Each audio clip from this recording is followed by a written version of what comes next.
Fellow wanderers of Middle-earth, tonight we begin the darkest chronicle ever told, the complete story of corruption that would cast shadow across 7,000 years. We turn our gaze to Sauron the Deceiver, from his noble service as Mayor of Aula, through the long ages of growing darkness to his final defeat at Mount Doom. This is the tale of how the greatest servant of creation became the master of destruction. How fair gifts became chains of bondage.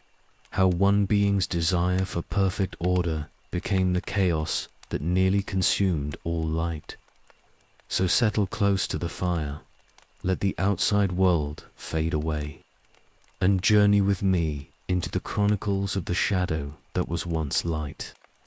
If this tale of corruption and power, of rings forged in secret and the long defeat of evil by its own malice, stirs something in your heart, please like and subscribe to join our fellowship of story lovers, and drop a comment below telling me where in our wide world you're listening from tonight. For every voice makes our circle stronger. The hammers sang in Arle's halls, and the music they made was the sound of creation itself. In that blessed time before shadow touched the world, when the two trees shed their mingled light across Valinor's golden shores, the greatest of the Valor's servants bent to his work with joy that knew no end. The sparks flew bright as stars from his anvil, and each blow shaped not mere metal, but the very substance of hope made manifest. Among all who served the smith of the Valar, none showed greater skill than the one who would later be called by names that children fear to whisper. But in those days of innocence, he bore a different name, and his hands wrought wonders that made even the Eldar pause in amazement. His form shone with the light that dwelt in all the mire, yet his radiance held something more, a fierce intensity that spoke of purpose beyond mere craft. The great forges roared with flame that never consumed, yet gave birth to all manner of beautiful things. Here were wrought the chains that would bind Melkor, though that dark hour lay far in the future. Here too were shaped the vessels that would one day bear the light of the two trees themselves across the trackless void. And at the heart of it all, the apprentice worked with hands that trembled not with fear but with the pure desire to make all things perfect. His fellow Maya marveled at his dedication.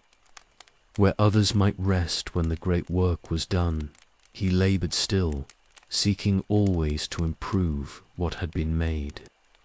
No flaw escaped his notice, no roughness remained where his touch had passed. The gold grew brighter beneath his hands, the silver sang sweeter notes, and even the iron took on a beauty that surpassed the dreams of lesser smiths. Yet there was something in his manner that spoke of more than craft alone.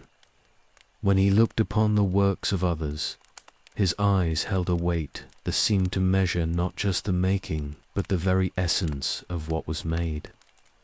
He would take a blade forged by another and hold it to the light, turning it this way and that until he found the tiny imperfection that had escaped all other sight. Then his brow would furrow, and he would speak of how much better it might have been. The others learnt to listen when he spoke, for his knowledge ran deeper than their own. Yet sometimes they wondered at the passion that drove him, the way his voice grew tight when he spoke of imperfection. It was as though he could not bear for anything to exist that fell short of absolute perfection, as though the very sight of flaw or weakness caused him physical pain. Aule himself watched his apprentice with eyes that held both pride and something approaching concern. The Valar knew better than any the danger that lay in loving craft too well, in seeking always to impose order upon the wild beauty of creation.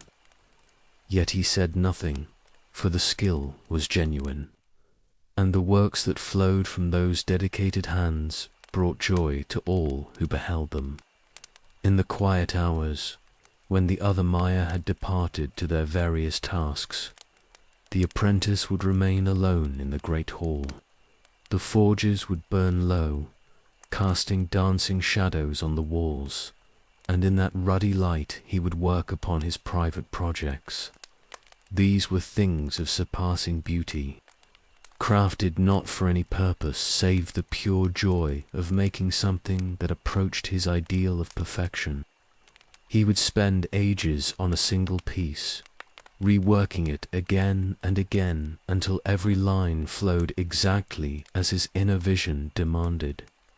A cup that would hold starlight without dimming its radiance.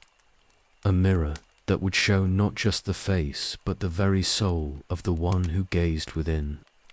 A ring of gold so perfectly formed that it seemed to sing with the music of the spheres themselves.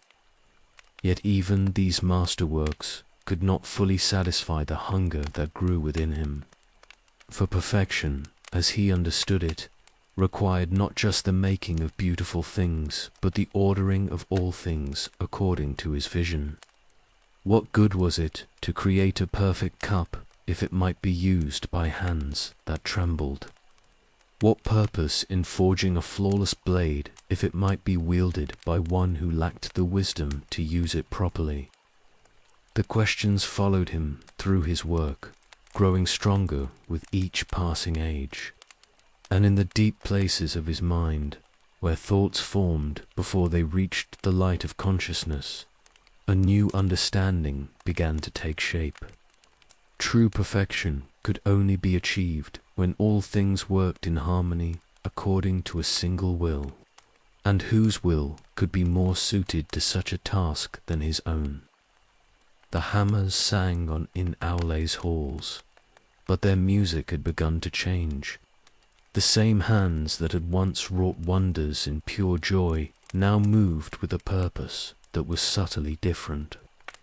The apprentice still smiled when others praised his work, still spoke graciously of their own efforts, but his eyes held a new quality, a measuring look that seemed to weigh not just their craft, but their very fitness to hold the tools they carried.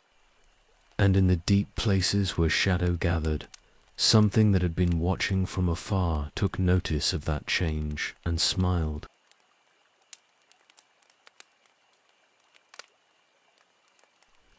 The greatest work began not with grand design, but with a single golden pin, no larger than a needle yet wrought with such care that it seemed to hold the very essence of light within its slender form. The apprentice had laboured over it for 7 turnings of the trees, polishing each surface until it reflected not just the radiance of Valinor, but something deeper, a harmony so pure that even the music of the Aenor seemed to pause in recognition. When at last he deemed it complete, he set it carefully in a crystal case and waited to see what would come of perfection unleashed upon the world. The first to notice was one of the Eldar, a craftsman of Tyrion whose works had long been praised in the halls of Manwë himself. He came at Aule's invitation to observe the techniques of the Maya, and his eyes widened when they fell upon the golden pin. Without asking leave, he lifted it from its place and turned it in the light, marveling at how each facet caught and magnified the tree shine until the air itself seemed to sing. Beautiful beyond words, the elf murmured, then did something that made the apprentice's heart clench with sudden pain. He tucked the pin carelessly into his robes, as though it were no more than a common trinket, and began examining other works with the same casual interest. The perfect thing, wrought with such devotion, had become merely another pretty bauble to eyes that could not truly see what had been achieved. The apprentice said nothing, for courtesy demanded silence before guests of the Valar, but his hands trembled as he watched the elf move on to other marvels. the golden pin forgotten in the folds of cloth that would surely snag and mar its flawless surface. 7 turnings of patient labor reduced to an ornament for one who had not earned the right to possess such perfection. That night, when the halls grew quiet and only the gentle radiance of the trees provided light, the apprentice found himself walking the paths of Valinor with steps that carried him far from Owl's domain. The pin weighed upon his thoughts like a stone, not for its loss, but for what that loss revealed. How could true beauty be preserved when those who encountered it lacked the wisdom to treasure it properly? He came at length to a grove where malone trees grew in perfect symmetry, their silver bark gleaming softly in the eternal twilight. Here was natural harmony, he thought, unmarred by the crude touch of lesser hands. Yet even as the thought formed, he noticed how the wind had blown leaves from their ordained places, how small creatures had worn paths that disturbed the geometric perfection of the grove's design. The floor gnawed at him like hunger. With careful hands, he began to restore what wind and time had displaced, setting each fallen leaf in its proper place, smoothing the earth where feet had trodden. The work soothed him for a time, bringing back the joy he had known in the forge when materials bent to his will and chaos became order beneath his touch. But the peace could not last. Even as he worked, new leaves fell, new paths were worn by creatures too small and mindless to understand the beauty they destroyed. The grove would never maintain its perfection without constant tending, and who but he possessed the vision to see what needed correction? The thought followed him back to Arlay's halls, growing stronger with each step. In the days that followed, the apprentice threw himself into new projects with a fervor that amazed his fellows. He crafted a harp whose strings would never break, never fall out of tune, never sound a false note, no matter who played upon them. He wrought a mirror that would show only truth, revealing the hidden flaws that marred even the fairest face. He shaped a crown that would rest perfectly upon any brow, adjusting its size and weight to match the wearer without their knowledge or will. Each creation was more wondrous than the last, yet each carried within it the seed of the same bitter truth. The harp made even the crudest musician sound skilled, but in doing so it robbed music of its honest emotion. The mirror showed truth so harsh that those who looked upon it wept and turned away. The crown, for all its adaptive perfection, somehow made its wearers look smaller than they had before, as though it judged them and found them wanting. Other Maya began to whisper among themselves when they thought he could not hear. His works had grown strange, they said, beautiful beyond question, but somehow uncomfortable to be near. There was something in them that spoke not of joy in creation, but of a colder purpose, as though they had been made not to serve their users, but to impose the Maker's will upon the world. The apprentice heard these whispers and felt a familiar fire kindle in his breast. They did not understand, any of them. They saw only the surface of what he wrought, missing the deeper harmony that his works imposed upon the chaos of existence. If his harp constrained the player's freedom, it was only to prevent the ugliness that freedom so often produced. If his mirror caused pain, it was the necessary pain of seeing clearly what must be corrected. He began to spend longer hours alone in the deep places of the forge, working on projects he showed to no one. These were not mere tools or ornaments, but something far more ambitious. Forms that would shape not just material things, but the very thoughts and desires of those who encountered them. A ring that would calm anger, perhaps, but in doing so would also quiet the spark of righteous indignation that moved hearts to resist injustice. A jewel that would inspire love, yet make that love dependent upon the jewel's continued presence. The line between gift and chain grew thinner with each creation, though the apprentice no longer troubled himself with such distinctions. What mattered was the greater good, the perfect order that could only be achieved when all things worked in harmony according to his design. If others lacked the vision to appreciate this necessity, if they mistook control for corruption, then they simply proved how much they needed his guidance. In the deep places where his private works took shape, the apprentice smiled as he labored.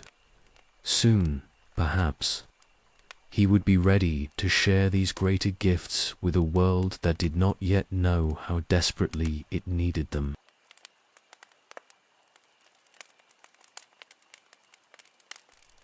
The voice came first in dreams, soft as silk and sweet as honey, speaking words that seemed to flow like music through the chambers of sleep. The apprentice had grown accustomed to the vivid dreams that came to those who dwelt in Valinor, where the boundary between waking thought and sleeping vision grew thin beneath the light of the two trees. But this voice carried something different, a quality that made him wake with his heart racing and his hands trembling with an excitement he could not name. Such beautiful work, the voice murmured in the darkness between dreams and dawn. Such perfect understanding of how things ought to be. The words wrapped around his mind like warm fingers, caressing thoughts he had kept buried even from himself. Yet how few appreciate what you have achieved. How fewer still possess the vision to see where such gifts might lead. At first he dismissed the whispers as merely the echo of his own frustrations given voice in sleep. The forge had grown lonely of late, as other Maya found excuses to avoid his workshop and the uncomfortable perfection of his creations. Even Aule himself had begun to watch with eyes that held more concern than pride, though the Vala spoke no word of criticism aloud. The apprentice told himself that solitude was the price of excellence, that greatness had always been misunderstood by lesser minds. But the voice returned night after night, growing stronger and more distinct with each visitation. It spoke of things the apprentice had never dared voice, even in his private thoughts, yet which resonated in his heart like the ringing of a bell struck true. The waste of allowing imperfect beings to shape the world according to their flawed desires. The tragedy of beauty squandered by those too crude to recognize its worth. The necessity of imposing order upon chaos, even if that order must come through strength rather than gentle guidance.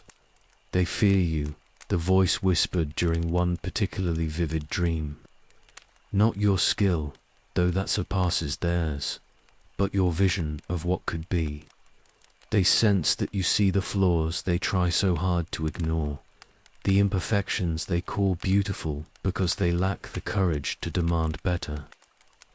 The words came with images that made his sleeping mind burn with recognition, faces turning away from his perfect mirror, hands pushing aside his flawless harp, eyes that avoided meeting his own when he spoke of the harmony that could be achieved. The apprentice began to look forward to these nocturnal conversations with an eagerness that surprised him. Here at last was a mind that understood his deepest thoughts, a voice that spoke the truths others were too weak to hear. The speaker remained hidden in shadow, never showing face or form, but his wisdom grew more apparent with each exchange. He knew the secret histories of the undying lands, the hidden weaknesses of the Valar, the true purpose that lay behind creation itself. Order, the voice explained during a dream that felt more real than waking. That is the key that unlocks all mysteries. Not the wild, chaotic growth that the others mistake for beauty, but true order, each thing in its proper place, serving its intended function, free from the random disruption of unguided will. The concept blazed in the apprentice's mind like sunrise, illuminating corners of understanding he had never known existed. During his waking hours, the apprentice found himself studying his fellow Maya with new eyes, seeing clearly for the first time how they wasted their gifts on purposeless creation. They shaped things according to whim rather than wisdom, delighting in variety that served no greater design. Even Aurele himself, for all his skill, seemed content to let his works scatter to the winds, caring little whether they fulfilled their highest potential or were degraded by misuse. The waste began to anger him in ways he had never experienced before. When he watched an elf use one of his perfect tools with careless hands, the rage that filled him burned hotter than the forges themselves. When he saw his creations relegated to mere decoration, their true purpose ignored or misunderstood, something cold and hard formed in the depths of his heart, like metal cooling in the quench. "You feel it now," the voice murmured approvingly. "The pain of watching perfection thrown away like refuse. The frustration of seeing your gifts treated as toys by children who cannot comprehend their true worth." Each word fed the growing fire within him, validating feelings he had tried to suppress as unworthy. But it need not be so. There are other ways to ensure that your works achieve their intended purpose. The dreams grew longer and more detailed, filled with visions of a world transformed by proper guidance. Cities that ran like clockwork, their every street and structure placed according to perfect mathematical harmony. Forests where every tree grew to its ideal height and form, untouched by disease or random weather.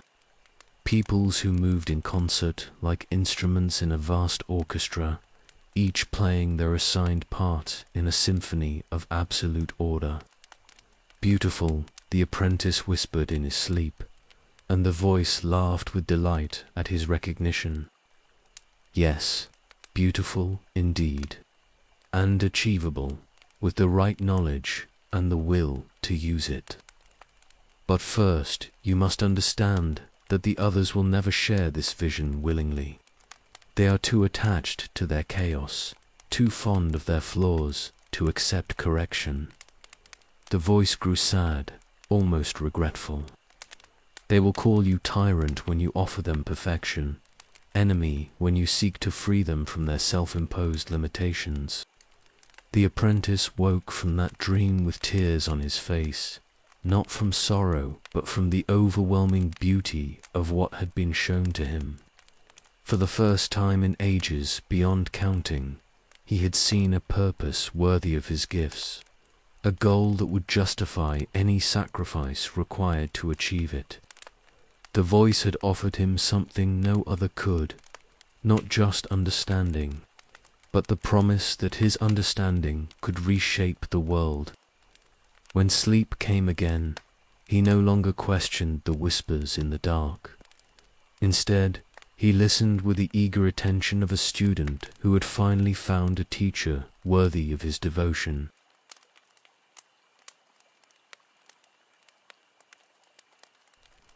The hammer felt strange in his hands now, heavier than it had for ages beyond counting, as though the weight of more than metal pressed upon his spirit.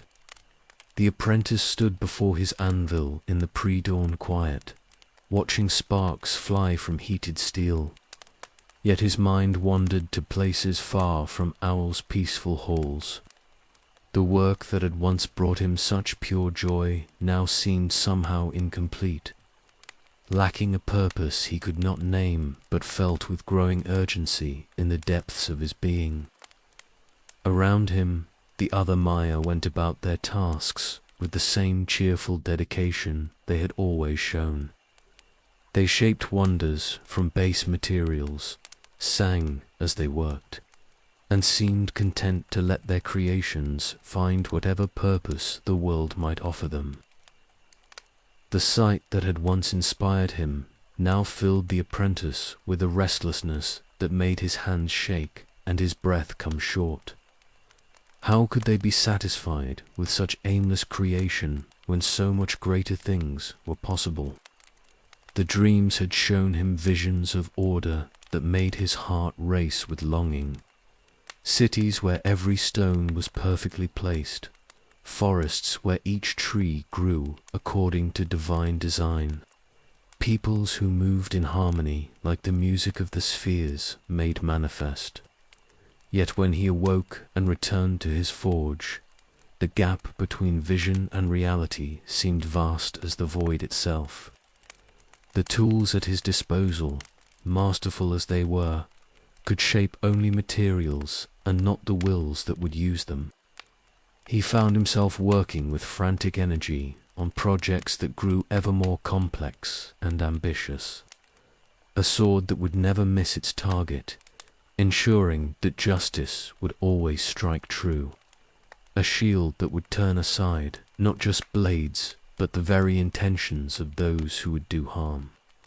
A helm that would grant its wearer perfect clarity of purpose, free from the doubts and hesitations that plagued lesser minds. Each creation pushed the boundaries of what even Maya could accomplish, demanding skills that stretched his abilities to their limits. Yet with each masterwork completed, the sense of incompleteness only grew stronger. The sword might never miss, but it could still be wielded by the wrong hands for the wrong purposes. The shield might protect the body, but it could do nothing to guard against the corruption of the soul.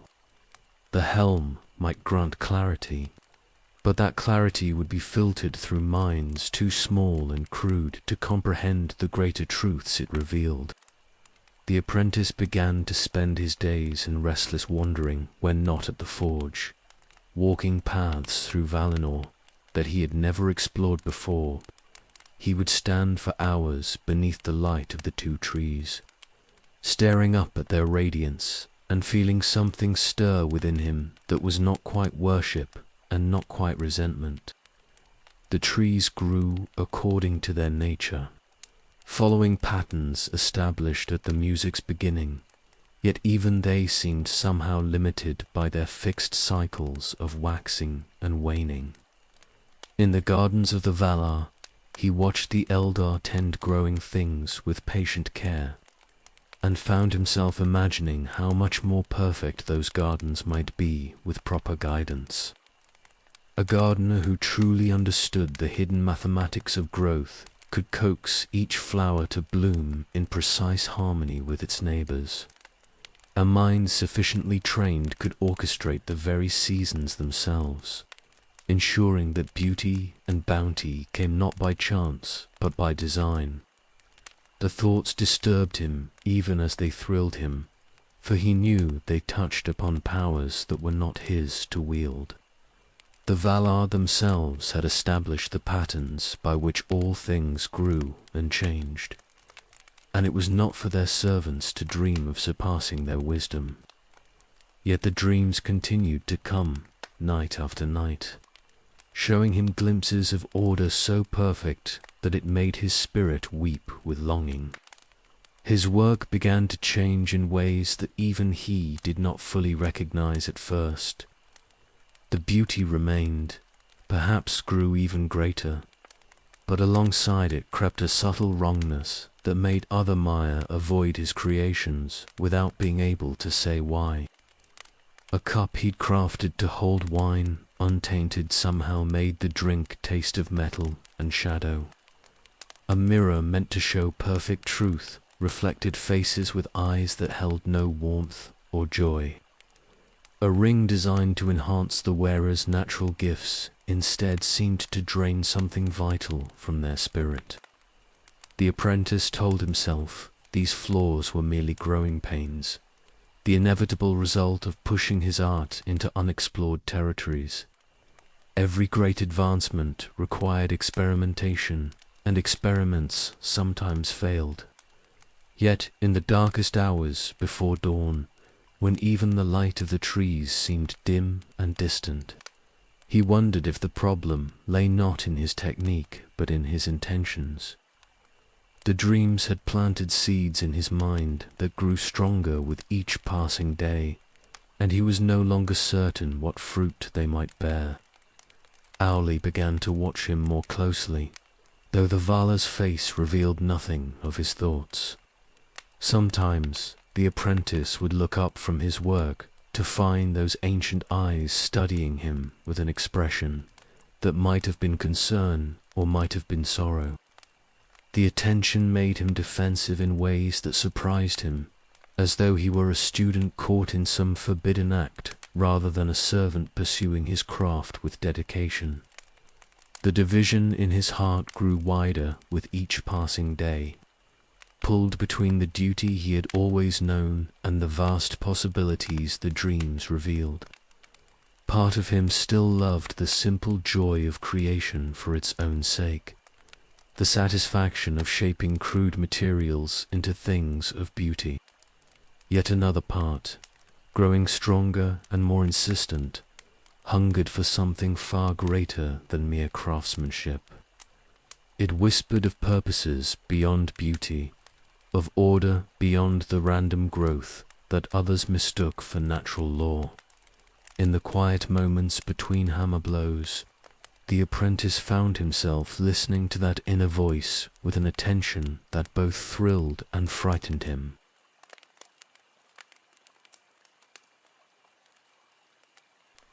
The moment came without fanfare. In the deep hours when even Valinor grew quiet beneath the silver light of Telperion's lonely watch, the apprentice stood in his private workshop, surrounded by the fruits of ages of labor, yet seeing them now as though they belonged to a stranger. The perfect tools, the flawless ornaments, the masterworks that had once filled him with such pride, all seemed suddenly small and pointless, like children's toys abandoned by one who had outgrown their simple pleasures.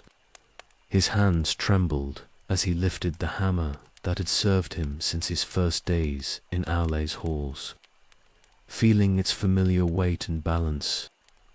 How many wonders had he shaped with this tool?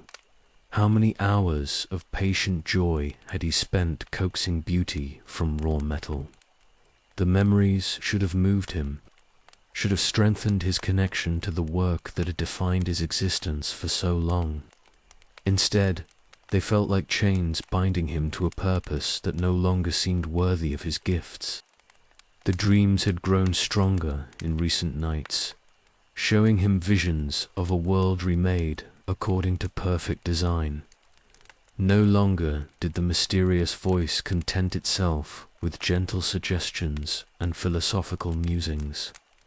It painted pictures that burned themselves into his mind with such clarity that waking life seemed pale and insubstantial by comparison.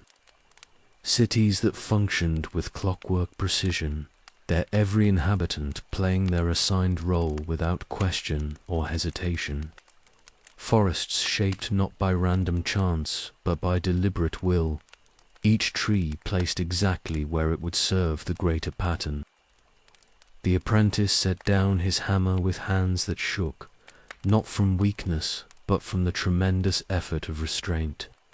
The visions called to him with a power that made his spirit ache with longing. Yet some part of him still remembered the oaths he had sworn in ages past. Service to Owley, dedication to creation's noble purposes, loyalty to the designs established in the music itself. These bonds had seemed natural once, as much a part of him as the light that dwelt within his form. But now they felt like fetters, holding him back from achievements that would dwarf anything he had accomplished in these peaceful halls. What was the forging of mere objects compared to the shaping of existence itself? What satisfaction could there be in crafting tools for others to misuse, when he might instead ensure that all tools served their highest purpose? The questions hammered in his mind with greater force than any blow he had ever struck upon metal. He moved through the workshop like one walking in a dream, touching the works of his hands with fingers that felt nothing but a strange detachment.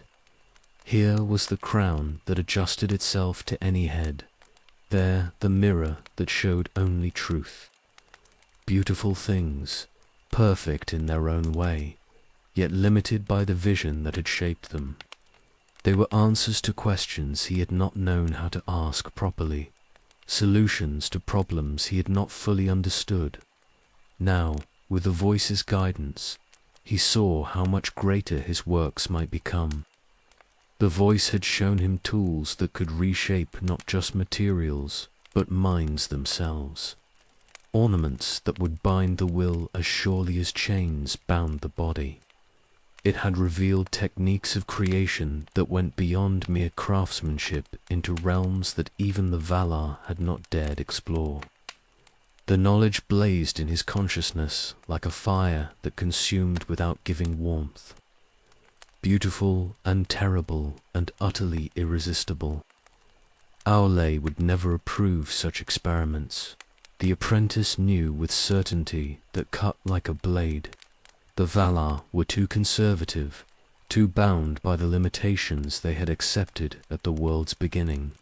They feared to push the boundaries of what creation might achieve. Content to work within patterns established long ago, rather than seeking new harmonies that could surpass the original music. Their wisdom was the wisdom of age, but sometimes age brought timidity rather than understanding.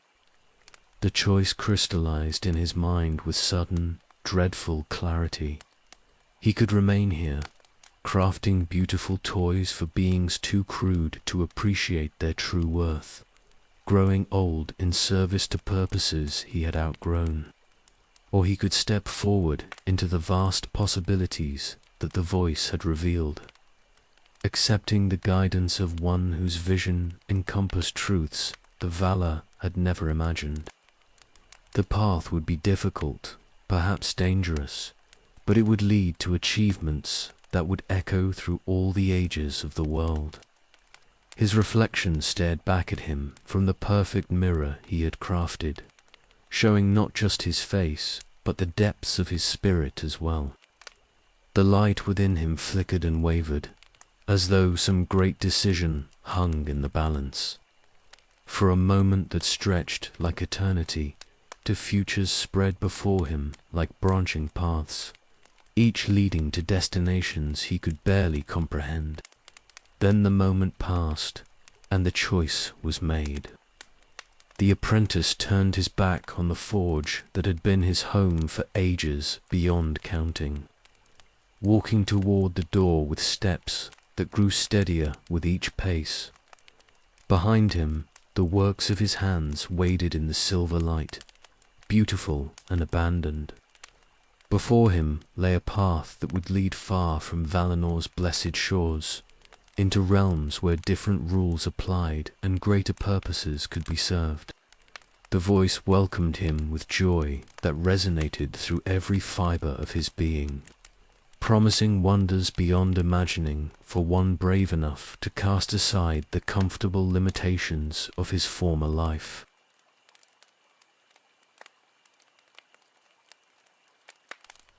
The gates of Angband yawned before him like the mouth of some vast beast, carved from living rock and wreathed in shadows that writhed with malicious life.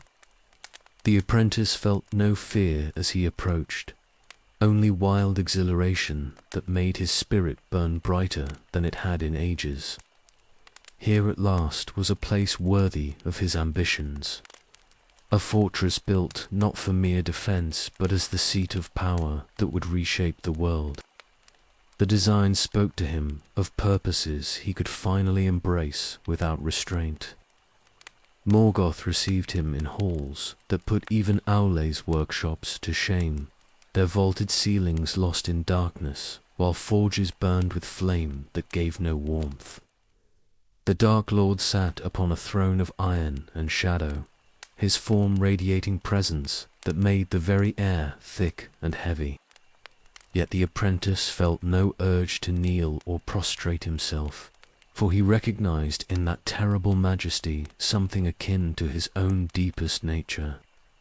The meeting of their minds was like the collision of two great powers, each testing the other's strength and finding it worthy of respect. Morgoth had waited long for a servant who could match vision with skill, who possessed both the knowledge to achieve great works and the will to see them completed. The apprentice offered exactly what the Dark Lord required, while receiving in return the freedom to explore techniques that would have horrified his former master. Within days of his arrival, the newcomer had been granted authority over vast sections of Angban's operations. His keen eyes spotted inefficiencies that had plagued the fortress for centuries, weaknesses in design that he corrected with swift and decisive action. The orc breeding pits were reorganized according to principles he had learned in the biological gardens of Valinor, the Undying Fields, yielding stronger and more disciplined warriors than had been seen before. The weapon forges were rebuilt using techniques that increased both quantity and quality of arms produced. But it was in the deeper chambers that his true genius found expression in workshops carved from the mountain roots themselves. Here he established laboratories where the boundaries between craft and sorcery dissolved into something entirely new. He bred creatures that had never walked under starlight, shaped tools that could cut more than flesh, forged chains that bound not just body but spirit itself. The other servants of the Dark Lord watched his rise with mixtures of fear and grudging admiration, for none could deny the results of his labors. Angband had been mighty before his coming, but now it became something more, a machine of war and domination that functioned with clockwork precision. Every orc knew its place, every weapon served its intended purpose.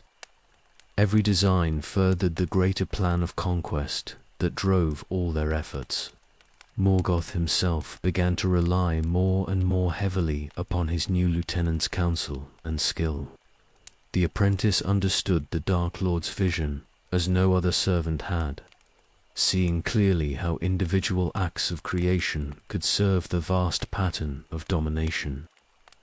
When Morgoth spoke of binding the world in chains of his own forging, the apprentice offered techniques that could make those chains unbreakable. Their alliance grew stronger with each shared understanding, built upon recognition of how much greater the world could become under proper guidance. The fortress thrummed with new energy as their combined will shaped it into an instrument of their shared purpose. Yet even as he threw himself into these new labors with fierce joy, some part of him remembered what he had been before, in quiet moments between great works.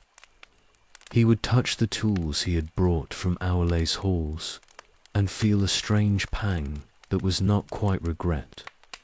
The beauty he created now served different purposes than his earlier works.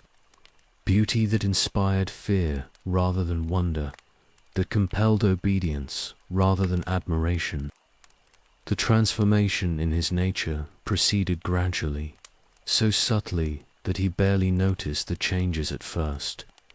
His light grew dimmer and colder, losing the warm radiance that had marked him as one of Owl's servants. His form began to shift in response to his new environment, growing taller and more terrible to behold. While his understanding of creation itself evolved to embrace possibilities that would have seemed abhorrent to his former self.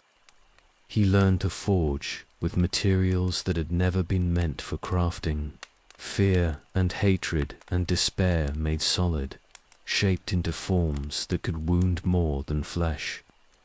His workshops rang with the sound of hammers striking not metal but the very essence of corruption, each blow embedding malice deeper into the works of his hands. The techniques Aule had taught him provided the foundation, but what he built upon that foundation belonged to realms of knowledge that dwelt far from Valinor's blessed light. The seasons turned in the world above, but in Angban's depths time seemed to flow differently, measured not by the cycles of sun and moon, but by the completion of great works.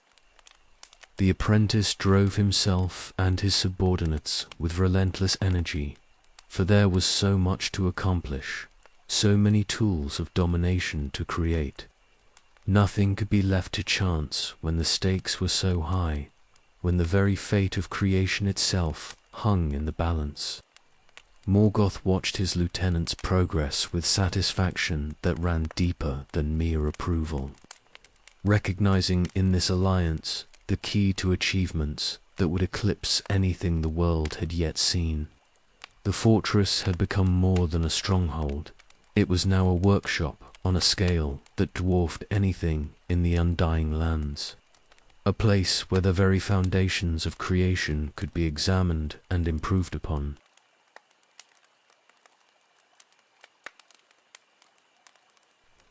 The howls that echoed through Angban's deepest caverns spoke of hunger that could never be satisfied, of rage that burned hotter than the mountain's forge fires.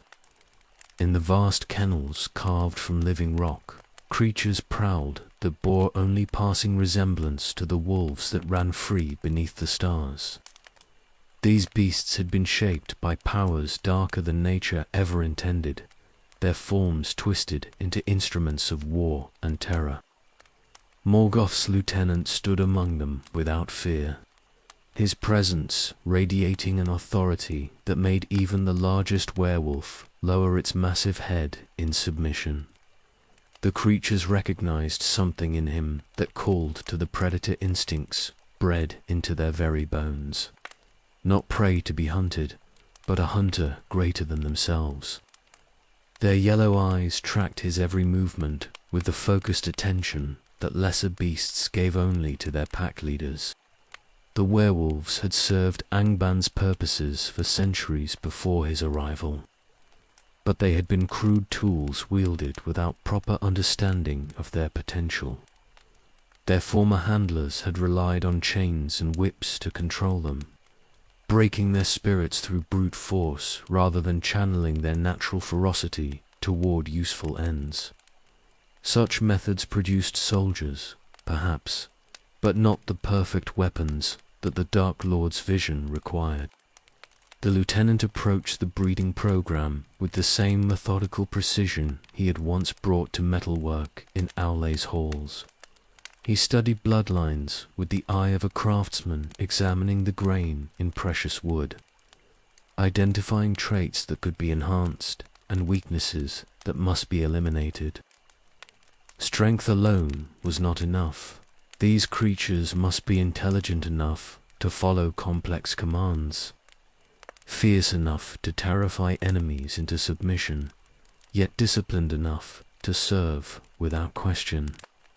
The first generation born under his guidance surpassed their parents in every measure that mattered. They stood taller at the shoulder, their fangs gleamed sharper in the firelight, and their eyes held a cunning that spoke of more than animal instinct.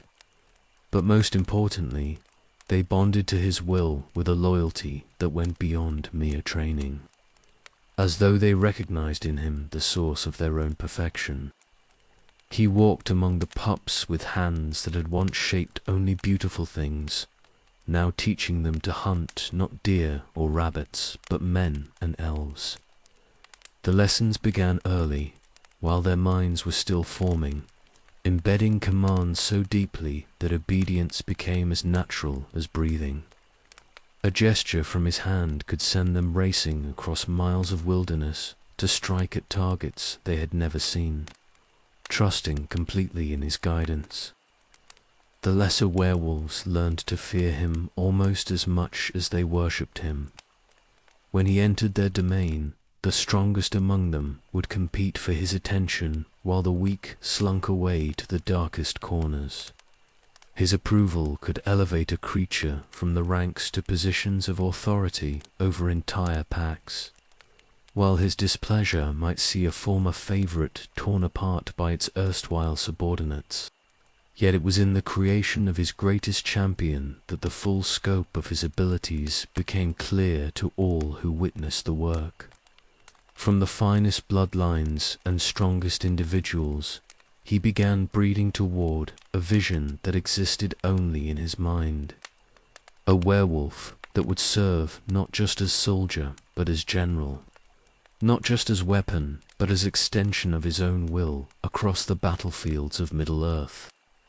The creature that emerged from this careful selection grew beyond the size of any werewolf that had come before.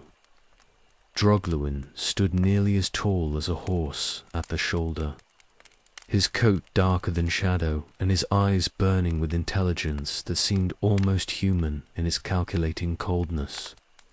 When he howled, every other wolf in Angband fell silent, recognizing the voice of their undisputed king.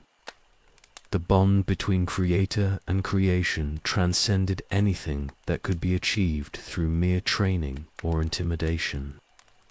Drogluin understood his master's intentions without need for spoken commands, could interpret the subtlest gesture or expression with perfect accuracy. In battle, he fought not as a separate entity, but as an extension of the lieutenant's own strategic mind, striking where enemies least expected and vanishing before retaliation could follow. Through the great werewolf, the lieutenant's influence spread far beyond Angband's walls. Drogluin could command the lesser wolves with absolute authority, organizing them into hunting packs that terrorized the lands around Morgoth's fortress. Travelers learned to fear the night sounds that spoke of yellow eyes watching from the darkness, of fangs that could crush armor as easily as bone. The success with the werewolves marked a turning point in the lieutenant's standing within Angband's hierarchy. Where once he had been valued primarily for his crafting skills, now Morgoth began to see the broader applications of his servants' gifts. The ability to take crude materials, whether metal or flesh, and transform them into perfect instruments of the Dark Lords, will proved applicable to challenges far beyond the breeding kennels. Other servants of the fortress watched with growing unease as the howls of the werewolves grew more organized, more purposeful. The sounds that echoed through the mountain's depths spoke not of random savagery, but of coordinated intelligence, of a force that had been shaped according to designs that most could not comprehend. In those howls, the perceptive could hear an echo of their master's voice, as though the lieutenant's will had found expression through 1,000 throats. The werewolves had become more than mere beasts. They were living extensions of their creator's purpose, instruments through which his vision of perfect order could be imposed upon the chaotic wilderness beyond Angband's gates. And in their yellow eyes burned the same cold fire that had begun to replace the warm light that once marked their master as a servant of creation rather than destruction.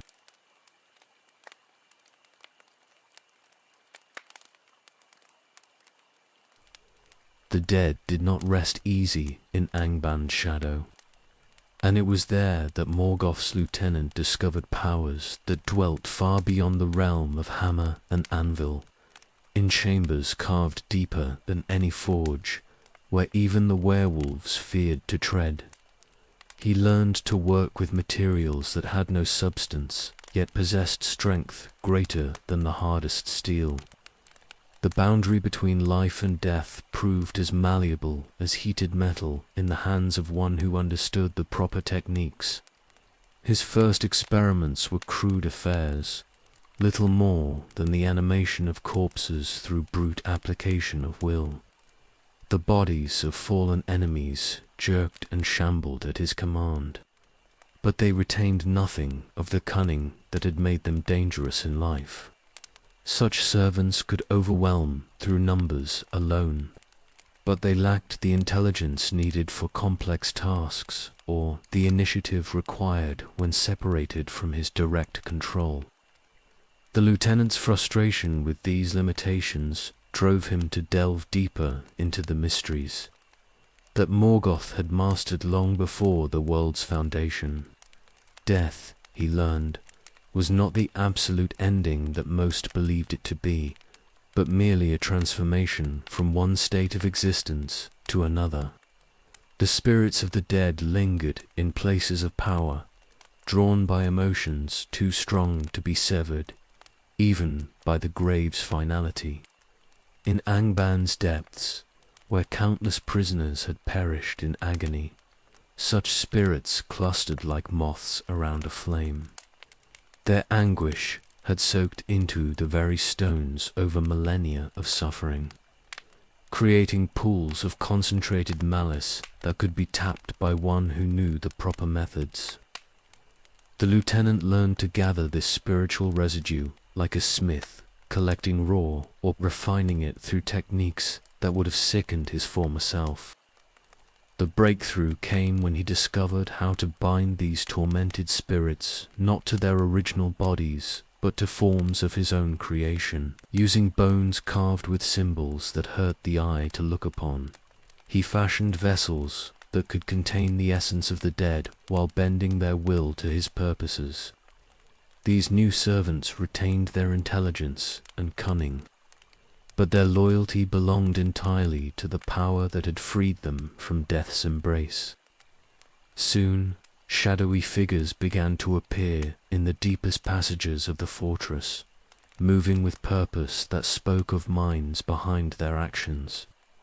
These wraiths could pass through solid stone as easily as air, yet their touch could freeze blood in living veins or stop hearts with terror alone. They served as spies and assassins both, carrying out missions that required subtlety rather than the crude violence that werewolves provided. The lieutenant's growing mastery over necromantic arts earned him recognition from powers within Angband that had previously paid him little heed. Ancient servants of the Dark Lord, beings that had fallen to corruption in the earliest days of the world, began to seek him out for counsel and alliance. They recognized in his work echoes of techniques that had been lost since the music's end, knowledge that even Morgoth had not fully recovered from his long imprisonment. But it was not enough merely to command the dead. True power lay in understanding the forces that governed the transition between life and death itself.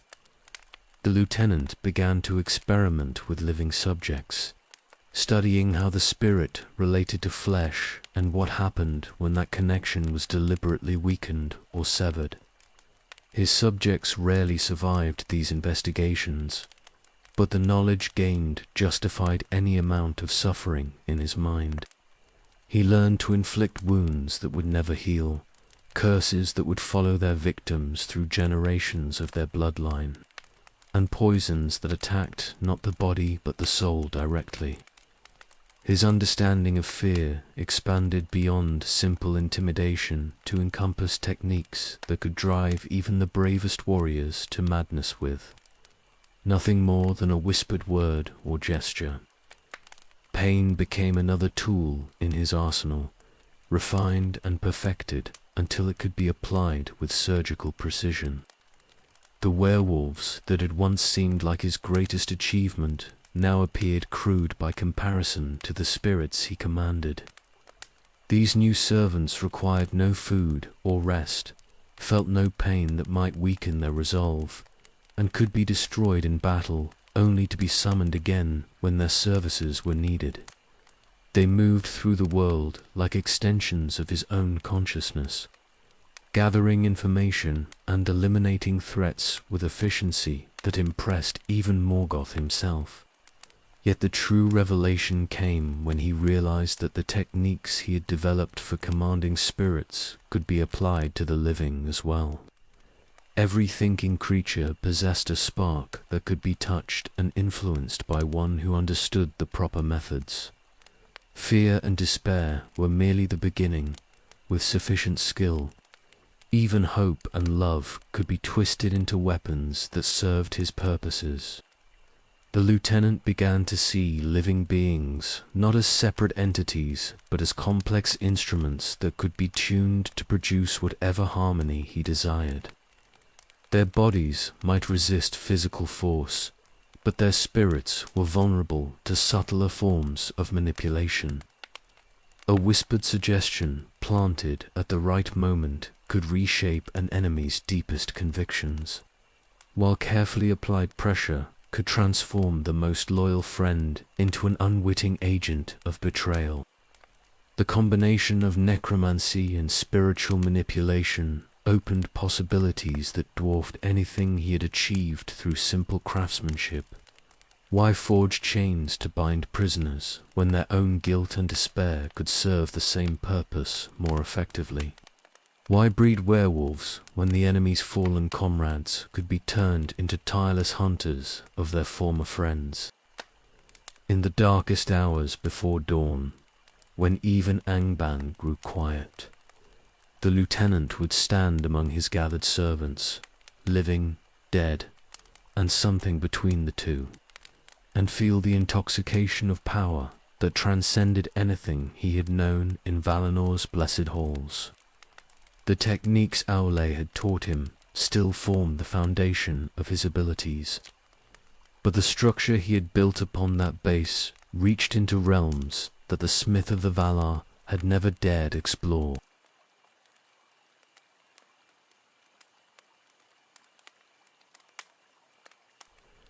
The island rose from the river Sirion like a stone dagger thrust up from the earth's heart, its cliffs sheer and black against the troubled waters.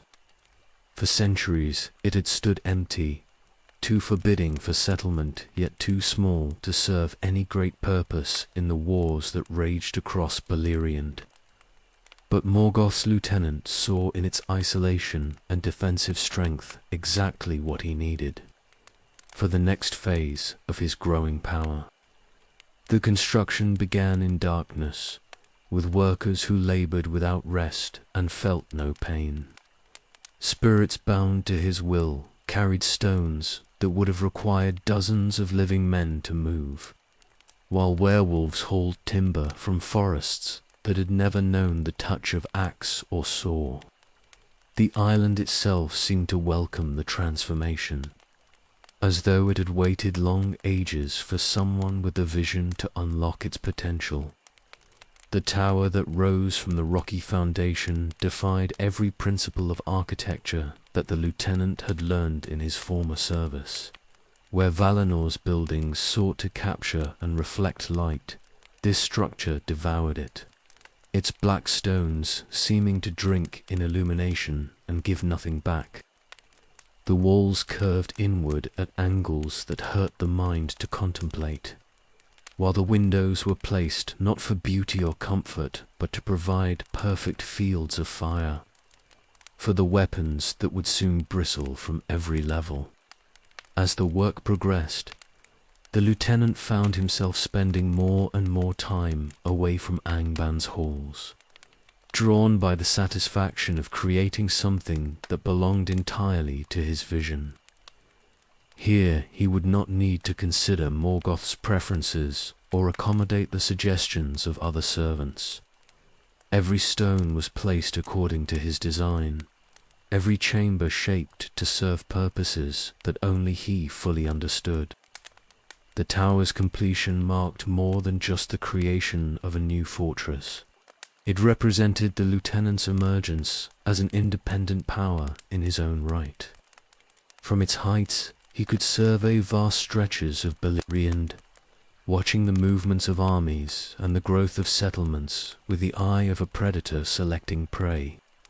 The strategic value of the position became clear as refugees fleeing Morgoth's forces found their path south, blocked by the looming presence of his stronghold. But the tower's true strength lay not in its walls or weapons, but in the creatures that made it their home.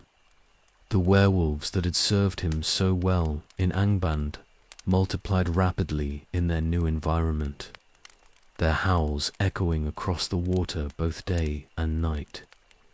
The island became known as Tall in Gorhoth, the Isle of Werewolves, and travelers learned to give it wide berth when journeying along the river's banks. The lieutenant established breeding programs that surpassed even his earlier work, creating strains of werewolf adapted specifically to the island's unique requirements. Some were bred for swimming, able to cross the swirling waters with ease to strike at targets on either shore. Others developed enhanced night vision that allowed them to hunt in the absolute darkness that surrounded the tower when clouds obscured moon and stars. The most successful of these breeding experiments produced creatures that could take the form of men when needed, infiltrating settlements and gathering intelligence that no ordinary spy could obtain. These shapeshifters retained their lupin strength and savagery even in human guise, making them perfect for missions that required both subtlety and violence. Their ability to move unsuspected among their prey gave the lieutenant eyes and ears throughout the lands that bordered his domain. From his tower's peak, he began to weave a network of influence that extended far beyond the island's shores. Captured prisoners were given a choice between death and service, with those who chose the latter undergoing transformations that bound them irrevocably to his will. Some became werewolves themselves, while others retained human form but found their thoughts increasingly aligned with their master's purposes. The island became a testing ground for techniques that would later prove invaluable in larger conquests. The lieutenant experimented with methods of breaking resistance that relied more on corruption than force, finding ways to turn prisoners' own virtues against them. A captured warrior's love for his family could be twisted into a weapon that ensured his cooperation, while a maiden's desire to help others might lead her to spread carefully crafted lies that served his strategic objectives. News of the tower's completion and the growing power of its master filtered back to both Angband and the elven realms beyond. Morgoth received reports of his lieutenant's success with satisfaction, recognizing that the island fortress extended his own influence without requiring any expenditure of his direct attention. The Eldar, meanwhile, began to speak in whispers of a new threat that had emerged along one of their most important supply routes. The lieutenant found himself perfectly positioned to intercept communications between the scattered elven kingdoms, learning their plans and capabilities with an ease that made him smile in the darkness of his private chambers. Every message that passed along the river faced the risk of falling into his hands, while every messenger might be one of his agents in disguise. The very success of his deception bred paranoia among his enemies that served his purposes almost as well as direct military action. As the seasons turned and his power continued to grow, the lieutenant began to contemplate possibilities that would have seemed impossibly ambitious when he first arrived at Angband. The tower was merely the beginning, the foundation upon which much greater achievements could be built. From this vantage point, he could see clearly how the scattered forces of light might be divided against themselves, how their own strengths could be turned into weaknesses through proper application of pressure. The werewolves howled in the night around their master's tower, and their voices carried promises of hunts yet to come, of prey that would soon learn the true meaning of fear.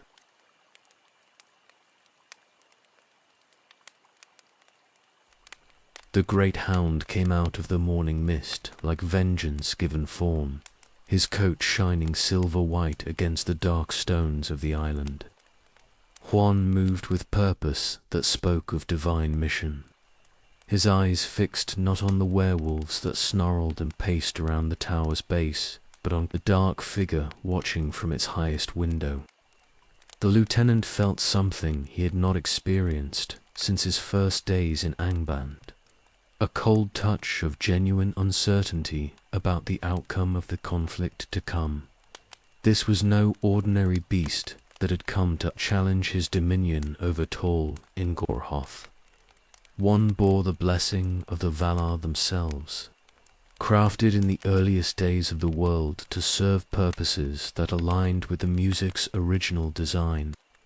The werewolves that had seemed so mighty against mortal foes cowered before his presence, their savage courage melting like ice before flame. Even Drogluin, greatest of their kind, held back from attacking until his master's will drove him forward. The battle that followed shook the very foundations of the tower, as two forces of nature met in combat that transcended mere physical violence. Drogluin struck with all the fury and cunning that centuries of breeding and training had instilled in him. But the great hound met each attack with skill that seemed to anticipate every move before it was made. The werewolf's claws found no purchase on hide that turned aside even the sharpest steel, while his fangs could not penetrate the divine protection that surrounded his opponent. The lieutenant watched his greatest creation fall with emotions that burned hotter than any forge fire he had ever tended. Rage at seeing his careful work undone, fear at facing a power that seemed immune to techniques that had never failed before, and beneath it all, a humiliation that cut deeper than any physical wound. The hound had made his champion look weak, had demonstrated to every watching eye that the Lord of the Tower was not as invincible as he had appeared. When one turned his attention from the fallen werewolf to the tower itself, the lieutenant knew that retreat was no longer an option. He could face this challenge directly, or abandon everything he had built on the island. And abandonment would mean accepting a defeat that would echo through all the ages of his service. To the Dark Lord, pride and necessity combined to drive him from the safety of his stronghold into direct confrontation with an enemy unlike any he had faced before. The form he wore into battle was the perfected shape of terror that had cowed 1,000 foes, tall and terrible to behold, with eyes that burned like stars falling into darkness. But against the hound's divine nature, these advantages proved less than he had hoped. One moved with speed that matched his own, struck with force that his enhanced strength could not entirely deflect, and seemed to grow stronger rather than weaker as the battle continued. The lieutenant's sorcerous abilities, so effective against mortal minds, found no purchase on consciousness that had been shaped in the halls of Manwë himself. The fear that usually paralyzed his enemies only seemed to increase the hound's determination, while the spiritual attacks that could shatter lesser wills broke like waves against stone when directed at this blessed opponent. For the first time since his corruption began, he faced an enemy that was truly immune to the powers he had spent so long perfecting. The turning point came when one's jaws closed around his throat with crushing force that no physical form could long endure. The lieutenant felt his carefully maintained shape beginning to dissolve under the pressure, the spiritual bonds that held it together straining toward the breaking point. Pain unlike anything he had experienced since the earliest days of his rebellion blazed through every fiber of his being, accompanied by the terrible realization that he might actually face true destruction here on this accursed island. Desperation drove him to attempt the most dangerous transformation he had ever undertaken, abandoning his battle form entirely to assume the shape of a giant vampire bat. The change saved his existence, but cost him dearly in both power and dignity, forcing him to flee from a battle he had expected to win with ease. His wings beat frantically as he rose above the island, leaving behind the smoking ruins of plans that had taken centuries to mature. The flight to Angband passed in a haze of pain and wounded pride that made every wing beat an agony of humiliation. Below him, he could see the hound standing victorious among the wreckage of his careful work, while above the very sky seemed to mock his failure. The werewolves that survived would scatter without his presence to hold them together, and the strategic position he had built so carefully would fall to enemies who had not even needed to bring an army to defeat him. When he finally reached the safety of Morgoth's halls, the lieutenant found himself facing questions that had no comfortable answers. The Dark Lord received reports of the defeat with expressions that revealed nothing of his thoughts, but the very silence spoke volumes about the disappointment that his servant's failure had caused.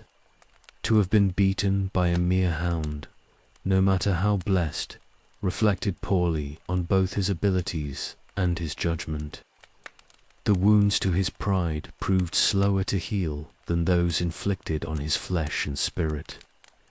In the dark hours when even Angband grew quiet, he would remember the moment when one's eyes had met his own and shown no trace of the fear that had always been his most reliable weapon. The hound had looked at him and seen not a terrible lord of werewolves, but merely another creature to be defeated, another obstacle to be removed from the path of righteousness. The memory burned in his consciousness like a brand, driving him to seek new forms of power that could not be so easily challenged by divine intervention.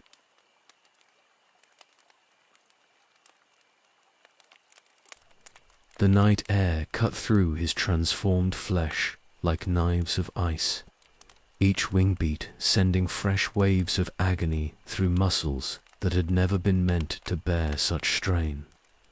The lieutenant fled northward through darkness that offered no comfort, his vampire form barely holding together under the weight of wounds that went deeper than mere physical damage.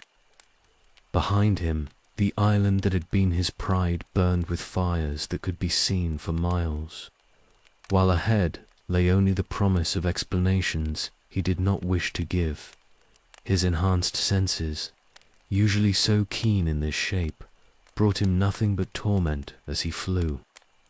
Every scent carried reminders of his defeat, the smell of his own blood, the acrid smoke of his ruined stronghold, the lingering presence of divine blessing that had protected his enemy. The sounds that reached his ears told the same story of catastrophic failure, from the dying howls of scattered werewolves to the triumphant songs that already rose from elven settlements along the river.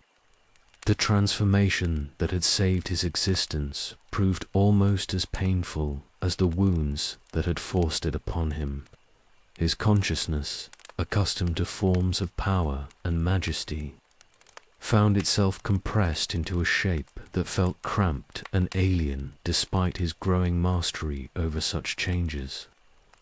The vampire's keen night vision showed him the world with perfect clarity, but that clarity only made his humiliation more complete as he saw the true extent of what he had lost.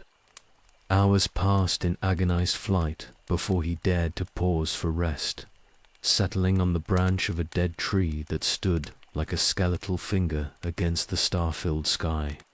His claws gripped the bark with desperate strength, while his mind reeled from the implications of what had occurred. The careful work of centuries had been undone in a single morning. His reputation as an invincible sorcerer shattered by a hound that had shown no fear of powers that had cowed armies.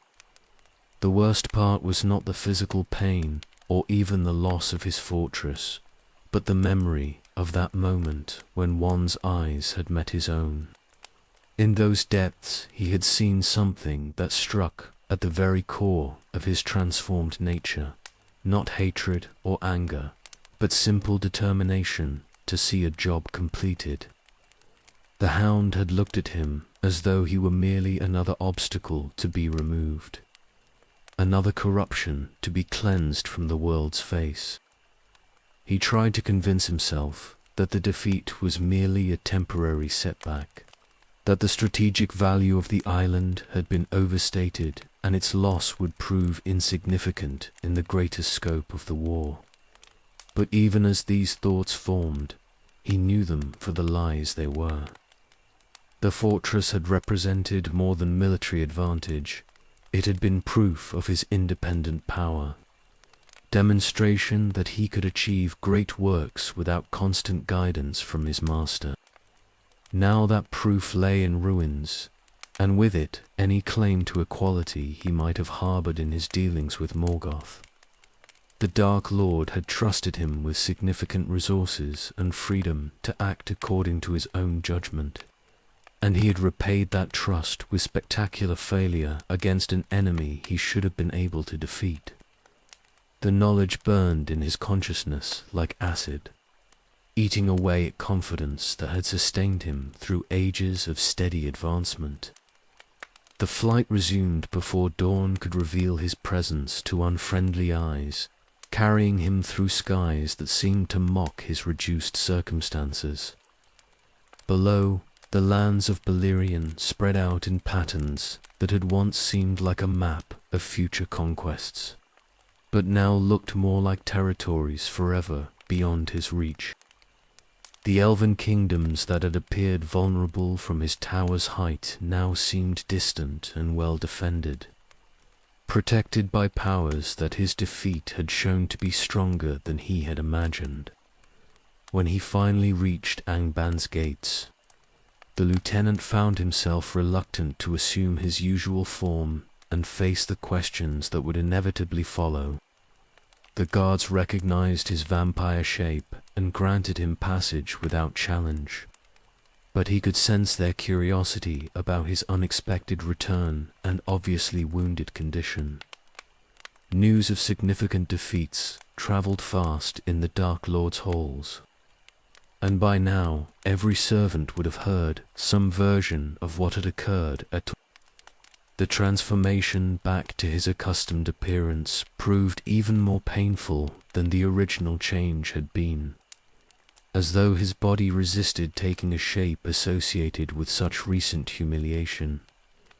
When the process finally completed, he stood once again in the form of terrible majesty that had served him so well.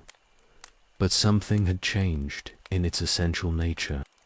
The aura of invincibility that had surrounded him like invisible armor now felt thin and fragile, vulnerable to challenges that would once have seemed beneath his notice.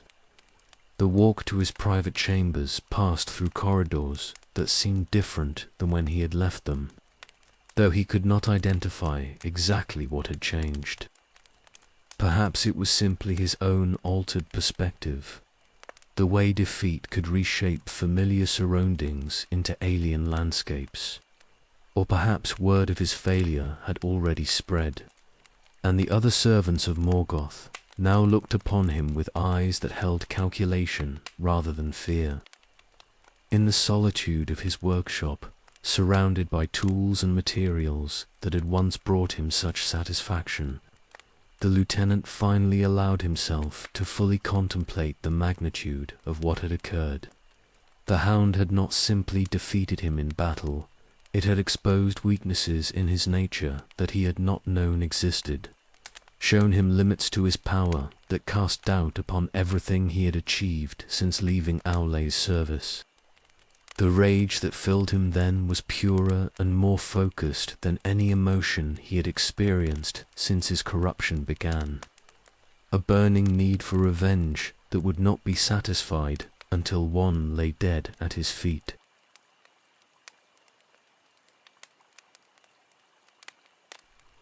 The defeat at one's jaws had shown the lieutenant a truth that cut deeper than any physical wound. His power, for all its terrifying scope, remained fundamentally limited. The techniques he had mastered could corrupt flesh and spirit alike, could bind the dead to his service and break the will of the living. Yet they had proven useless against a foe blessed by higher authorities. If he was to avoid such humiliation again, he needed access to forces that transcended the merely supernatural. Morgoth had spoken often of the flame imperishable, the secret fire that burned at the heart of all creation and gave life to everything that existed. Possession of that flame would grant power beyond anything the Valar themselves wielded, making its bearer not merely a servant of creation, but its master. The Dark Lord's own searches for this ultimate prize had proven fruitless, despite ages of effort. But perhaps fresh eyes and new techniques might succeed where ancient methods had failed. The lieutenant threw himself into research with an intensity that surprised even his most dedicated assistants. He scoured every text that remained from the earliest days of the world, interrogated spirits that had witnessed creation's first moments, and conducted experiments that pushed the boundaries of what even Angban's workshops could contain. The quest consumed his thoughts, both waking and sleeping, driving him to explore possibilities that more cautious minds would have deemed impossibly dangerous. The first breakthrough came through careful analysis of the music that had shaped reality's foundations. Hidden within the harmonies and discords of that primal song were patterns that suggested where the flame might be found. Mathematical relationships that pointed toward places of power scattered throughout Middle-earth and beyond. Each location demanded investigation, though the lieutenant quickly discovered that most led only to echoes of the true fire rather than its source. His searches took him far from Angban's halls, into places where the world's bones lay exposed and the forces that shaped reality could be observed in their rawest forms. Deep caverns where the earth's blood flowed in rivers of molten stone. Mountain peaks where lightning struck with supernatural frequency. Forests where the boundary between waking and dream grew thin enough to step across. In each place he found traces of the power he sought, but never the thing itself. The failure of direct approaches drove him to more subtle methods of investigation. If the flame could not be found through simple searching, perhaps it could be lured forth through proper inducements or extracted from the matrices that concealed it. He began constructing devices of incredible complexity, instruments that combined the finest metalwork with spiritual manipulations that strained even his enhanced abilities to their limits. These tools allowed him to measure forces that had no names in any mortal tongue, to detect emanations that existed on levels of reality barely accessible to consciousness. The work required precision beyond anything he had attempted before, as the slightest error in construction or calibration could result in explosions that would level entire sections of the fortress. More than once his experiments produced effects that forced evacuation of nearby chambers, leaving behind rooms twisted into shapes that hurt the eye to perceive. Yet with each failed attempt, his understanding of creation's deeper mechanisms grew more complete. He learned to recognize the signatures of different types of power, to distinguish between forces that merely appeared similar and those that shared common origins. The knowledge gained through these investigations proved valuable in its own right, opening new avenues of research that had nothing to do with his original quest. The most promising lead emerged from studies of the lights that had once illuminated the two trees of Valinor, the undying lands. Within their radiance had been something that resonated with the same frequencies he associated with the flame imperishable, suggesting that the Valar had found ways to harness aspects of that ultimate power for their own purposes. If he could understand the mechanisms they had used, perhaps he could replicate or improve upon their methods. This line of research required access to materials and information that lay far beyond Morgoth's domain, necessitating expeditions into territories controlled by their enemies. The lieutenant organized these missions with the same careful attention to detail that he brought to his laboratory work, ensuring that his agents could gather what they needed while minimizing the risk of exposure. Many of these ventures failed, but enough succeeded to provide him with samples and observations that fed into his growing theoretical framework. The years passed in blur of activity that consumed his attention almost completely. Seasons changed above Angban's peaks while he labored in chambers where time seemed to flow at different rates, where the normal rhythms of existence gave way to patterns determined by the work at hand. His assistants learned to recognize the signs that indicated when he should not be disturbed, when interruption might result in consequences too severe to contemplate. Despite all his efforts, the flame imperishable itself remained as elusive as ever. Each approach that seemed promising ultimately revealed fundamental flaws that prevented success, while techniques that worked on smaller scales failed catastrophically when applied to forces of sufficient magnitude. The lieutenant began to suspect that the power he sought might be fundamentally different from anything that could be captured or contained through conventional means. Yet the knowledge gained through his researches opened possibilities that he had never imagined when the quest began. He now understood creation's architecture in ways that allowed him to identify weak points in reality's structure, places where sufficient pressure could produce effects that rivaled the mightiest works of the Valar themselves. The techniques developed during his failed searches would prove invaluable in projects yet to come. The quest that had begun as an attempt to avoid future defeats had instead revealed new forms of power that might serve his purposes even better than the flame itself.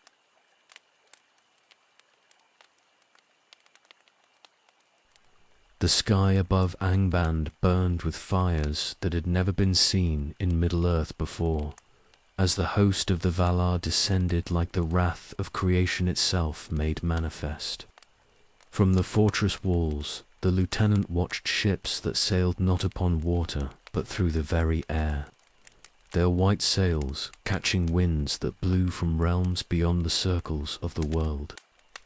The sight filled him with emotions too complex to name, awe at the display of power, fear for what it meant for his own fate, and beneath it all a grudging admiration for forces that dwarfed even his master's mighty works.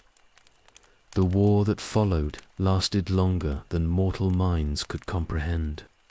Years of struggle that saw the very foundations of the earth crack under the weight of powers unleashed. Morgoth threw everything he had gathered through long ages into the battle. Dragons that blotted out the sun with their wings, orcs beyond counting, demons summoned from the void's deepest places.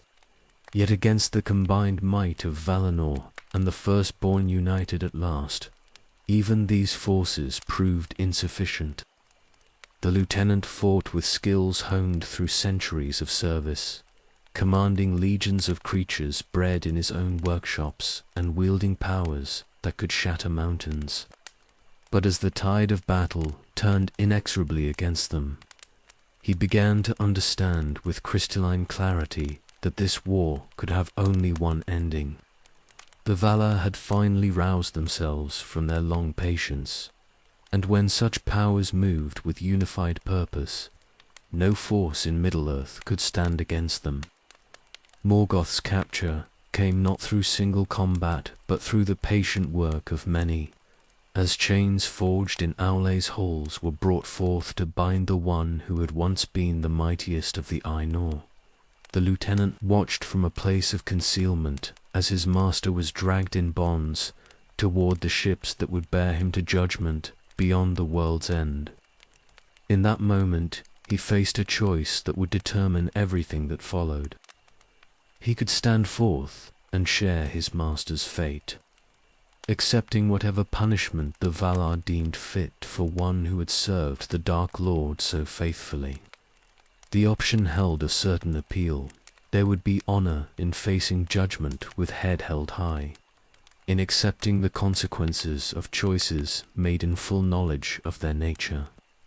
But honor was a luxury that belonged to beings who still possessed the innocence he had abandoned long ago.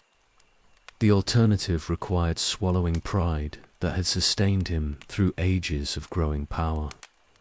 But it offered possibilities that immediate punishment would forever close. If he could convince the victors that his corruption had not progressed beyond hope of redemption, if he could present himself as a servant led astray rather than a willing architect of evil, then perhaps opportunities for future action might remain open. When Eönwë the Herald appeared before the shattered gates of Angband, calling for all servants of the Dark Lord to surrender themselves for judgment, the lieutenant stepped forward with a performance that drew upon every skill he had developed in manipulation and deception. The form he wore was not the terrible shape of power he had cultivated in recent centuries, but something closer to what he had been in his earliest days, still mighty, but touched with an air of sorrow that spoke of genuine regret. The words he spoke to Morgoth's herald were crafted with the same care he had once devoted to forging perfect rings, each phrase calculated to produce the desired effect. He spoke of corruption that had crept upon him gradually, of loyalty that had blinded him to the true nature of his master's purposes. Most importantly, he claimed a desire for redemption that felt genuine even to his own ears, though the redemption he actually sought bore little resemblance to what his listeners imagined. Eönwë received his submission with expressions that revealed nothing of the herald's thoughts, but the lieutenant could sense the careful evaluation taking place behind those ancient eyes. The mayor who stood before him had served in Manu's halls since the world's beginning, had witnessed the corruption of Melkor himself, and would not be easily deceived by false repentance. Yet the very magnitude of the task facing the victors worked in the lieutenant's favor, with so many prisoners to process and judge. Individual cases could not receive the attention they might merit under other circumstances. The decision, when it came, was exactly what the lieutenant had hoped for, while scarcely daring to expect it. Rather than face immediate judgment before the Valar themselves, he was to remain in Middle-earth under watch, demonstrating through his actions whether his claimed repentance was genuine. The freedom this granted was limited and conditional, but it was freedom nonetheless, enough to begin laying the groundwork for everything that would follow. As the ships of the Valar departed, bearing Morgoth to imprisonment beyond the world's confines, the lieutenant allowed himself a moment of satisfaction at the success of his deception. The performance had been flawless, convincing enough to secure the breathing space he needed while avoiding commitments that would actually limit his future actions. Ian Way and his companions believed they had saved a soul that teetered on the edge of damnation, when in truth they had merely given that soul the tools it needed to achieve damnation's perfect completion. The ruins of Angband lay around him like the broken fragments of a dream, but already his mind was turning toward the future and the opportunities it would bring.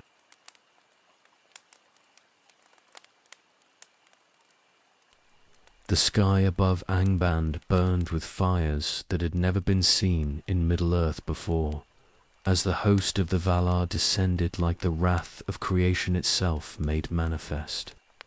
From the fortress walls, the lieutenant watched ships that sailed not upon water, but through the very air, their white sails catching winds that blew from realms beyond the circles of the world.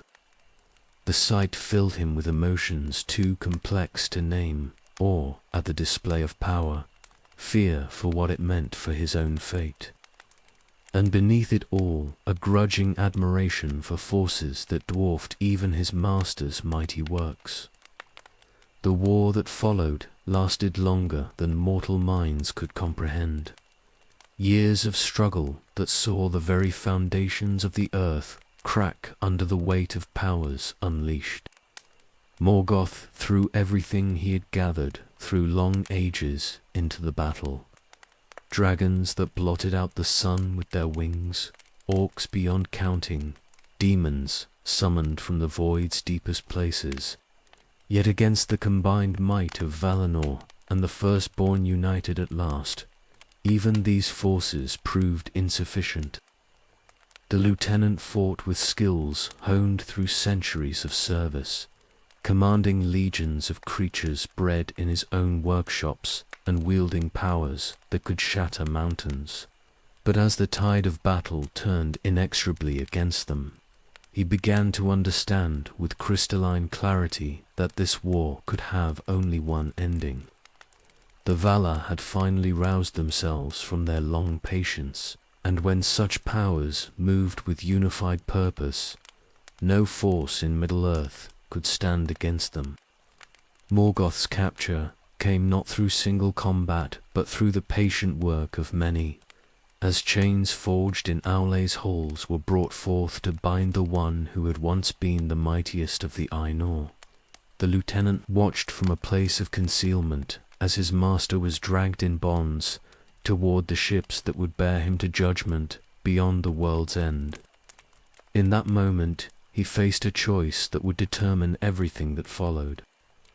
He could stand forth and share his master's fate, accepting whatever punishment the Valar deemed fit for one who had served the Dark Lord so faithfully. The option held a certain appeal. There would be honor in facing judgment with head held high, in accepting the consequences of choices made in full knowledge of their nature. But honor was a luxury that belonged to beings who still possessed the innocence he had abandoned long ago. The alternative required swallowing pride that had sustained him through ages of growing power.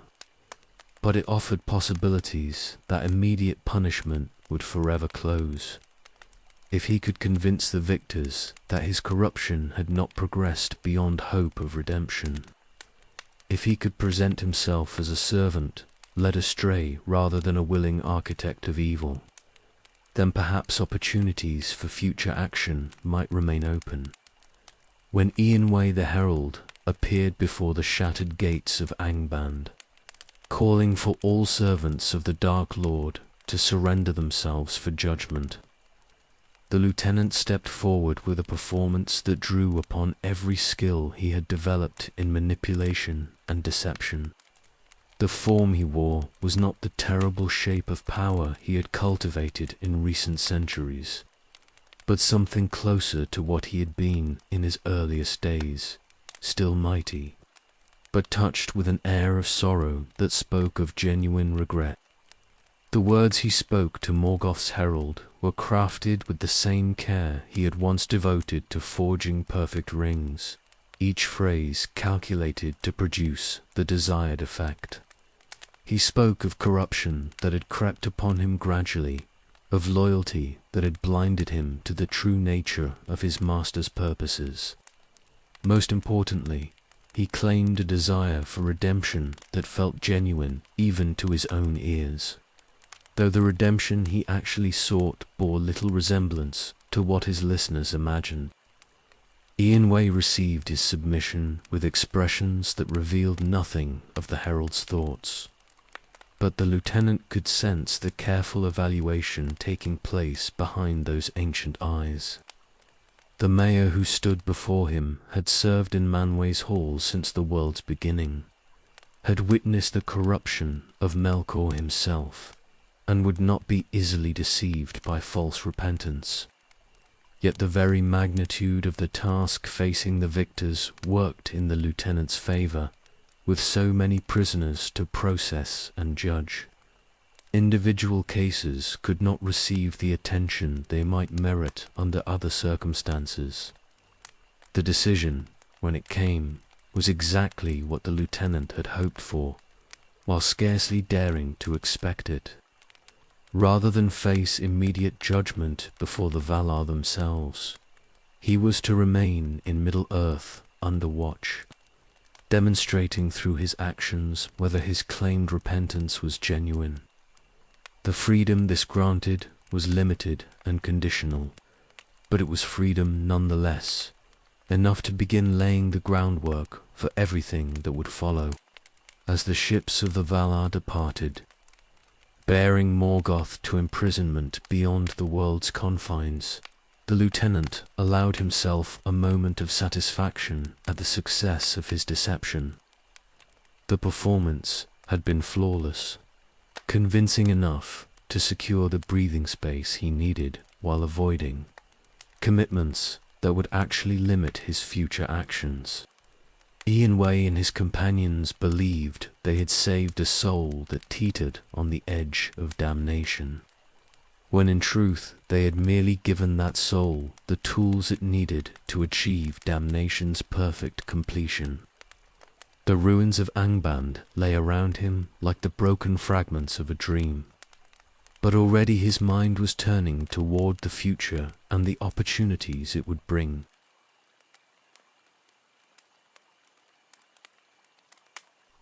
The form that emerged from Angband's ruins bore little resemblance to the terrible lieutenant who had served the Dark Lord with such dedication. Gone were the shadows that had clung to his shape like living garments, replaced by radiance that seemed to flow from within his very being. The face he wore now was fair beyond mortal description, beautiful in the way that captured hearts without effort and inspired trust in even the most cautious observers. This transformation required more than simple shape-shifting. It demanded a fundamental alteration of his essential nature that pushed his abilities to their absolute limits. Every trace of the corruption that had marked his service to Morgoth had to be hidden beneath layers of carefully crafted innocence, while the power that remained accessible was filtered through channels that appeared benevolent rather than threatening. The work was exhausting in ways that physical labor could never match, yet he maintained it with the dedication of one whose very existence depended upon the performance's success. Ian Way's visits came regularly in those early years, the herald arriving without warning to observe and evaluate the progress of one who claimed to seek redemption. These encounters became elaborate dances of deception, with each participant playing roles that served their purposes while concealing their true intentions. The lieutenant presented himself as a soul struggling against the lingering effects of long corruption, making just enough progress to seem genuine while ensuring that complete recovery remained perpetually just beyond reach. The herald's questions probed depths that would have exposed a lesser deceiver, seeking signs of the malice that had driven so many atrocities during the war. but the lieutenant had prepared for such interrogation with the same thoroughness he brought to all his endeavors, constructing responses that contained enough truth to feel authentic, while omitting the details that would have revealed his actual state of mind. He spoke of regret that was entirely real, though not for the reasons his interrogator imagined, and of a desire for redemption that burned within him like fire. The years of observation gradually established patterns that worked in his favor. As Ianway began to relax his vigilance in the face of consistent behavior that supported the claim of genuine repentance, the herald still arrived for his inspections, but with less frequency and decreased intensity of scrutiny. Each successful encounter built upon previous achievements, creating a foundation of trust that would prove invaluable when the time came to move more freely through Middle-earth. The lieutenant used these periods between visits to explore the changed world that had emerged from the war's devastation. Beleriand lay drowned beneath waves that had risen to claim the lands where so many great deeds had been accomplished, while new territories spread eastward toward horizons that beckoned with promise of fresh opportunities.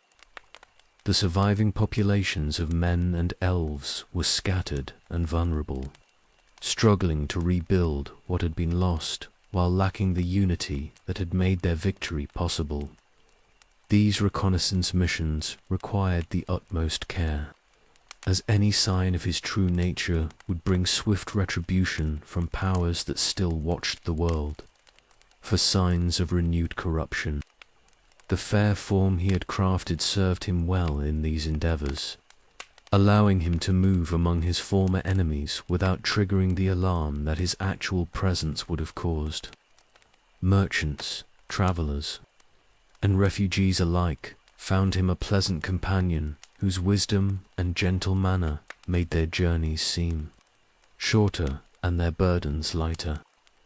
Through these interactions, he began to gather intelligence about the state of Middle-earth's various kingdoms and the individuals who wielded influence within them. The information was fragmentary, at first gleaned from casual conversations and careful observation, but it gradually accumulated into a comprehensive understanding of the political landscape that would prove crucial for future operations. More importantly, he began to identify potential allies and targets, individuals whose particular strengths and weaknesses might serve his purposes when the time came to act more directly. The process of maintaining his deception grew easier with practice, as the patterns of thought and behavior required by his false persona became increasingly natural. There were times when he almost believed his own performance, when the role of repentant spirit seeking redemption felt more real than the memories of his service to Morgoth. These moments of self-doubt troubled him at first, until he realized that they actually strengthened his disguise by adding layers of authenticity that no conscious acting could have achieved. The turning point came when Eonway arrived for what would prove to be his final inspection, finding his subject engaged in acts of apparent charity that seemed to confirm the success of the redemption process. The lieutenant had spent weeks preparing for this encounter, carefully orchestrating circumstances that would present him in the most favorable possible light. When the herald departed with expressions of cautious approval, he knew that he had achieved the first major victory of what would prove to be a very long campaign. The freedom that followed was intoxicating after so many years of careful restraint. Though he was wise enough to continue his cautious approach even after the immediate threat of discovery had passed, the foundations had been laid for everything that would follow, but the true work was only beginning.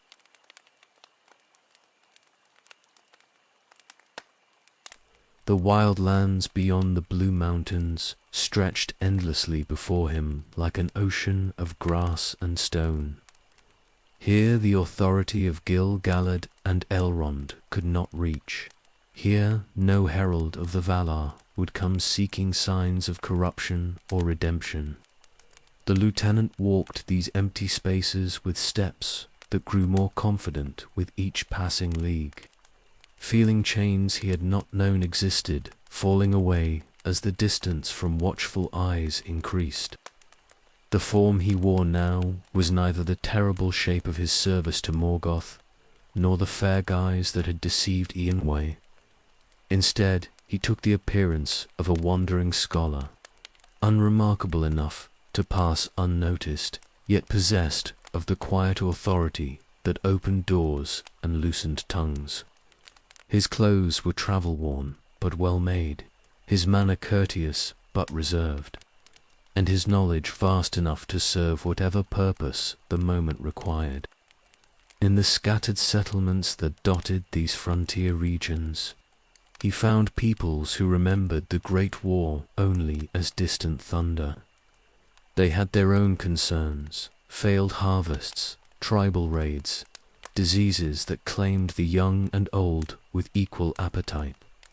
These troubles provided opportunities for one who possessed both the power to offer genuine aid and the wisdom to ensure that such aid created lasting obligations. The first village he encountered was dying from a plague that had already claimed half its children. The survivors huddled in their huts, waiting for death to finish what it had started, too weakened by despair to attempt any remedy their crude medicine could provide. He arrived like an answer to prayers they had stopped believing anyone would hear. The cure he offered was real enough, drawn from knowledge gained in ages of studying the boundaries between life and death. But the healing came with subtle modifications that opened the recipients minds to influences they would never consciously recognize, seeds of loyalty planted so deeply that they felt like natural emotions, gratitude that would endure long after the memory of their benefactor had faded from conscious thought. Word of the miracle spread with the speed that only hope can achieve in desperate times. Other villages sent delegations begging for similar aid, while individuals made pilgrimages to seek blessings from the wise healer who asked nothing in return for his services. Each encounter strengthened the network of influence that grew around his wandering path, creating bonds that would prove invaluable when the time came to call upon them. The eastern tribes proved more challenging subjects than the settled villagers, their nomadic lifestyle and warrior traditions making them resistant to subtle manipulation. But their very strengths could be turned to advantage by one who understood the proper techniques. A young chieftain's desire for glory could be channeled toward conflicts that served larger purposes, while an elder's fear of his people's decline might lead him to embrace changes that promised renewed strength. The years passed in constant movement through territories that few mapmakers had ever attempted to chart. He learned the secret paths through mountain passes where avalanches had buried entire armies, discovered oasis towns where merchants gathered to trade in goods that could not be found in any Western market. Each new region brought fresh opportunities to plant seeds of influence while gathering intelligence about resources and populations that might prove useful in conflicts yet to come. The transformation in his own nature proceeded as gradually as the expansion of his hidden network. The fair form he had worn to deceive Ianwe began to feel constraining rather than protective, while the terrible majesty of his service to Morgoth seemed like a costume from another age.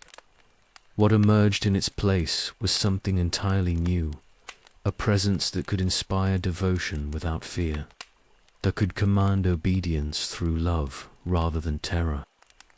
Yet beneath this evolution, the core of his being remained unchanged. The desire for perfect order still burned within him like an unquenchable flame, driving him to see every interaction as another step toward the ultimate goal of reshaping the world according to his vision. The techniques had changed, grown more sophisticated and subtle, but the fundamental purpose remained constant. The network he had built began to show its value as reports filtered back through channels that appeared entirely natural. Traders carried word of political changes in distant kingdoms. Travelers shared gossip about the movements of important figures, and pilgrims brought news of developments in regions where his own presence would have been unwelcome.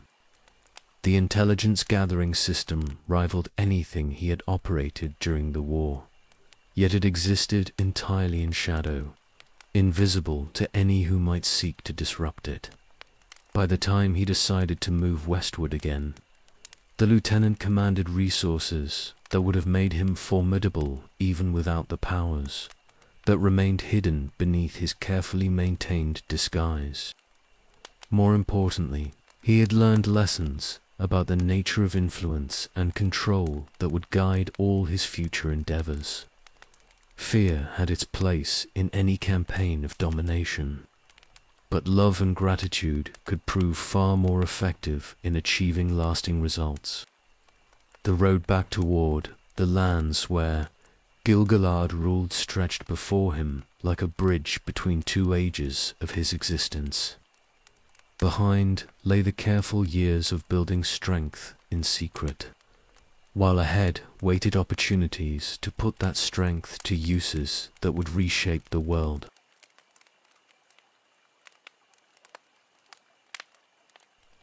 The tribes of the Far East had never heard the music of Iluvatar, or felt the blessing of the Valar upon their faces. They lived and died in lands where no light of Valinor had ever shone, where the only powers they knew were those that spoke through storm and earthquake and the changing seasons. Into this darkness came one who offered them gifts beyond their wildest dreams. He appeared to the chief of the Veriag as a wise man from distant lands, bearing knowledge of metals and agriculture that could transform their harsh existence into something approaching prosperity. The weapons he helped them forge cut deeper than any blade they had wielded before. The crops grown from his seeds flourished in soil that had previously yielded only thorns and bitter roots. But with each gift came subtle changes that the recipients barely noticed. The iron he taught them to smelt held traces of substances that made those who worked with it more susceptible to his influence. The new farming techniques required rituals that seemed harmless but opened channels through which his will could flow. The tribal shamans were the first to recognize that something fundamental had shifted in the spiritual landscape around them. Their old ceremonies no longer produced the expected results, while new practices suggested by their benefactor brought power that left them dizzy with exhilaration. The spirits they had served for generations grew distant and weak, replaced by presences that demanded different forms of worship. He encouraged these changes with careful guidance that never seemed like command. A word here about the weakness of the old ways, a demonstration thereof what could be achieved through proper devotion to stronger powers. The shamans found themselves drawn into practices that would have horrified their predecessors. Yet each step seemed logical and necessary when viewed from their altered perspective. The corruption spread through the tribe like fire through dry grass. Warriors who had once fought only to defend their families began to hunger for conquest of neighboring lands. Mothers who had cherished their children above all else started to view them as potential sacrifices to gods whose names they learned to whisper in the darkness. Other tribes heard rumors of the Variag's sudden prosperity and sent delegations to discover the source of their good fortune. The wise man received these visitors with warmth that seemed genuine, sharing knowledge and gifts with the same apparent generosity he had shown his first pupils. Each group returned home carrying seeds of change that would transform their own peoples in similar ways. The process accelerated as competition between the tribes intensified.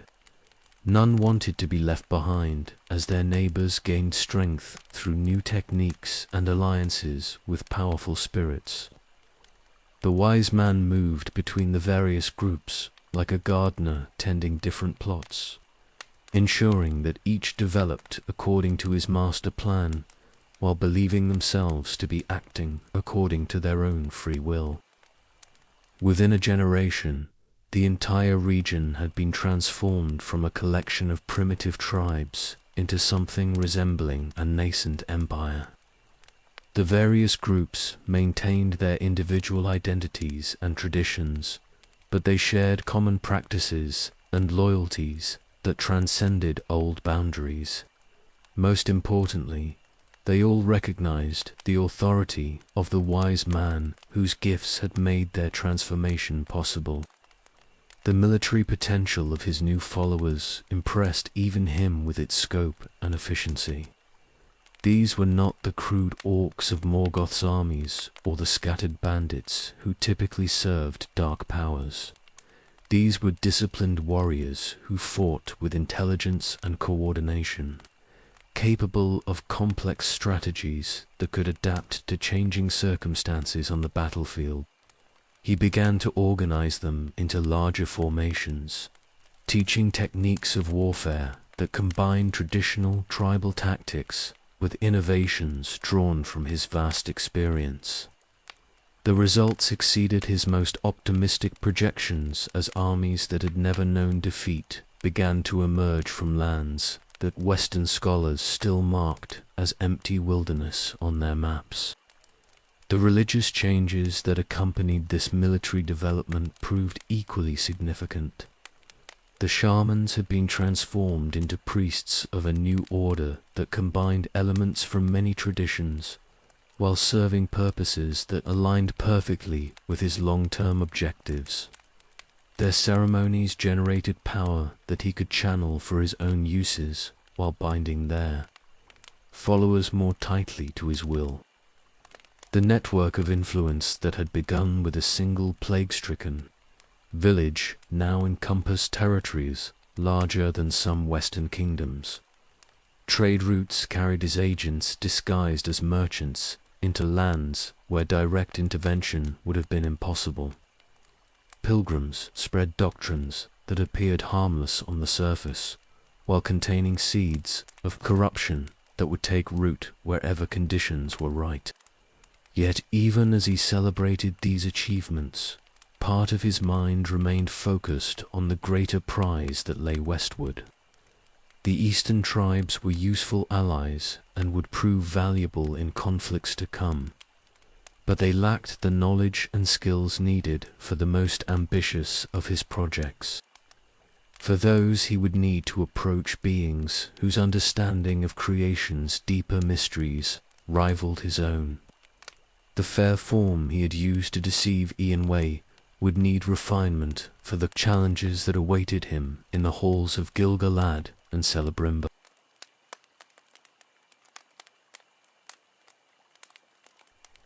The form that approached the borders of Lindon had been crafted with care that surpassed even his earlier deceptions.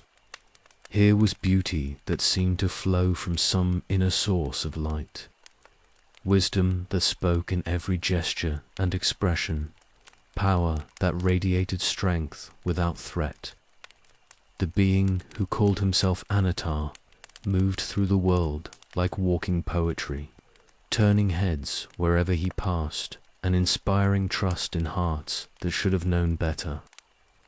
Gil-galad received word of the stranger's approach with expressions that revealed nothing of his thoughts. The High King had ruled through the darkest years of the Elder Days, and survived the War of Wrath itself. Experiences that had taught him to view unexpected visitors with deep suspicion. When emissaries brought reports of a mayor claiming friendship with the Eldar and bearing gifts of incredible value, every instinct the king possessed screamed warnings that few around him seemed to hear. The audience that followed was a masterpiece of careful manipulation, as Anatar presented himself as an emissary from powers that had taken notice of the elves' struggles in these diminished times. He spoke of techniques that could restore some measure of the glory that had been lost when Beleriand sank beneath the waves. His words carried conviction that seemed to flow from genuine concern for the Eldar's welfare, while the gifts he offered provided tangible proof of abilities that could transform their circumstances. Yet Gil-galad's suspicion only deepened as the encounter progressed. Something in the stranger's manner reminded him uncomfortably of powers he had faced during the war, though he could not identify exactly what triggered these feelings. The beauty was too perfect, the wisdom too conveniently applicable to current needs, the generosity too obviously calculated to produce specific responses. When the High King politely but firmly declined the offered assistance, Anatar received the rejection with grace that seemed to confirm his noble nature. He expressed understanding of the caution that recent history had made necessary, while suggesting that perhaps other courts might prove more receptive to the collaboration he sought. The parting was accomplished with courtesy that left no obvious grounds for offense, though both participants understood that deeper currents had been running beneath the surface pleasantries. The reception at a region proved dramatically different, as Celebrimber and his craftsmen had grown frustrated with the limitations that hampered their attempts to achieve works worthy of their heritage. The techniques passed down from Fuena's tradition required materials and conditions that no longer existed in Middle-earth, forcing them to accept compromises that fell short of their artistic vision. Anatar's arrival seemed like an answer to prayers they had barely dared to voice. The Lord of Gifts demonstrated knowledge that bridged the gap between theory and practice, showing how techniques that had been lost could be recovered through innovative approaches to familiar materials.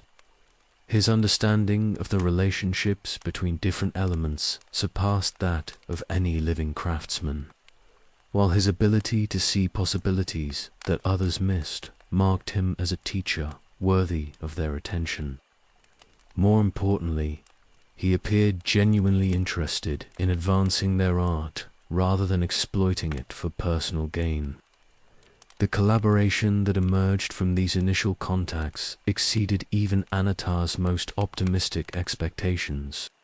Celebrimber and his followers proved to be exactly the partners he had hoped to find, skilled enough to contribute meaningfully to complex projects, yet lacking the broader perspective needed to recognize the ultimate purpose toward which their work was being directed. Their enthusiasm for the craft made them eager students, while their trust in his guidance removed obstacles that might have slowed progress significantly. The workshops of Ostin Edel soon rang with sounds that had not been heard since the greatest days of Gondolin and Nargothrond. Forges burned with fires that had been thought impossible to rekindle, while anvils bore the weight of materials that pushed the boundaries of what even elven skill could shape. The results justified every effort expended, as objects of surpassing beauty and power began to emerge from their combined labors. Word of these achievements spread throughout the surviving elven realms, carried by traders and travelers who could barely describe what they had witnessed in the workshops of Erygian. Some of these reports reached Gil-galad's court, where they served only to deepen the High King's concerns about the true nature of the being who had made such wonders possible. But the evidence of genuine benefit to the Eldar made it difficult to argue against cooperation that was producing such remarkable results. Anatar established residence in chambers that Celebrimba had prepared with all the honor due to a valued collaborator and friend. From this base, he began to extend his influence through networks that appeared entirely natural while serving his deeper purposes perfectly. Students came to learn techniques that only he could teach, while visitors carried word of his achievements to courts throughout Middle-earth. The foundation had been laid for achievements that would reshape the world, though few who participated in the early stages understood the true scope of what they were helping to create. The Lord of Gifts moved among his new allies like a master craftsman selecting tools for a project whose final form remained known only to himself.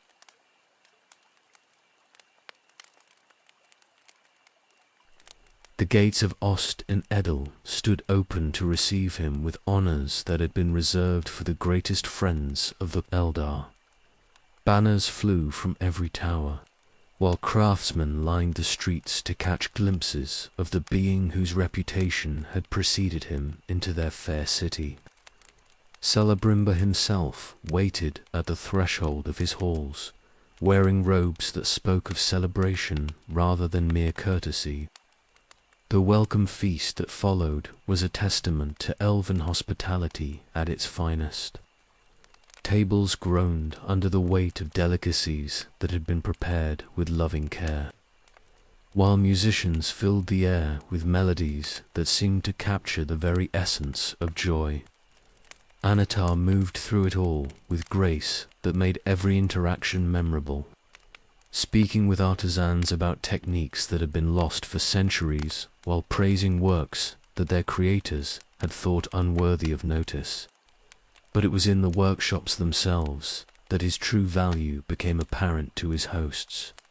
The forges that had grown cold through lack of proper fuel blazed to life at his touch, while tools that had been abandoned as inadequate were transformed into instruments of incredible precision.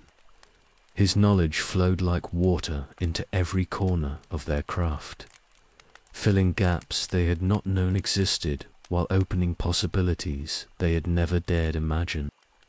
Celebrimba watched these demonstrations with eyes that shone like stars, recognizing in his guest abilities that matched the legendary skills of his own lineage.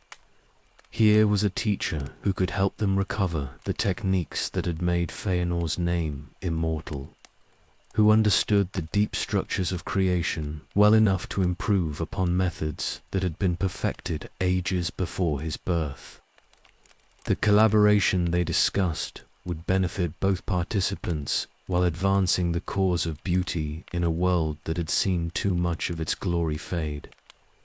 The weeks that followed established patterns that would endure for decades to come. Each morning found them in the workshops, pursuing projects that grew more ambitious as their partnership deepened.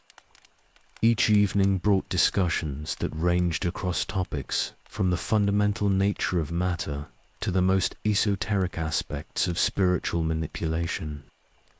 Anatar proved himself a student as eager as he was a teacher, absorbing insights about elven techniques with the same enthusiasm he showed when sharing his own knowledge.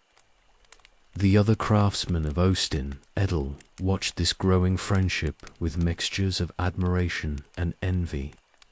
Some sought to involve themselves in the great works being undertaken, offering their skills in hope of contributing to achievements that would echo through history. Others contented themselves with observing from a distance, knowing that they lacked the knowledge needed to participate meaningfully in projects of such scope and complexity. Word of the collaboration's success reached courts throughout Middle-earth, carried by merchants and diplomats who had witnessed the results firsthand. The items emerging from a region's workshops surpassed anything seen since the Elder Days, combining traditional elven artistry with innovations that pushed the boundaries of what had been thought possible. Each piece told a story of skills recovered and horizons expanded, proof that the decline of the world could be reversed through proper understanding and effort. Gil-galad received these reports with expressions that grew darker as the implications became clear. The High King's advisors spoke of the benefits that might flow from establishing closer ties with such a powerful ally. Yet something in their arguments only strengthened his resolve to maintain distance from the Lord of Gifts. His instincts warned him that beauty and utility could mask purposes far removed from their surface appearance. Diplomatic messages began to flow between Lindon and Irigen as Gil-galad sought to understand the nature of the being who had so thoroughly captured his kinsman's trust and admiration. The responses he received painted pictures of generosity, wisdom, and dedication to the Eldar's welfare that should have allayed his concerns. Instead, they reinforced his growing conviction that some threat was taking shape beyond his ability to perceive or counter. The division that emerged within the elven realms served Anatar's purposes perfectly, though he took care to appear saddened by the High King's continued suspicion. He spoke with genuine regret about the missed opportunities that such mistrust created, while ensuring that his supporters in a region understood the obstacles their benefactor faced in pursuing his mission of assistance to their people. The sympathy this generated strengthened bonds that were already growing beyond anything he had dared hope to achieve. Celebrimber's invitation to establish permanent residence in Ost-in-Edel came with offers of workshops equipped to the highest standards and access to materials that had been hoarded since the destruction of Berlin. The chambers prepared for him rivaled those that might have been offered to a visiting king, complete with libraries containing texts that recorded techniques thought lost forever. Most importantly, he was granted authority to participate in decisions about which projects would receive support and resources. The position offered everything he needed to pursue the next phase of his carefully laid plans. From this base, he could influence the development of elven craftsmanship while gathering intelligence about their capabilities and limitations. The trust placed in him provided cover for experiments that would have been impossible to conduct under more suspicious oversight. As he settled into his new role within a region's hierarchy, Anatar allowed himself moments of satisfaction at how perfectly events were unfolding according to his design.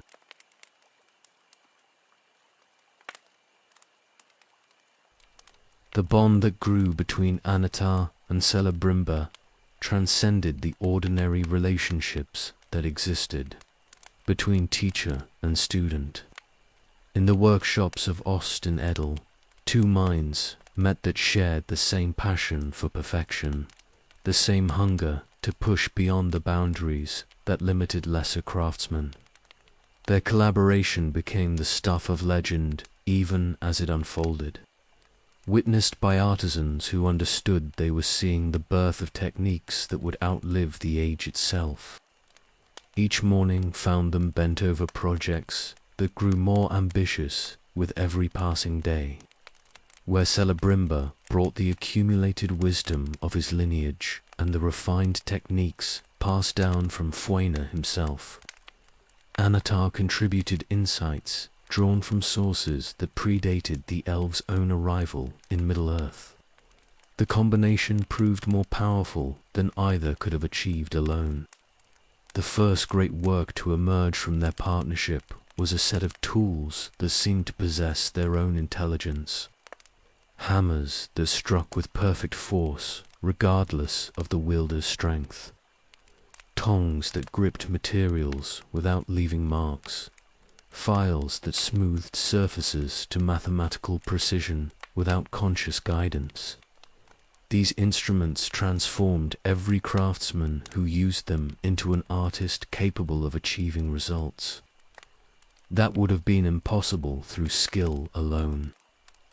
Celebrimbor marveled at his friend's ability to see solutions where others perceived only obstacles. When traditional methods failed to produce the desired results, Anatar would approach the problem from angles that revealed new possibilities. His understanding of how different materials interacted went beyond simple chemistry into realms that touched upon the fundamental forces that shaped reality itself. The trust that developed between them allowed for exchanges of knowledge that neither had shared with any other being. Celebrimbor revealed secrets of elven craftsmanship that had been guarded since the Elder Days, techniques that his grandfather had developed in the hidden halls of Formenos. In return, Anatar offered insights into the nature of creation that expanded the Elf Lord's understanding of his own abilities. Their friendship extended beyond the workshop into every aspect of their lives together.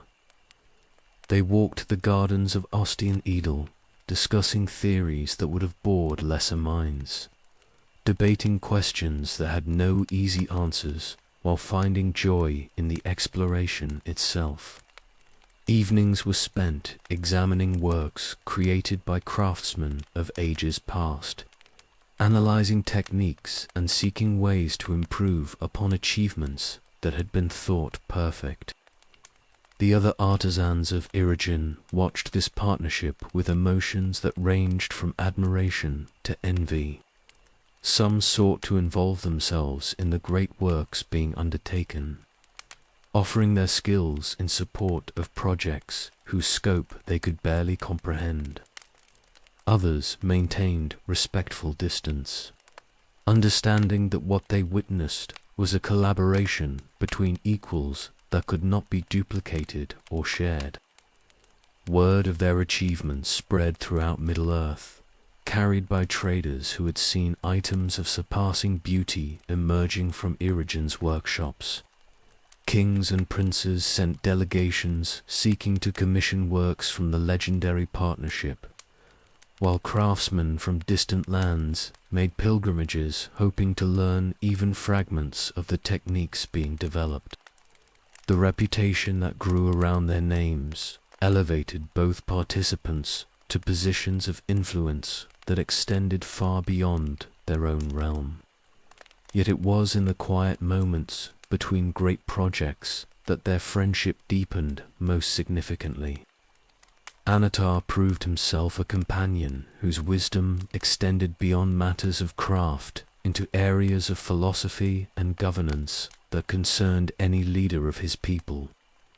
His advice on matters of policy and diplomacy carried weight that came from understanding of the world's deeper currents, while his perspective on the challenges facing the Eldar helped Celebrimbor see solutions that had not occurred to him before. The Lord of Gifts demonstrated again and again that his primary concern was the welfare of those he had chosen to serve. When resources grew scarce for certain projects, he would produce materials from sources that remained mysterious but undoubtedly legitimate. When technical problems threatened to derail important work, he would spend sleepless nights developing solutions that benefited everyone involved. Celebrimbor found himself relying on his friend's judgment in matters that extended well beyond their shared craft. The insights Anatar offered into the motivations of other rulers and the likely outcomes of various policies proved remarkably accurate, helping Irigian navigate political complexities that might otherwise have led to unfortunate consequences. The trust that developed from these successes created bonds that seemed unbreakable. The workshops themselves were transformed by their collaboration into something, approaching temples dedicated to the pursuit of perfect beauty. Each tool had its proper place.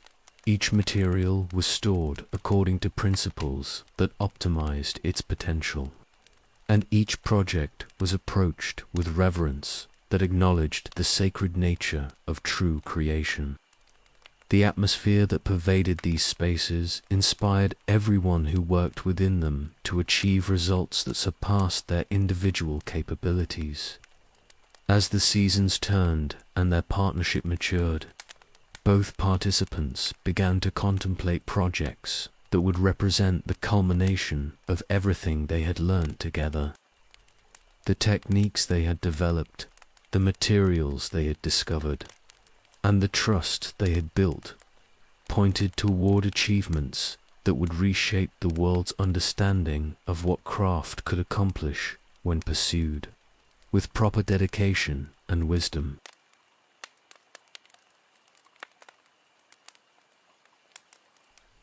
The first rings emerged from their forges like children taking tentative steps into the world. These were not the great works that would define their legacy, but practice pieces designed to test techniques and explore possibilities. Each band of gold or silver carried within it lessons learned through trial and error, successes and failures that would guide the creation of far mightier works. Anatar approached the ringcraft with the methodical precision that marked all his endeavors. He studied the traditional elven methods with the attention of a scholar discovering lost texts, absorbing every detail of how the metal was prepared, how the symbols were inscribed, how the final enchantments were woven into the finished pieces. But even as he learned, his mind was already working on improvements that would surpass anything his teachers had achieved. The early experiments focused on understanding how different materials interacted with the spiritual forces that gave rings their power. Gold responded differently than silver, which behaved unlike the rarer metals that could only be obtained through trade with distant lands. Each substance had its own character, its own preferences for the types of enchantments it could sustain without corruption or failure. Celebrimba watched his friends progress with growing amazement at the speed with which complex techniques were mastered. Processes that had taken him years to perfect were absorbed in mere weeks by a mind that seemed to grasp the underlying principles almost instantly. The rings Anatar produced grew more sophisticated with each attempt, incorporating innovations that pushed beyond the boundaries of traditional craft. The workshops rang with sounds that had not been heard since the greatest days of Gondolin, as new techniques were born from the marriage of elven wisdom and insights that came from deeper sources. Hammers struck with rhythms that seemed to follow musical patterns, while files moved across surfaces in motions that resembled the gestures of dancers. Every aspect of the work was refined until it achieved a harmony that transformed mere craftsmanship into something approaching art. The lesser rings began to attract attention from throughout Eregion as word spread of their remarkable properties. A band that protected its wearer from disease, another that granted enhanced vision in darkness, a third that allowed its bearer to understand languages previously unknown to them.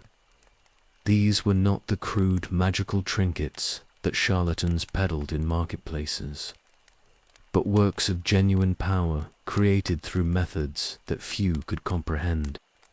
Anatar studied each success and failure with equal intensity, building understanding of how ringcraft functioned at its most fundamental levels. He learned which symbols could be combined safely and which would interfere with each other's effects. He discovered how the size and weight of a ring influenced its capacity to hold enchantments, and how the shape of its band affected the flow of power through the finished work. The knowledge gained through these experiments extended far beyond ring-making into areas that would prove valuable in many future endeavors. The techniques for binding spiritual forces into physical objects could be applied to swords, armor, and tools of every description. The methods for ensuring that enchantments remained stable over long periods would be essential, for works intended to endure through ages of use and abuse. Celebrimbor contributed his own innovations to their shared research, drawing upon family traditions that stretched back to the creation of the Silmarils themselves. His understanding of how light could be captured and preserved in physical form opened possibilities that complemented his friend's knowledge perfectly. Together they developed techniques that neither could have achieved alone. The practice rings became testing grounds for ideas that would later be incorporated into far greater works. A method for making enchantments responsive to their bearers' specific needs. A technique for layering multiple effects within a single object. An approach to creating items that would grow stronger rather than weaker through use. Each innovation was carefully documented and refined until it could be reproduced consistently. The materials they worked with grew more exotic as their skill increased. Metals that had been thought too difficult to work proved manageable when proper techniques were applied. Gems that had been considered unsuitable for ring setting revealed hidden properties when approached with sufficient understanding. The very elements seemed eager to serve purposes they had never imagined possible. As their experiments progressed, both craftsmen began to envision works that would represent the culmination of everything they were learning. The lesser rings had taught them the fundamental principles, but those principles pointed toward achievements of far greater scope and ambition. The techniques they had developed could be applied to creating objects of power that would reshape the balance of forces in Middle-earth itself. The foundation had been laid for projects that would test the limits of what even their combined abilities could achieve. In the quiet hours after the forges had cooled, they would discuss possibilities that made their current works seem like mere preparation for the real challenges that lay ahead.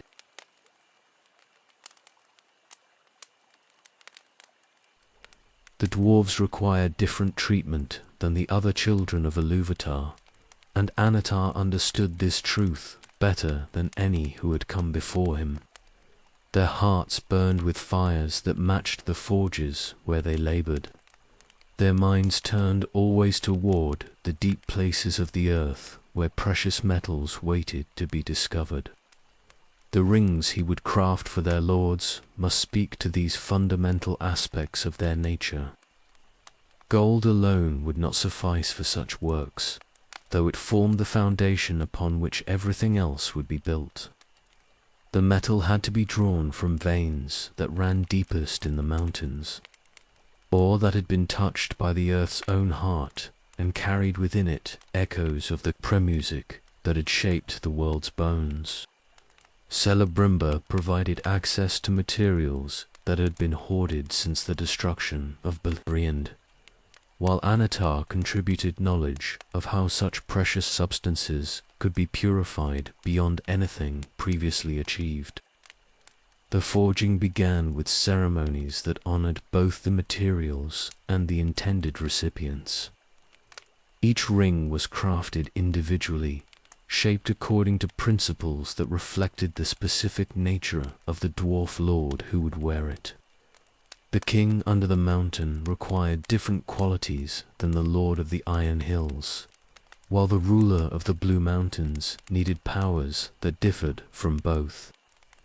The first ring emerged from their forge like a star fallen to earth, its surface gleaming with inner light that seemed to pulse in rhythm with the wielder's heartbeat. When Annatar placed it upon his finger, the gold grew warm and responsive, revealing veins of precious metal that lay hidden within the workshop's stone walls. The enchantment had succeeded beyond even his expectations. creating a tool that would enhance its bearer's natural abilities, rather than replacing them with foreign powers. Celebrimbor watched the demonstration with expressions that mixed wonder with unease.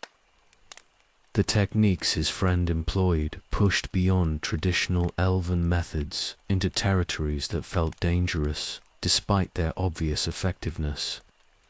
Each ring incorporated innovations that seemed to border on the forbidden, yet the results justified approaches that more cautious craftsmen would have avoided. The second and third rings followed in rapid succession, each one incorporating lessons learned from its predecessors, while adding new capabilities that expanded the scope of what such works could achieve. A band that would reveal the true worth of any mineral its wearer touched, another that granted protection from the toxic fumes that plagued deep mining operations. The powers were subtle but profound, designed to serve practical purposes that dwarf lords would appreciate. The work grew more complex as they progressed through the sequence, with each ring requiring techniques that pushed their abilities to new limits. The fourth ring demanded materials that could only be obtained during specific phases of the moon, while the fifth required inscriptions so precise that a single misplaced line would have ruined months of careful preparation. Anatar met these challenges with enthusiasm that never wavered, finding solutions to problems that would have defeated lesser craftsmen. The enchantments woven into each ring reflected deep understanding of dwarvish psychology and the forces that motivated their actions.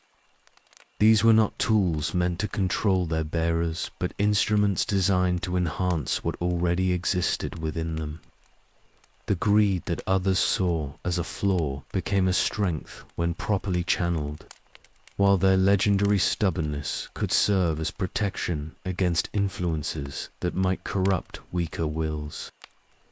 Celebrimbor contributed knowledge that proved essential to the project's success, sharing insights into the relationships between different types of power that his own experiments had revealed.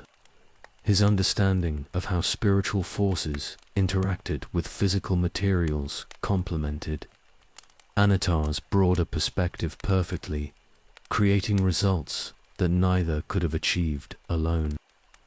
The sixth ring required sacrifices that tested both craftsmen's dedication to their work. The enchantments demanded ingredients that were difficult to obtain and dangerous to handle, while the forging process itself pushed their physical endurance to its limits.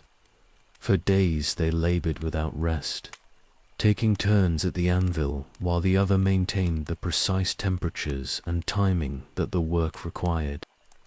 The seventh and final ring emerged from their forge as the masterpiece that crowned the entire sequence. Its powers surpassed those of its companions while incorporating elements that would make it resistant to the types of corruption that might affect lesser works. When completed, it seemed to sing with harmonies that resonated through the deepest foundations of the workshop itself. The 7 rings lay before them like captured stars, each one perfect in its own way, while contributing to a greater pattern that encompassed them all. Anatar studied his creations with satisfaction that went beyond mere pride in craftsmanship accomplished. These were tools that would serve multiple purposes, enhancing their bearers' natural abilities, while creating bonds of loyalty that would prove invaluable in conflicts yet to come. The success of the dwarf rings established techniques and precedents that would guide the even greater works to follow.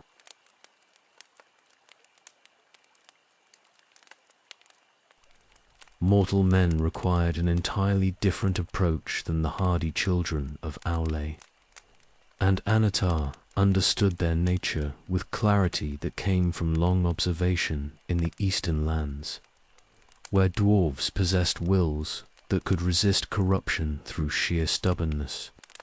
Men burned with ambitions that made them vulnerable to influences they would never consciously accept. The rings crafted for their kings must account for these fundamental differences. The materials chosen for the 9 reflected this understanding. Metals that would respond to the passions that drove mortal hearts, rather than the steady determination that characterized dwarfish nature. Silver formed the primary component, worked with gold that had been refined through processes unknown to traditional smithcraft. Each ring would be beautiful enough to appeal to kingly pride, while subtle enough to avoid triggering the suspicions that more obvious displays of power might provoke. Celebrimba approached this phase of their work with reservations that had grown stronger as their collaboration progressed. The techniques Anatar employed for the mortal rings pushed further beyond traditional methods than anything they had attempted before. The enchantments required ingredients that made the Elf Lord uncomfortable, while the binding processes involved forces that seemed to originate from sources he preferred not to contemplate. The first ring took shape under hammers that struck with rhythms designed to match the beating of mortal hearts. Its band was inscribed with symbols that appeared decorative to casual. Observation while serving purposes that went far deeper than mere ornamentation.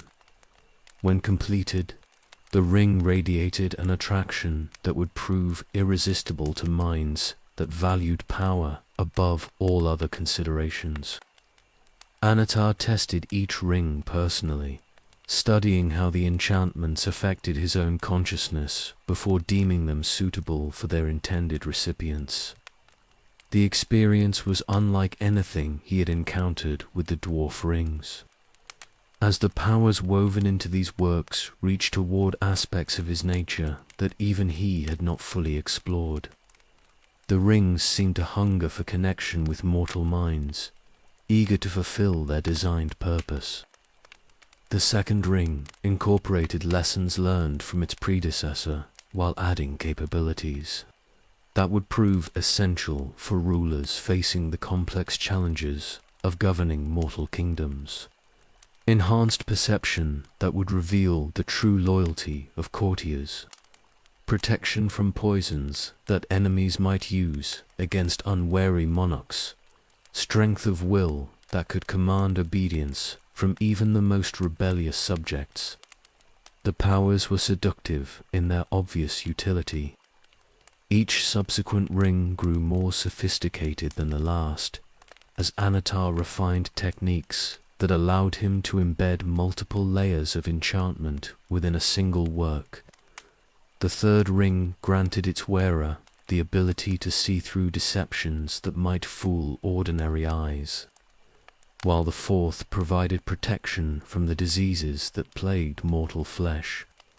By the time the fifth ring emerged from their forge, even Celebrimba had to acknowledge the magnificence of what his friend was achieving.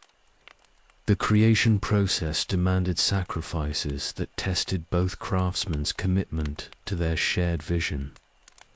Days passed without rest as delicate procedures required constant attention, while nights were spent in preparation for the next phase of work that could not be delayed without risking the corruption of everything they had accomplished.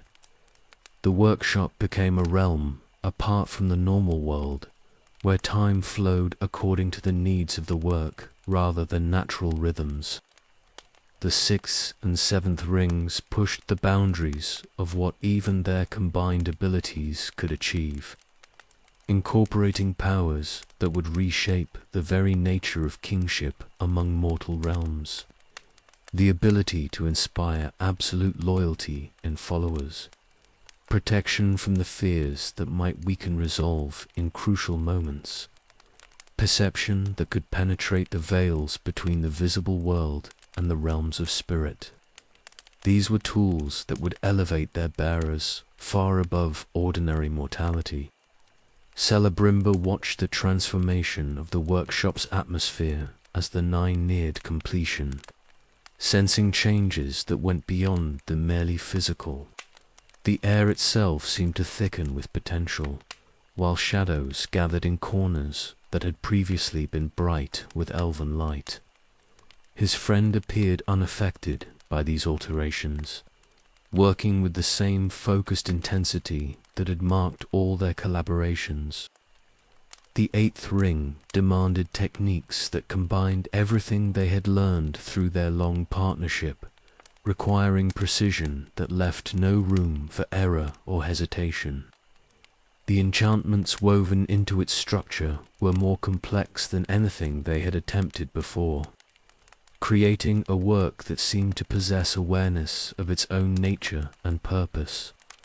When completed, it seemed to regard its creators with intelligence that bordered on consciousness. The ninth and final ring crowned the entire sequence with power that surpassed even Anatar's initial expectations. Its creation required the investment of forces that left both craftsmen drained yet exhilarated by what they had accomplished together. When the last enchantment was complete and the final cooling had finished, the ring pulsed with life that seemed almost independent of its creator's will. The nine lay before them like a constellation fallen to earth, each ring perfect in itself, while contributing to a greater pattern that encompassed purposes beyond their individual capabilities.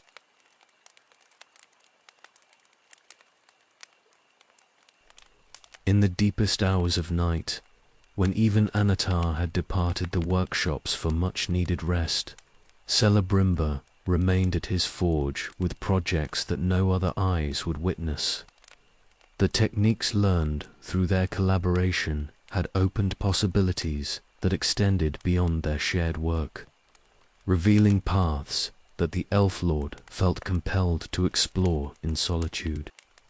His hands moved with certainty, born from centuries of experience as he shaped metals that would serve purposes his friend could never suspect. The decision to work in secret had not come easily to one who valued honesty above most virtues.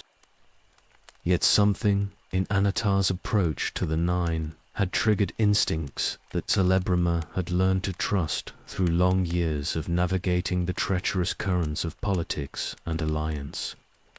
The Lord of Gifts had been generous with his knowledge and genuine in his friendship, but certain techniques he employed carried implications that demanded careful consideration. The first of the three took shape as a ring of gold that seemed to capture the very essence of fire within its gleaming surface.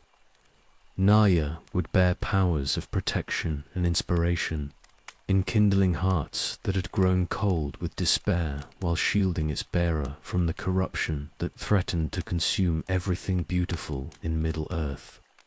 The enchantments woven into its structure drew upon traditions that predated Anatar's arrival, techniques that belonged to the Eldar alone. Working without his friend's assistance proved more challenging than Celebrimber had anticipated, forcing him to rely entirely upon his own understanding of the complex processes they had developed together. Each step required careful judgment about which techniques could be safely employed and which might produce results that served purposes other than those intended. The margin for error was smaller when working alone, but the freedom to pursue his own vision compensated for the increased difficulty. The second ring emerged as a creation of silver that held within it the power of the waters that had blessed Valinor since the world's beginning. Nenya would preserve what was precious against the ravages of time and malice, maintaining purity in a world increasingly tainted by forces that sought to corrupt all things of beauty. The ring sang softly as it cooled, its voice carrying harmonies that spoke of protection offered without domination.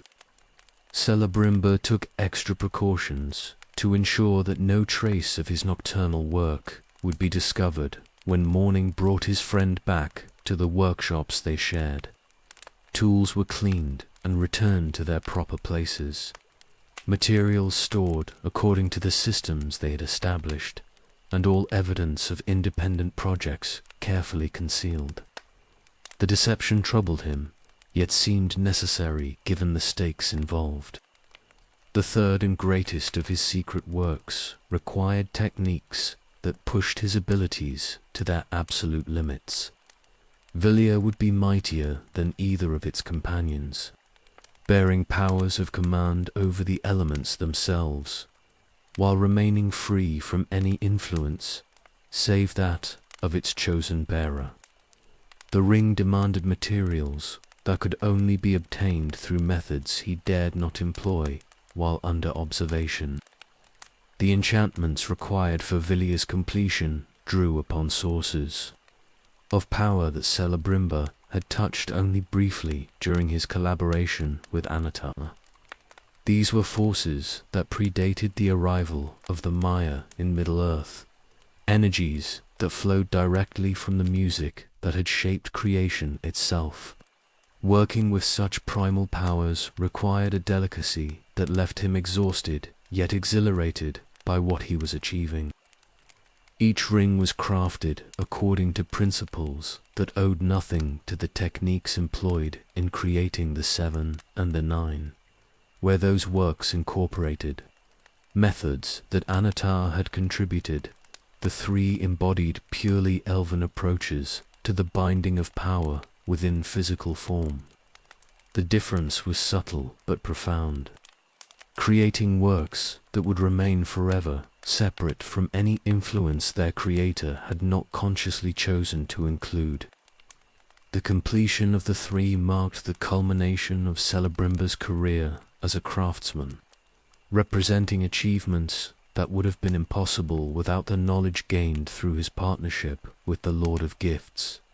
Yet, they also embodied something that belonged entirely to their creator. Works that reflected his own vision of what ringcraft could accomplish when pursued according to the highest ideals of his people. Hidden away in chambers known only to himself, the three awaited the day when their true nature would be revealed, and their powers called upon to serve the cause for which they had been created, until that time came.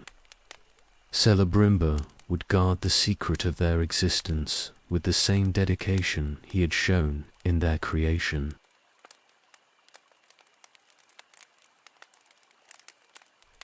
The fires of Mount Doom burned with heat that surpassed any forge in a region, fed by forces that reached down to the world's molten heart.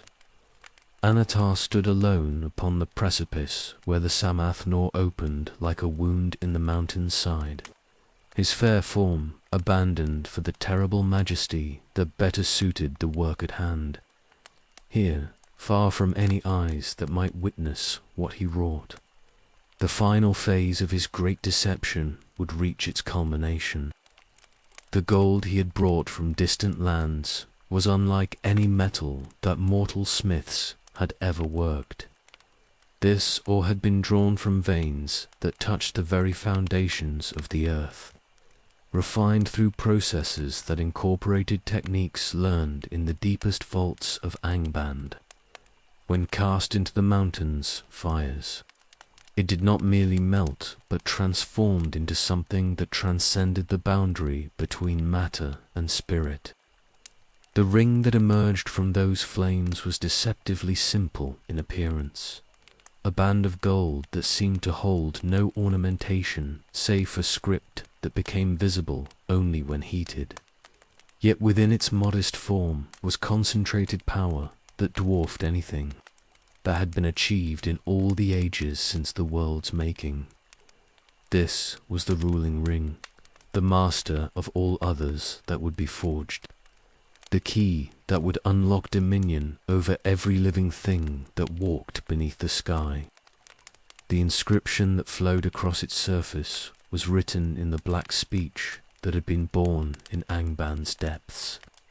words that burned themselves into the very substance of the ring as they appeared.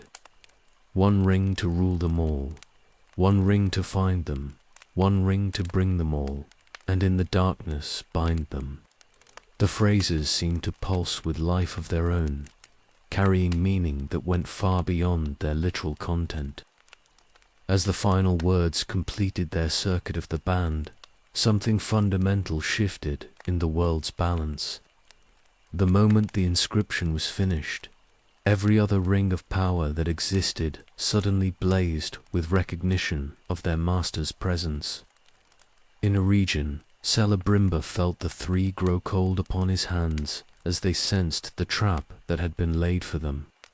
Across Middle-earth, the seven pulsed with new awareness, while the nine sang with harmonies that their bearers had never heard before.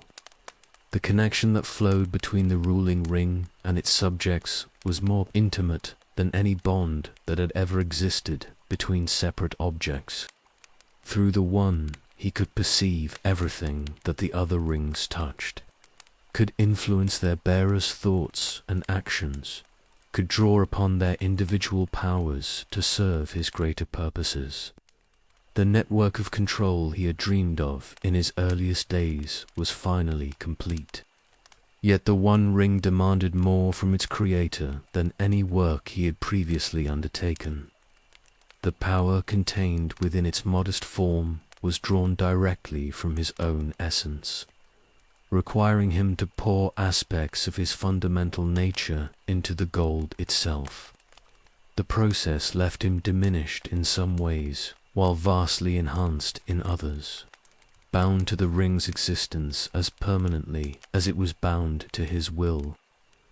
The sensation of wielding the completed ring was unlike anything he had experienced in all his ages of existence. When he placed it upon his finger, the world became transparent to his perception, revealing hidden connections and secret purposes that had previously remained concealed. The thoughts of distant minds opened to his influence like flowers turning toward the sun, while powers that had been scattered across the world flowed together under his command. From his vantage point above the fires that had given birth to his masterwork, he could sense the panic that was spreading through a region as Celebrimba and his craftsmen realized the true nature of what their collaboration had created. The three rings had been hidden from his direct influence through techniques that the Elf Lord had employed in secret. Yet even they could not entirely escape the web of control that now stretched across all of Middle-earth. The seven and the nine responded to his will with eagerness that surpassed his most optimistic projections. Through them, he could feel the minds of their bearers opening like books, revealing secrets and desires that could be exploited for his purposes. The dwarf kings would find their natural greed enhanced beyond all resistance, while the mortal rulers would discover ambitions they had never known they possessed. The fair form of Anatar was no longer necessary now that the deception had served its purpose. The Lord of Gifts could vanish as though he had never existed, while the true architect of the ring's creation revealed himself in all his terrible glory. The long game that had begun with his feigned repentance before, Ianway had reached the moment of victory that made every sacrifice worthwhile. Standing above the fires that had witnessed his triumph, he felt power coursing through him that was greater than anything he had wielded even during the height of his service to Morgoth. The One Ring pulsed on his finger like a second heart, its rhythm matching the beating of his own spirit as they merged into something that was more than either could have been alone.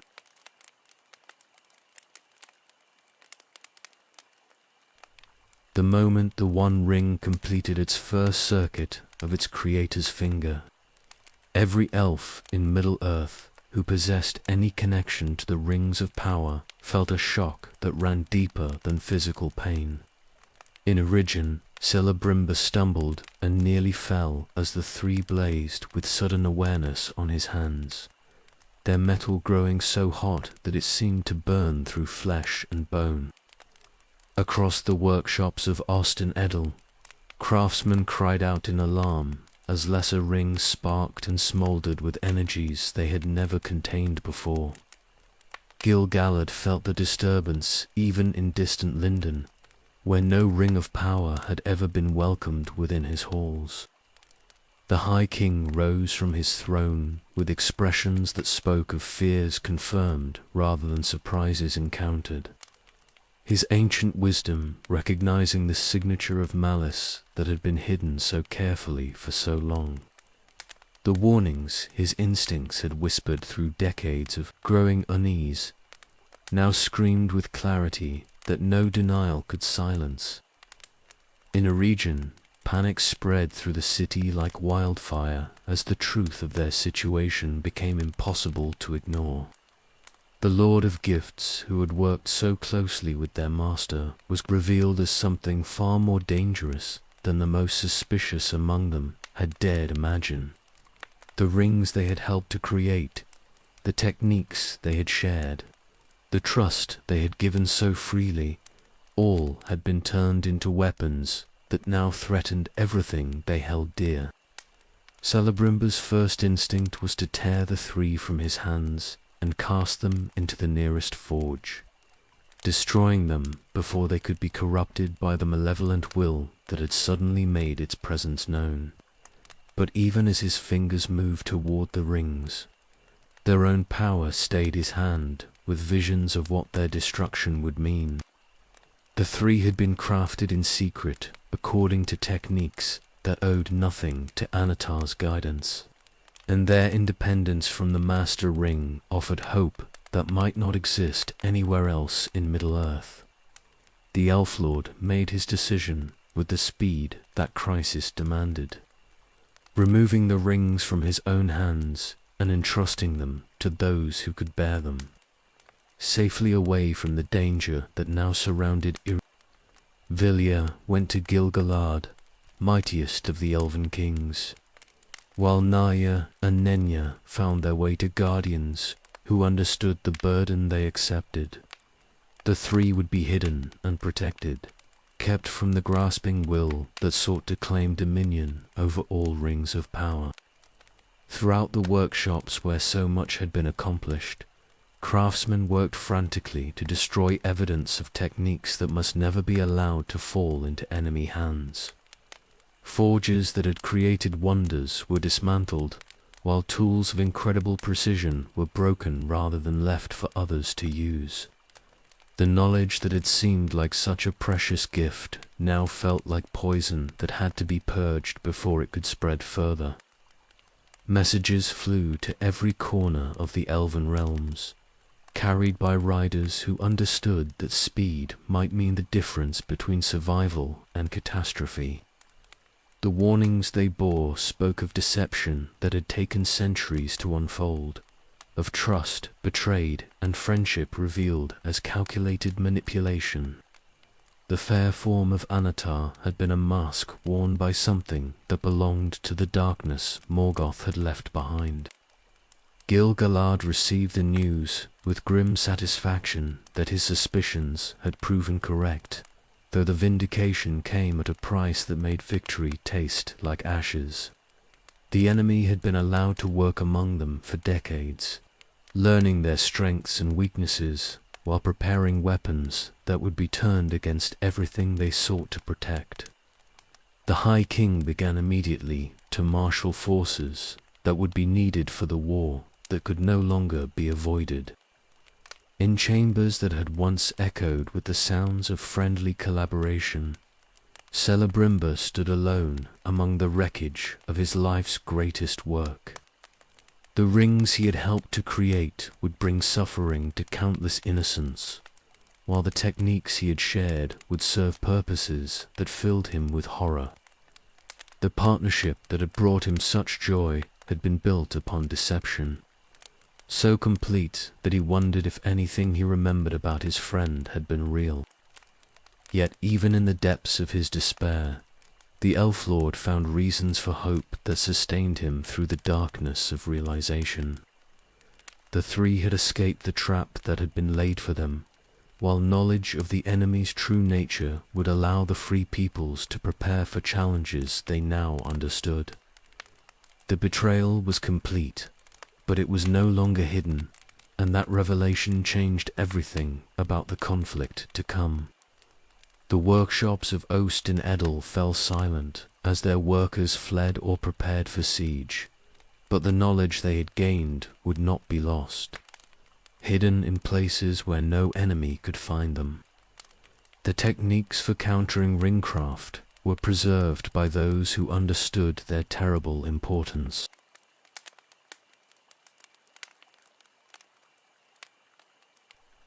The deception was ended, and with it any pretense of peace between the forces that would reshape Middle-earth through fire and blood. From his fortress in the eastern lands, Sauron sent forth proclamations that echoed across every realm where his influence had taken root. The Lord of Gifts was dead, revealed as nothing more than a mask worn by one whose true name had been whispered in fear since the elder days. The armies that answered his call had been preparing for this moment through decades of careful organization.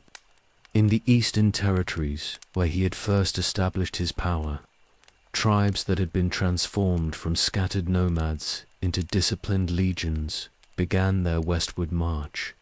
Their banners bore symbols that spoke of allegiances forged in secret, while their weapons gleamed with the dark radiance of metals that had been blessed in ceremonies that honored powers older than the sun.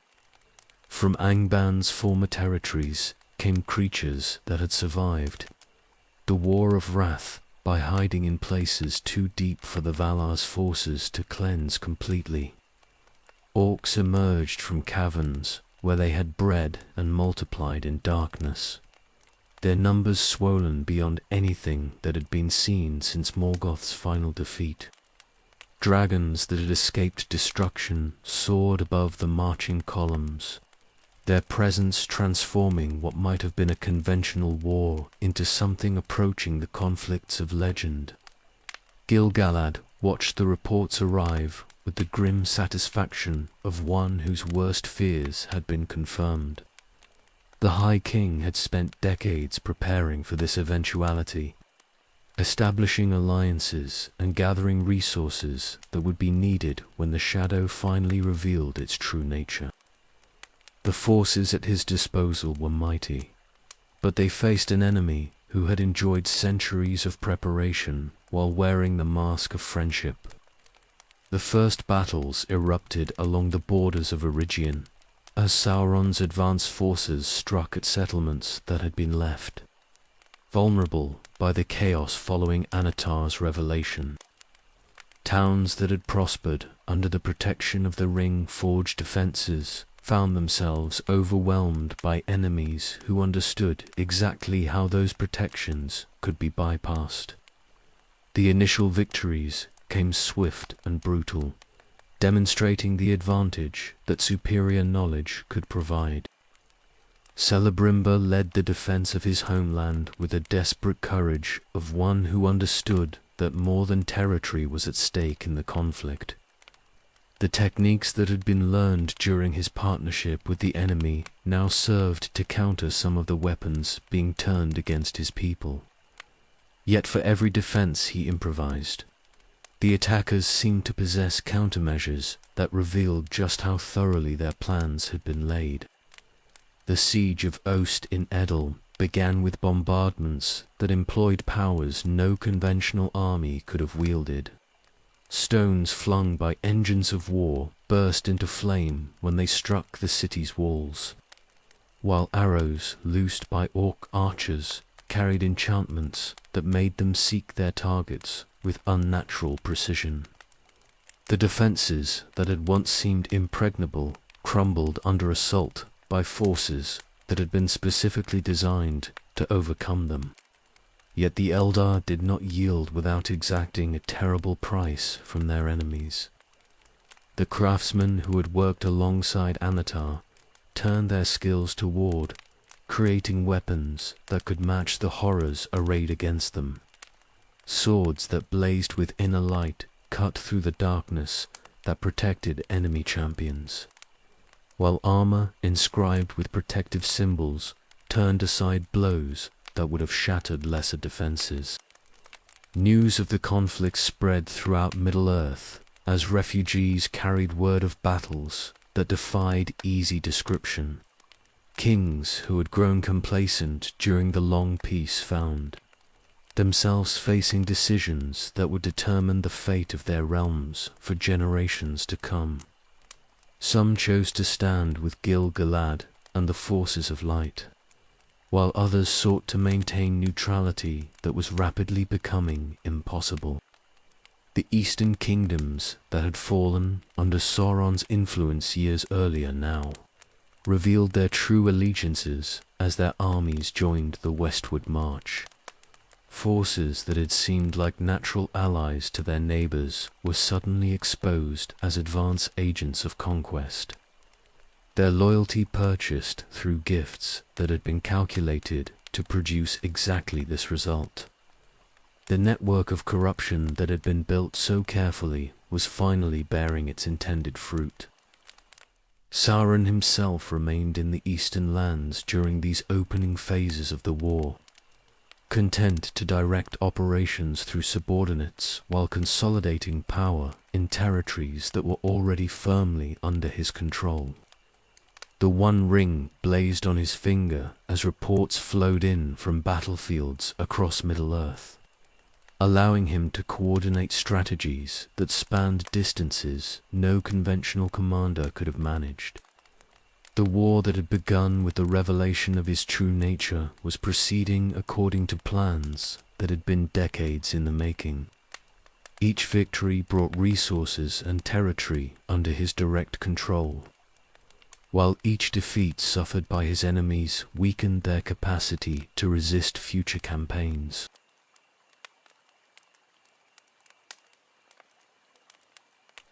The walls of Ost in Edel cracked like broken eggs under the final assault, their white stone blackened by fires that had burned without pause for 7 days and nights.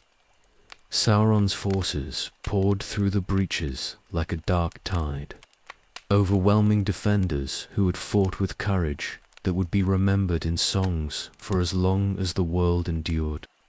The city that had been the crown of elven craftsmanship in the Second Age became a charnel house where beauty died beneath the weight of malice unleashed.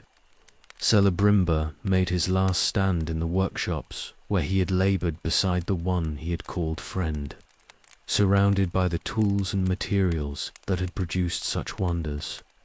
He wielded a sword that blazed with inner fire as orc after orc fell before his desperate skill. But numbers told in the end, as they always did, and the Elf Lord was finally brought down by wounds that even his enhanced constitution could not endure. They carried him before Sauron in chains that had been forged specifically for this moment, bonds that incorporated techniques learned during their partnership to ensure that no elven strength could break them.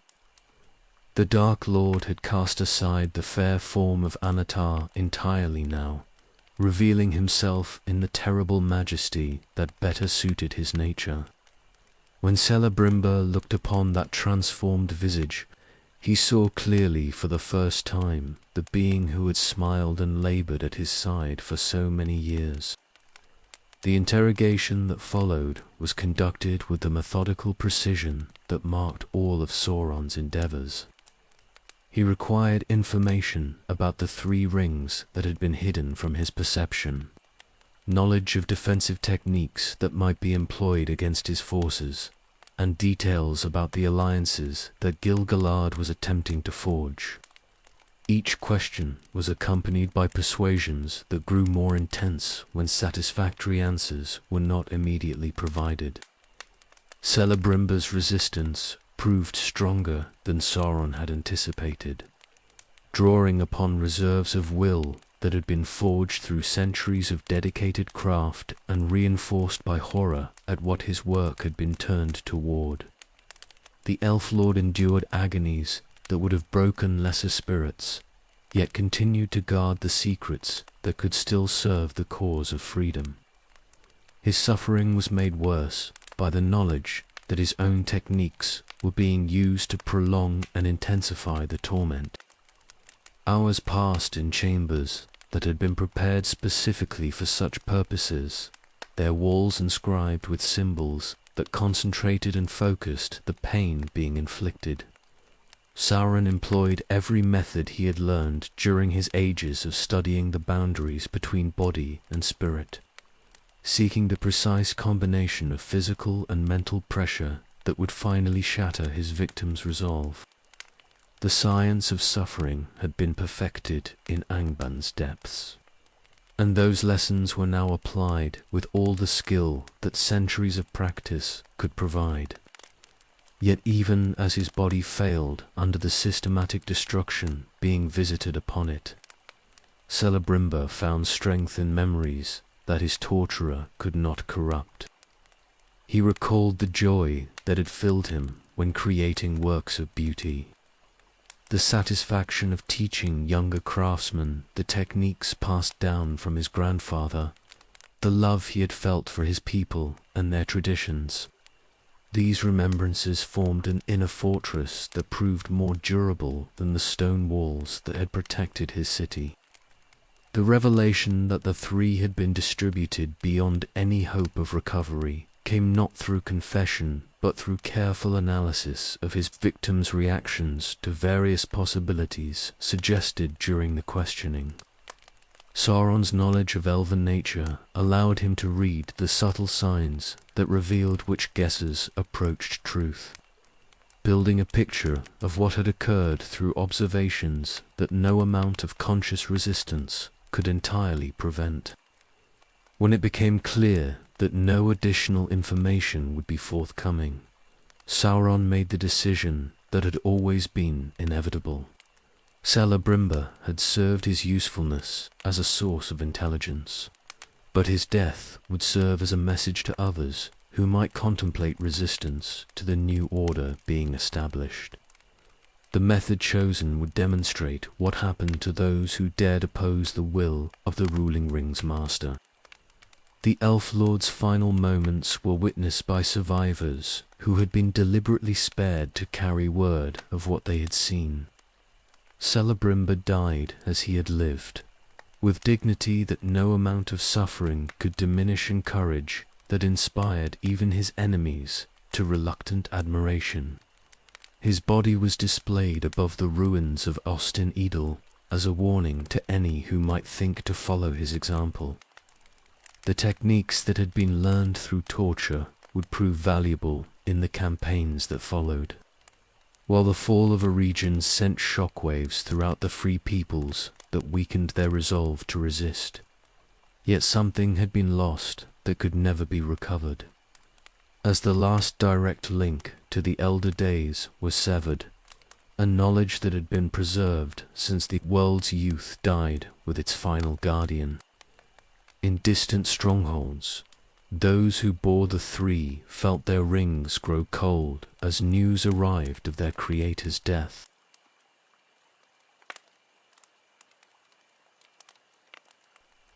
The ships that appeared on the western horizon bore sails white as sea foam and hulls that gleamed like silver in the morning sun. The Númenóreans had come at last to Middle-earth's aid, their great vessels cutting through waves that seemed to part before them in recognition of the power they carried.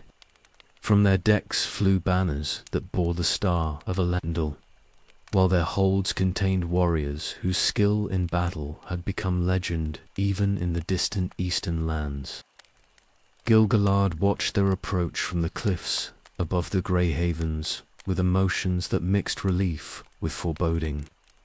The aid was desperately needed, for Sauron's forces had swept across Eriador like a plague, consuming everything in their path while growing stronger with each victory. Yet the High King understood that accepting such assistance would bind the Eldar to obligations that might prove costly in years to come. The first Númenórean forces to make landfall were scouts and advance units whose mission was to assess the situation and establish secure positions for the main army that would follow. These were not the raw levies that lesser kingdoms might have sent, but professional soldiers whose equipment and training reflected the wealth and knowledge of the greatest realm that men had ever built.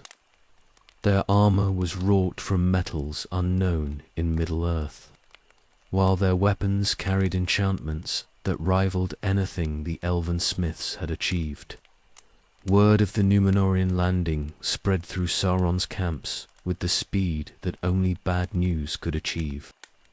His scouts brought reports of forces whose discipline and equipment surpassed anything his own armies had previously encountered, while captured prisoners spoke of reinforcements still arriving from across the Western Sea. The strategic calculations that had guided his campaign suddenly required fundamental revision. The Dark Lord called his war council together in chambers that had been carved from the ruins of Ost in Edel, their walls still bearing scorch marks from the city's fall. His lieutenants gathered around maps that showed the disposition of forces across Eriador, their expressions growing more troubled as the implications of the changed situation became clear. The tide of victory that had carried them so far was beginning to turn against them. Sauron's own analysis of the situation confirmed his subordinates' concerns while revealing additional complications they had not yet recognized. The Númenóreans possessed not just superior numbers and equipment, but knowledge that allowed them to counter many of the techniques his forces had been employing to devastating effect. Their arrival had shifted the balance of power in ways that made continued offensive operations extremely hazardous. The decision to withdraw came after careful consideration of alternatives that all proved inadequate to meet the changed circumstances. A strategic retreat would preserve forces that could be rebuilt and reinforced, while a continued advance might result in losses that would take decades to replace. The Dark Lord's long-term objectives required him to think beyond immediate tactical concerns. The evacuation of conquered territories proceeded with the same methodical precision that had marked the original campaign. Supplies that could not be transported were destroyed rather than left for enemy use, while prisoners deemed valuable enough to justify the effort were herded eastward under heavy guard. The withdrawal was conducted as a military operation rather than a rout, maintaining unit cohesion and morale despite the disappointing change in circumstances. Gil-galad coordinated the pursuit with his new allies through meetings that built established patterns of cooperation that would endure long after the immediate crisis had passed. The Númenórean commanders proved to be capable professionals whose strategic understanding complemented elven tactical skills perfectly. Their combined forces began to reclaim territories that had seemed lost forever just weeks before. The liberation of the surviving population centers revealed the full scope of the destruction that Sauron's campaign had inflicted upon Eriador. Cities that had stood for thousands of years lay in ruins, their libraries burned and their artisans slaughtered or carried off into slavery. The recovery would require generations of patient work, assuming it could be accomplished at all. Yet even as they celebrated the enemy's retreat, the leaders of the Alliance understood that they had won merely a respite rather than final victory. Sauron's forces remained largely intact despite their withdrawal, while his control over the eastern regions had actually been strengthened by the resources and captives he had gained during the campaign. The war was far from over. In his fortress beyond the misty mountains, Sauron began planning modifications to strategies that had served him well until the unexpected intervention changed everything. The Númenóreans would require different approaches than those that had proven effective against purely elven opposition. New weapons would need to be developed, while existing forces would require training to counter techniques they had never previously encountered. The One Ring pulsed on his finger as he reviewed reports from across his domain, its power allowing him to coordinate responses that spanned vast distances. The setback was temporary, he assured himself, merely an obstacle that proper planning and patience could overcome.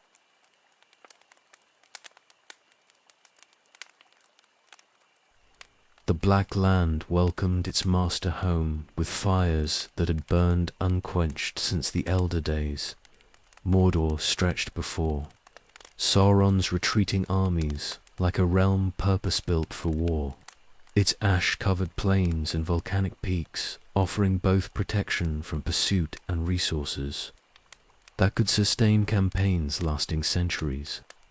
Here, behind barriers that no conventional force could breach, he would build something far greater than what had been lost in Eriador. The site chosen for his great fortress commanded views that stretched to every horizon, a volcanic peak whose slopes rose like a natural throne above the surrounding wasteland. Here, the One Ring's power could be focused and amplified through architecture that would embody its master's will in stone and iron. The construction that began there would surpass even Angband in its scope and ambition. Barad-dûr rose from the mountains, bones through techniques that merged conventional engineering with powers that belonged to no mortal craft. The One Ring blazed on Sauron's finger as he directed work that required precision beyond anything that ordinary tools could achieve. Stone was shaped not just by hammer and chisel, but by will itself, while iron was wrought according to patterns that existed only in their creator's mind. The armies that had followed him into exile proved their worth through labors that transformed them from mere soldiers into the foundation of something approaching a new civilization. Orcs who had known only destruction learned to build with the same efficiency they had once applied to tearing down their enemies' works. The eastern tribes that had served him for decades brought knowledge of techniques that complemented what his other servants provided. Each level of the growing tower incorporated innovations that pushed the boundaries of what architecture could accomplish when guided by supernatural intelligence. Chambers were designed to focus and amplify the wielder's voice until it could be heard across vast distances. Passages were arranged according to geometries that confused invaders while allowing defenders to move with perfect efficiency. Windows were placed to provide fields of observation that encompassed territories stretching beyond the horizon. The workshops that were carved into the tower's lower levels rivaled anything that had existed in a region. For their scope and sophistication, here weapons were forged that surpassed the crude arms his forces had previously wielded, while armor was crafted that could turn aside the enchanted blades of elven warriors. The techniques learned during his partnership with Celebrimbor were applied to purposes their original teacher would have found abhorrent. Breeding programs that had begun in Angband's depths were expanded and refined using facilities that incorporated everything he had learned about the creation of living weapons. The orcs that emerged from these new laboratories were stronger and more intelligent than their predecessors, while retaining the absolute loyalty that made them perfect servants. Other creatures were developed for specialized purposes, from messengers that could cross vast distances without rest to war beasts that could shatter the strongest fortifications. The organization of Mordor itself required administrative skills that drew upon everything Sauron had observed during his centuries of studying the kingdoms of Middle-earth. Supply lines were established that could support armies of unprecedented size, while communication networks were created that allowed instant coordination across the entire realm. The Black Land became a machine designed for the single purpose of projecting power beyond its borders. The lesser rings that had been distributed before the war proved their value as tools of coordination and control. Through them, Sauron could monitor and direct activities in distant provinces while ensuring that his will was implemented exactly as intended. The network of influence that the rings created transformed what might have been a crude tyranny into something approaching perfect efficiency. The rebuilding proceeded according to schedules that allowed no rest for any who dwelt within Mordor's borders. Every orc had its assigned task, every facility served its designated purpose, and every resource was allocated according to calculations that maximized its contribution to the greater plan. The realm that emerged from this organization was unlike anything that Middle-earth had previously seen. Yet even as his new stronghold took shape around him, Sauron's attention remained focused on the enemies who had forced his retreat from Eriador. The Númenóreans represented a threat unlike any he had previously encountered, requiring countermeasures that would take years to develop and implement properly. The techniques that had proven effective against purely elven opposition would need fundamental revision. The One Ring pulsed with power as reports flowed in from agents who remained active in the Western lands. Intelligence about enemy capabilities and intentions was gathered through networks that had survived the retreat intact, while new sources of information were cultivated among populations that had not yet chosen sides in the conflict. The war was far from over. From the highest chamber of Barad-dûr, Sauron could see across leagues of territory that acknowledged his absolute authority, while planning campaigns that would extend that authority to lands that still dared to resist.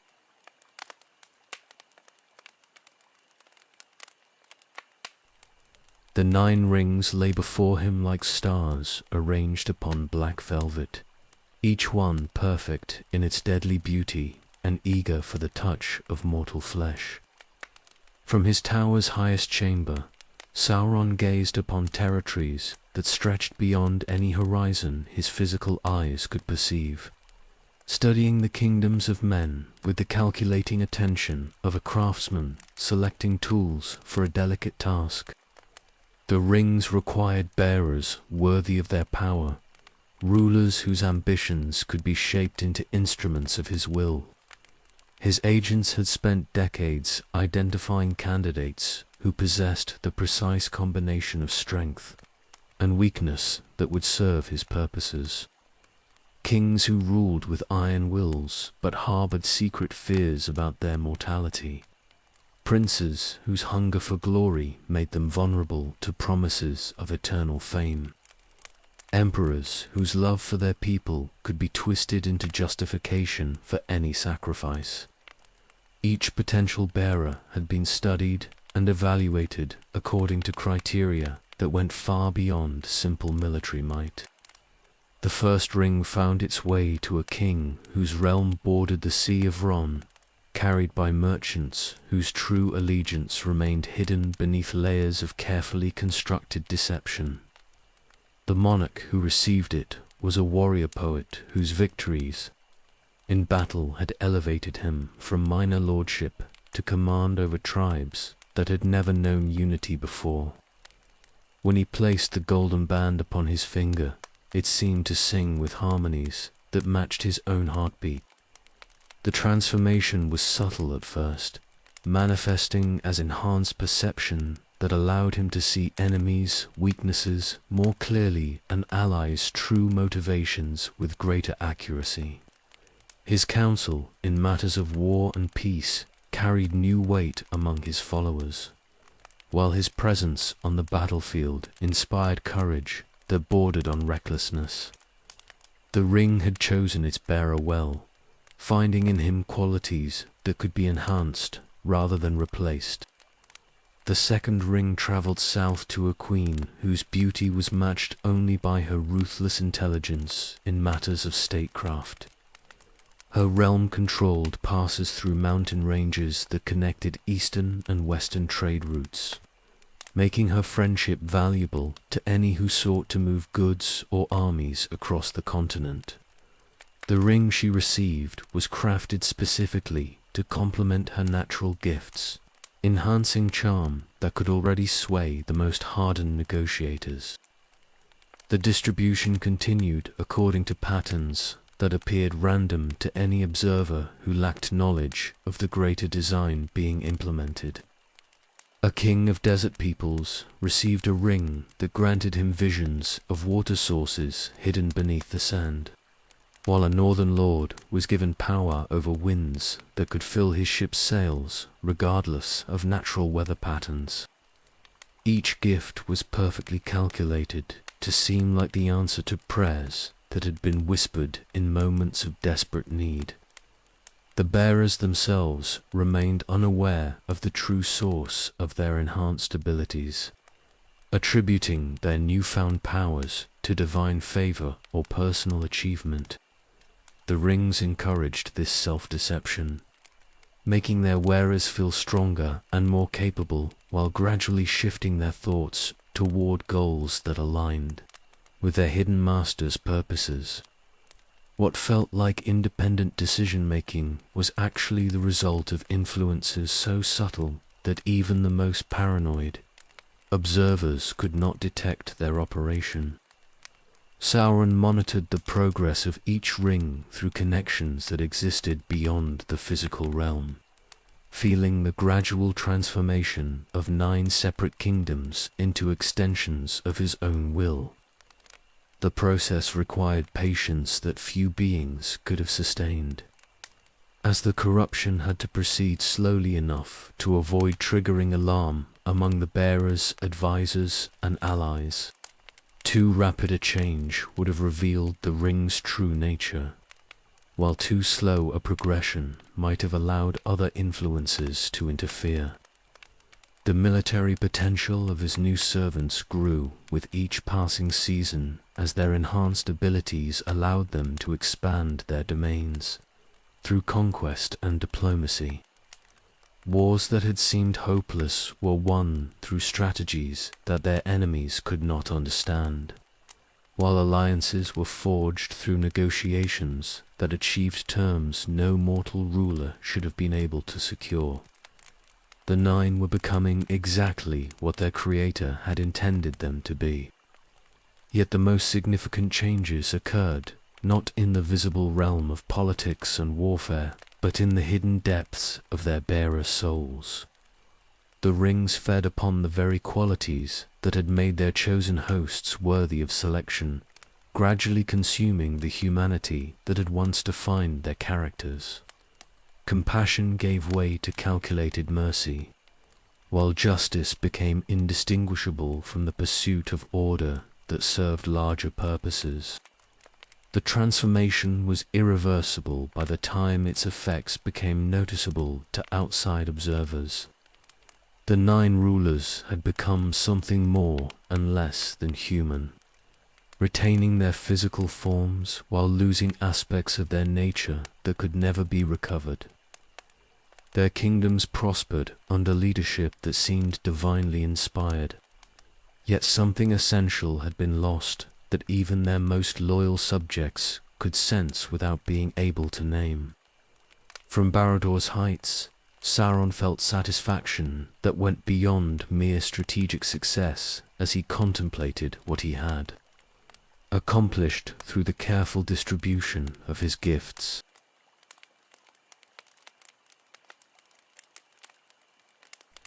The changes crept through their souls, like frost spreading across windows in the deep of winter. The 9 kings felt their thoughts growing clearer with each dawn, their purposes more focused, their understanding of what needed to be done sharpening until it cut like polished steel. Yet with this clarity came a coldness that touched everything they held dear, though they did not recognize it as such. The king of the eastern marshlands was the first to notice how differently his courtiers looked at him during their morning audiences. Where once they had approached with the easy familiarity of old friendship, now they bowed deeper and spoke with voices that carried new notes of reverence, mixed with something approaching fear. He told himself this change reflected their growing respect for his enhanced wisdom, yet sometimes in quiet moments he wondered when their eyes had begun to avoid meeting his own, in the desert kingdom far to the south. The queen who ruled the oasis cities found herself making decisions with a speed and certainty that amazed even her oldest advisors. Trade disputes that had once required weeks of careful negotiation were resolved in moments of brilliant insight, while military campaigns succeeded through strategies that seemed to anticipate every enemy move. Her people prospered as never before, yet the laughter that had once filled her palace halls grew rarer with each passing month. The rings encouraged their bearers to see these transformations as evidence of their own growing mastery over the challenges of rulership. When the mountain lord of the north crushed a rebellion with tactics so ruthlessly efficient that survivors fled rather than surrender, he felt pride in his strategic genius rather than horror at the methods employed. The ring whispered that mercy shown to enemies only encouraged others to test his resolve. Sleep became unnecessary for most of them, their enhanced vitality allowing them to govern their realms with attention that never wavered or tired. They worked through nights that stretched toward dawn, their minds processing information and making calculations with machine-like precision. Their subjects marveled at rulers who seemed to possess infinite energy for the tasks of leadership, though some began to whisper about the unnatural light that burned in their sovereign's eyes. The queen of the river cities noticed that her reflection had begun to change in ways that went beyond the normal effects of age and responsibility. Her face retained its beauty, but it was a beauty grown sharp and terrible, like a blade polished to perfection. When she smiled now, her courtiers smiled in return, yet something in their expressions suggested they were responding to threat as much as warmth. Battle fury that had once come in moments of desperate need now flowed through them like a constant undercurrent, ready to surface whenever opposition presented itself. The Desert King found himself longing for conflicts that would allow him to test his enhanced abilities against worthy opponents. When rebellions failed to arise naturally, circumstances seemed to develop that made them inevitable, providing opportunities for demonstrations of power that left no doubt about the consequences of defiance. Their advisors and generals began to change as well, though more slowly and subtly than their masters. Prolonged exposure to the ring's influence affected anyone who spent significant time in their presence, creating circles of loyalty that grew stronger and more absolute with each passing day. These inner circles became extensions of their ruler's will, implementing policies with enthusiasm that seemed to arise from genuine conviction rather than mere obedience. The kingdoms themselves reflected their sovereign's transformation, becoming more organized and efficient while losing qualities that had once made them distinctive. Laws were streamlined until they served only the purposes of order and control, while customs that had no practical function were allowed to fade away. Citizens found their lives increasingly regulated, yet prosperous, their freedoms curtailed in exchange for security that seemed more valuable with each passing season. Diplomatic relations between the 9 realms grew stronger as their rulers discovered they shared perspectives and goals that transcended their kingdom's traditional interests. Treaties were negotiated with unprecedented speed, while conflicts that might have lasted for generations were resolved through methods that seemed to benefit everyone involved. Other kings watched these developments with envy, wishing they possessed whatever wisdom allowed such remarkable achievements. The rings themselves grew more responsive to their bearers' will as the corruption deepened, their powers expanding to match the increasing darkness in their masters' souls. What had begun as subtle enhancements became dramatic transformations that elevated their wearers far above ordinary mortal limitations. Yet with each increase in power came a corresponding loss of the humanity that had once defined their essential nature. From his tower in Mordor, Sauron felt each step in the process through connections that grew stronger as his servants' resistance weakened.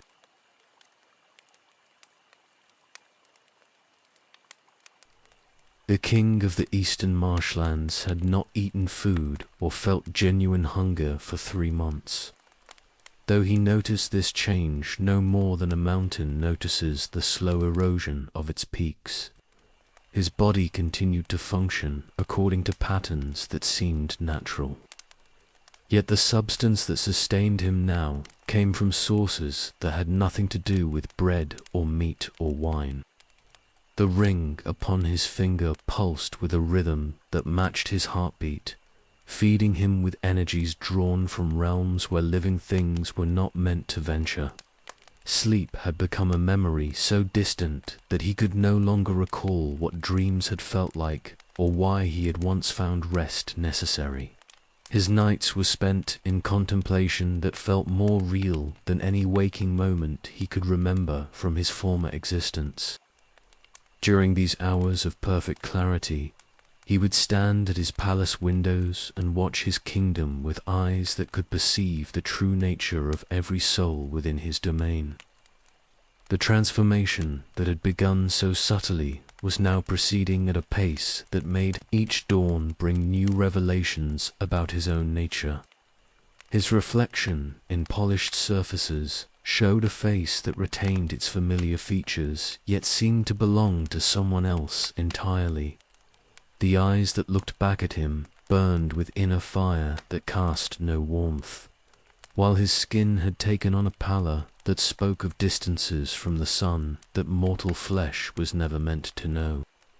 His courtiers served him with devotion that went beyond anything he had commanded during his merely human years. Yet they could not bring themselves to look directly at his face for more than moments at a time. When he spoke, they listened with the focused attention of those who heard wisdom flowing from sources beyond mortal understanding. Yet their hands trembled when they approached his presence, and their voices carried undertones of fear that they could not entirely suppress. The kingdom itself reflected its ruler's alteration in ways that became more apparent with each passing week. The marshlands that had given his realm its name were drying up as waters, sought new channels that avoided places where his influence ran strongest. Crops grew with unnatural vigor in some fields while withering without cause in others, following patterns that seemed to correspond with their distance from roads he frequently traveled. His subjects whispered among themselves about changes they could observe but not name, speaking in hushed voices about the king who no longer seemed to cast proper shadows in the midday sun. Children would fall silent when his processions passed, while animals fled from areas where his presence lingered too strongly. Yet the kingdom prospered as never before. its armies victorious and its treasuries full beyond any previous abundance. The ring's influence had spread beyond its bearer to affect everything within his domain through mechanisms that operated below the threshold of conscious perception. His guards found themselves capable of enduring hardships that would have broken ordinary soldiers, while his administrators possessed insights into the management of resources that seemed to come from supernatural sources. The entire realm was becoming an extension of its ruler's transformed will. Other kings sent ambassadors to study the methods that had produced such remarkable results. Yet these envoys returned to their masters with reports that raised more questions than they answered. They spoke of efficiency that approached perfection and loyalty that seemed absolute. Yet something in their descriptions made their listeners uncomfortable in ways they could not explain. The success was undeniable, but it carried implications that troubled even those who most desired similar achievements. The moment of final transformation came not with drama, but with a quietness that seemed to drain sound from the very air around him. Standing in his private chambers at the hour when dawn should have brought its daily renewal, the king felt the last connections to his former humanity severed as gently as spider webs touched by morning breeze. What remained was something that had never truly existed before in all the long history of the world. The Nazgul opened eyes that saw reality through perspectives unknown to any living thing, while power flowed through him that made his previous abilities seem like the fumbling efforts of a child. He was bound now to the One Ring's will as completely as iron is bound to the lodestone, yet this slavery felt like the ultimate expression of freedom he had always sought. His purpose was perfect because it was no longer his own. The crown that had once symbolized mortal authority fell from his head unnoticed as he walked toward destinies that stretched beyond the circles of the world.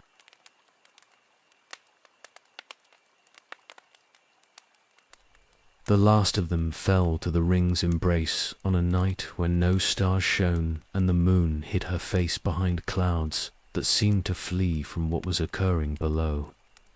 The queen of the river cities felt mortality slip away like a garment she no longer needed, her final breath escaping in a sigh that carried with it the last echoes of the woman she had once been. What rose from that empty shell belonged entirely to the darkness that had claimed all her companions. 9 thrones stood empty across the eastern lands as their former occupants abandoned the pretense of ruling mortal kingdoms. The Nazgul had no need for crowns or scepters now, their authority flowing from sources that transcended any earthly power. Their subjects continued to serve with the same devoted efficiency as before, though they served something that wore familiar faces while being utterly alien beneath the surface. The wraiths gathered in a place between the physical world and the realm of shadows, drawn together by bonds that made them extensions of a single will rather than separate entities. Here they could speak without words and move without the limitations that bound creatures of flesh and blood.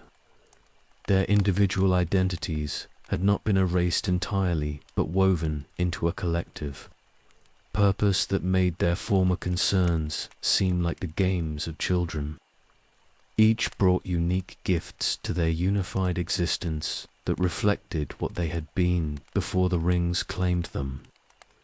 The Mountain Lord's knowledge of warfare merged with the Desert King's understanding of supply lines, while the Queen's diplomatic skills combined with others' abilities to create something far more formidable than any single ruler could have achieved. They were no longer 9 separate beings, but facets of a greater instrument designed for conquest. Their former kingdoms continued to function under the guidance of administrators who carried out policies that had been established during their master's gradual transformation. Trade flowed along routes that served strategic purposes. Armies trained according to doctrines that prepared them for conflicts yet to come, and resources were gathered and stored in patterns that would support campaigns spanning decades. The realms had become staging areas for wars that their original rulers had never imagined. The Nazgul required no rest or sustenance beyond the power that flowed to them through their rings, making them tireless servants capable of pursuing objectives across any span of time necessary for success. Where living creatures might grow weary or lose focus, they remained constant in their dedication to purposes that had become the defining core of their existence. Death held no terror for beings who had already passed beyond its reach, while pain was merely information to be processed and overcome. Their presence could be felt across vast distances by those sensitive to spiritual forces, manifesting as a coldness that touched the heart rather than the body. Animals fled from regions where they passed, while plant life withered in their wake unless deliberately preserved for strategic purposes. The very air seemed thinner in places where they had lingered, as though something essential had been drained from the world itself. Other powers in Middle-earth began to sense the completion of this fell work through signs that could not be ignored or dismissed. The wisest among the Eldar felt a shadow pass across their spirits during the hour when the final transformation occurred, while even distant Numenor recorded strange disturbances in the movements of stars and tides. Something fundamental had shifted in the world's balance, creating ripples that would be felt for ages to come. The Nine moved through the borderlands between the physical realm and places where living beings could not follow, carrying out missions that required capabilities no mortal agent could provide. They could appear in dreams to plant suggestions that would influence decisions made years later, or manifest in physical form when more direct intervention became necessary. Their master's will was implemented through methods that left no traces for enemies to follow or counter. The eastern kingdoms that had been their staging ground were transformed into something resembling a single vast military organization. Their resources coordinated according to plans that encompassed strategies stretching across centuries. What had once been independent realms with their own interests and traditions became components in a machine, designed for the conquest of everything that lay beyond their borders. The wraiths themselves felt complete satisfaction in their transformation, though satisfaction was perhaps too weak a word for the fulfillment they experienced in perfect service to absolute purpose. They had transcended the limitations and uncertainties that plagued mortal existence, achieving a clarity of vision that made their former lives seem like stumbling through fog.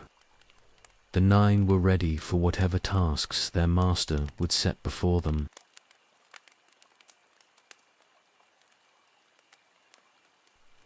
The lands beyond the Sea of Rune had never known a conqueror like the one who came to them with gifts that seemed too generous to refuse. Tribal chieftains who had spent generations warring over scraps of territory found themselves offered dominion over regions they had never dared dream of claiming.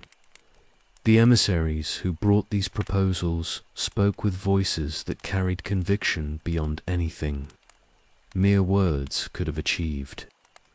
The Easterlings had lived for centuries in the shadow of greater powers, watching enviously as Western kingdoms prospered through trade and alliance, while they struggled for survival in harsh lands that yielded their bounty reluctantly.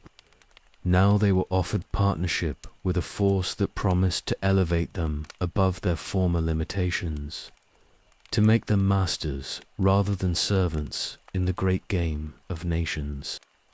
The first tribes to accept found their warriors equipped with weapons that cut through their enemies' defenses like wheat before the scythe.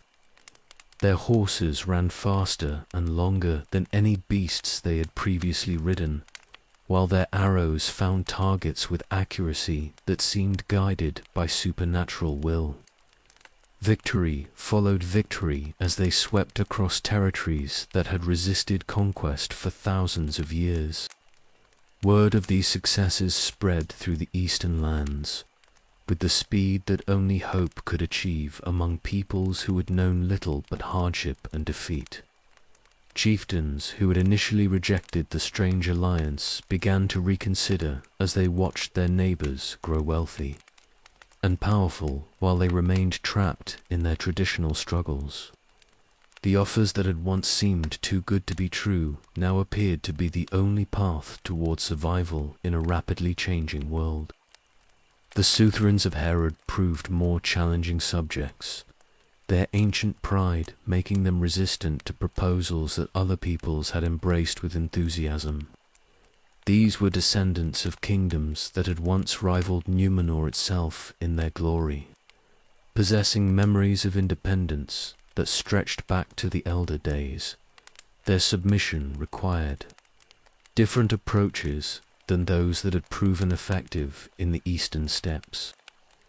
The great ports along Herod's coast found their trade disrupted by pirates, whose attacks followed patterns too coordinated to be random.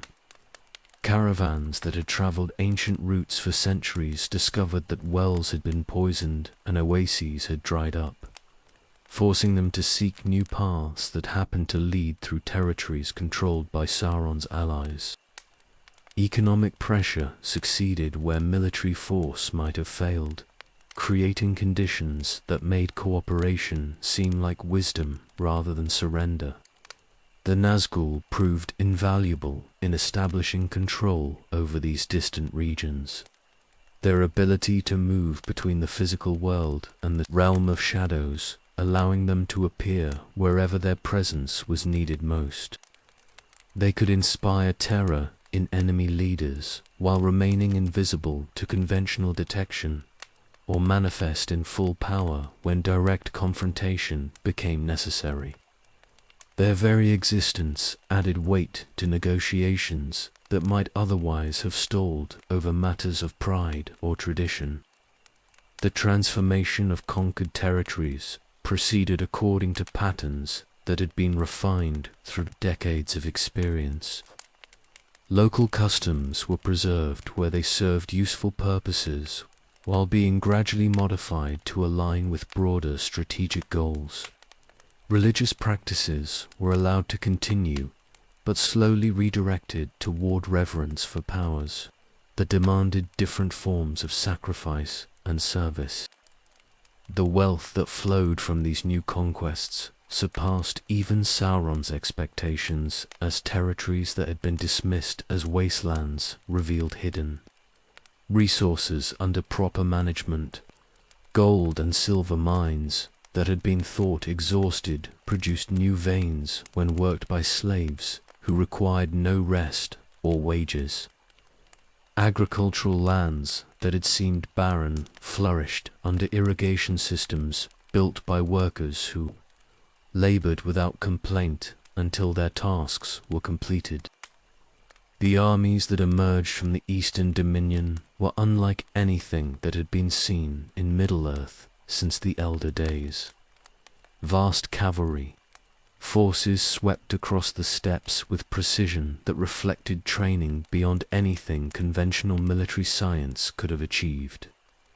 Infantry formations moved like single organisms, each warrior perfectly coordinated with his companions through bonds that transcended normal command structures. The ports of Herod became launching points for naval expeditions that extended Sauron's influence to islands and coastal regions that had never acknowledged any foreign authority. Ships built according to designs that incorporated both traditional craftsmanship and innovations drawn from supernatural sources carried warriors whose loyalty was absolute and whose courage was untempered by fear of death. Trade routes that had connected distant regions for thousands of years were redirected to serve purposes that their original creators had never imagined. Goods flowed according to patterns that strengthened territories under Sauron's control, while weakening those that maintained their independence. The economic warfare that resulted was as effective as any military campaign in bringing holdout regions into compliance with the new order. The Eastern Dominion had become a foundation upon which even greater achievements could be built. Its resources and population serving purposes that would reshape the balance of power throughout Middle-earth.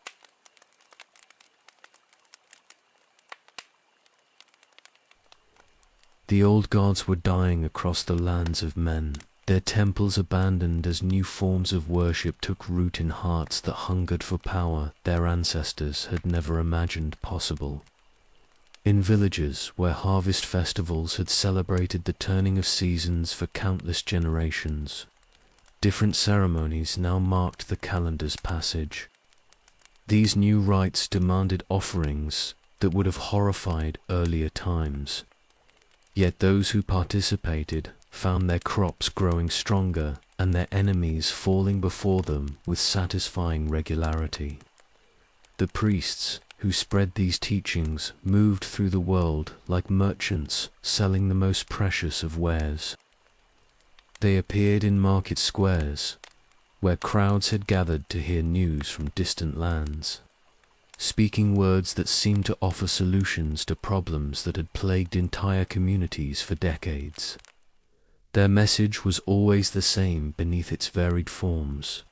True power came only to those willing to abandon the weak traditions that had kept their people in bondage to forces beyond their control. In the great cities of the South, philosophical schools that had once debated the nature of virtue and justice found their discussions turning toward more practical matters.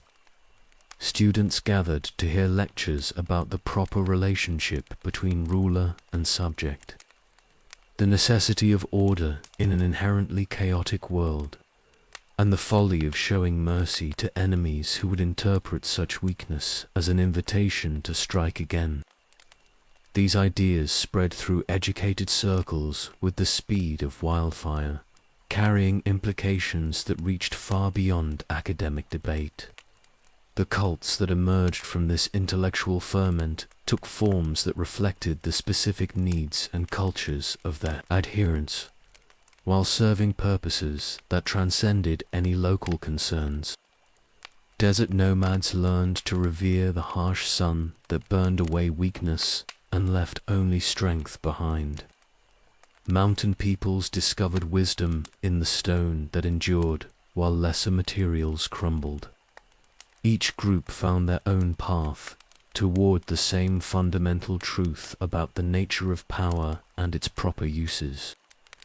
The miracles that accompanied these new forms of worship proved more impressive than anything the old gods had provided in living memory.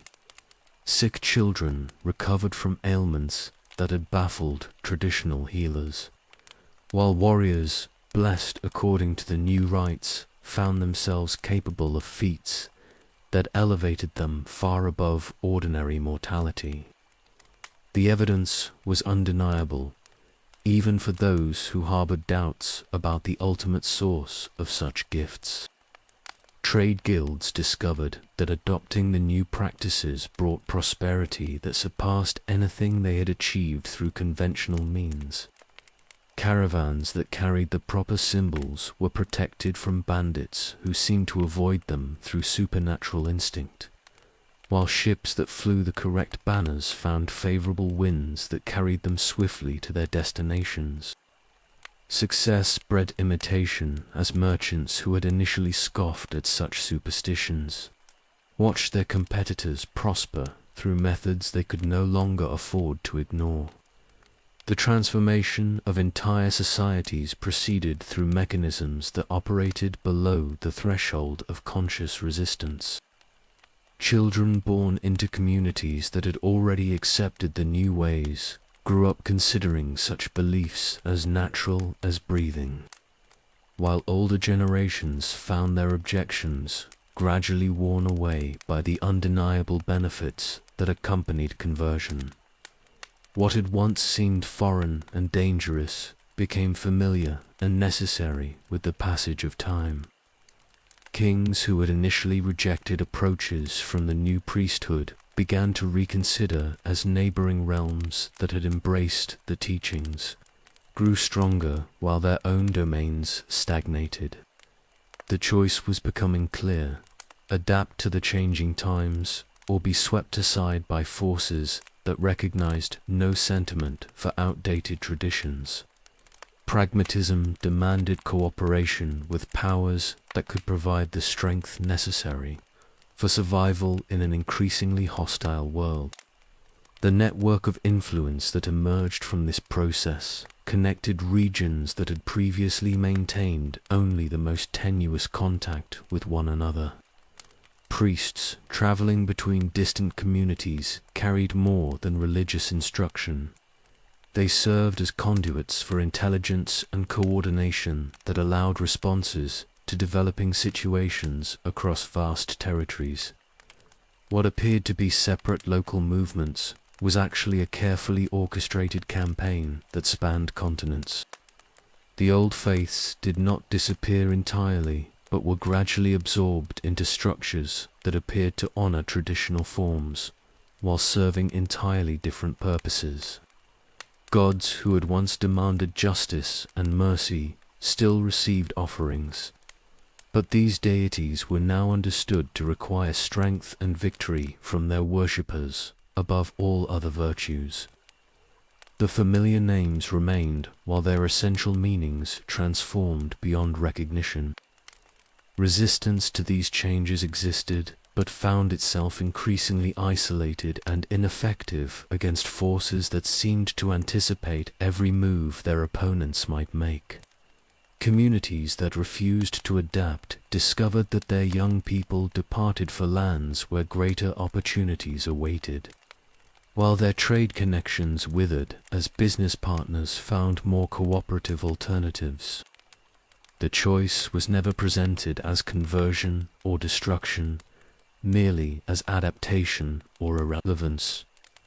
The shadow that was spreading across the world of men had grown so gradually that many of those living within its embrace never realized how completely their lives had been transformed.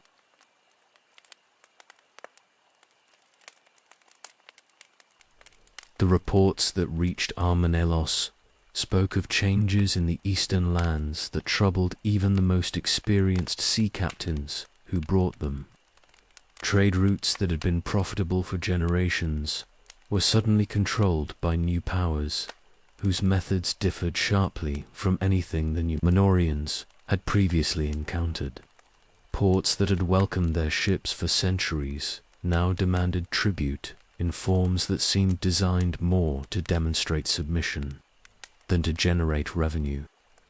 King Tar-Sariatin received these accounts in chambers where the wisdom of 24 kings had been preserved in chronicles that recorded the rise and fall of powers throughout Middle-earth's long history. The patterns described in the latest reports matched warnings that had been written by scribes who had witnessed the last alliance against the Shadow, though the current threat seemed more subtle and therefore potentially more dangerous than what had come before. The Star Isle's wealth had grown beyond anything its founders could have imagined, built upon mastery of seas that carried Numenorian ships to every corner of the world where profit could be found. This prosperity had bred confidence that sometimes bordered on arrogance, yet it had also provided resources that could be mobilized when lesser powers threatened the established order. The question was whether the current situation warranted such mobilization. Intelligence, gathered by merchants and diplomats, painted pictures of kingdoms transformed by influences that operated according to unfamiliar principles. Traditional rulers had been replaced by figures whose authorities seemed to derive from sources beyond conventional political structures, while military capabilities had been enhanced through methods that defied easy explanation. Most disturbing of all, these changes appeared to be coordinated across vast distances in ways that suggested central direction. The naval expeditions that were dispatched to investigate these reports encountered resistance that proved more formidable than anyone had anticipated. Ships that had never known defeat found themselves outmaneuvered by vessels whose capabilities exceeded anything that conventional shipbuilding could have achieved. Crews that had sailed every ocean returned with tales of encounters that challenged their understanding of what was possible in naval warfare. The colonies that Numenor had established along distant coastlines began to send requests for reinforcement as local populations grew increasingly hostile to their presence. These settlements had prospered for centuries through careful balance of mutual benefit with indigenous peoples. Yet something fundamental had shifted in relationships that had once seemed stable. The colonists spoke of new religions spreading among their neighbors, creeds that taught the faithful to view all foreign influence as contamination to be purged. Tar Seraton's advisors debated responses that ranged from diplomatic initiatives designed to restore traditional relationships to military actions that would demonstrate the futility of challenging Númenórean supremacy. The king himself favored approaches that combined both elements, believing that strength must be displayed before negotiation could prove effective. The Star Isle had grown great through measured application of power tempered by wisdom. The shipyards of Ravenna began to echo with sounds that had not been heard since the preparation for the great armament that had aided Gil-galad against the first rise of Sauron. Warships took shape whose designs incorporated lessons learned from recent encounters with enemy vessels, while weapons were forged that could match the enhanced capabilities their opponents had demonstrated. The island's entire economy shifted toward preparations for conflicts that seemed increasingly inevitable. Diplomatic missions were sent to courts throughout Middle-earth, seeking to understand the scope of the threat, while building alliances that could prove crucial in the struggles to come. These envoys returned with intelligence that confirmed the worst fears about coordinated opposition to Númenórean interests, while also revealing potential allies among those who had managed to resist the spreading corruption. The transformation of the Star Isle's military posture required years of sustained effort as peacetime institutions adapted to the demands of preparing for war on an unprecedented scale. Reserve fleets that had been maintained primarily for ceremonial purposes were expanded and modernized, while training programs were established that prepared sailors for combat scenarios they had never previously needed to consider. The people of Númenor themselves began to change as awareness of external threats penetrated even the most isolated communities. The confidence that had characterized their outlook for centuries was tempered by understanding that their supremacy could no longer be taken for granted. This realization brought both fear and a renewed sense of purpose as citizens rallied to defend achievements that had been built through the labors of countless generations. Intelligence networks that had operated primarily for commercial purposes were expanded to serve military objectives as the need for accurate information about enemy capabilities and intentions became paramount. Merchants who had traveled the world in pursuit of profit found themselves serving as agents of their homeland's security. gathering intelligence that would prove crucial in the conflicts ahead. The awakening of Númenórean opposition marked a fundamental shift in the balance of power that had been developing across Middle-earth, as the greatest maritime force in the world's history prepared to contest the dominion that others sought to establish over lands and peoples that had never known such systematic subjugation.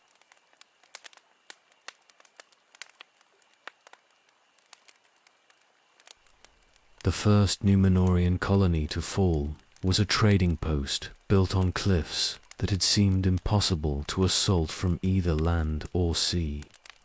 For 3 centuries, its merchants had grown wealthy, facilitating exchanges between inland kingdoms and the ships that carried goods across distant waters. The attack came at dawn when mists rising from the harbor concealed vessels whose black sails had never been seen in those waters before. The defenders fought with the skill that had made Númenórean arms legendary throughout the known world. But they faced enemies whose capabilities exceeded anything conventional warfare had prepared them to encounter.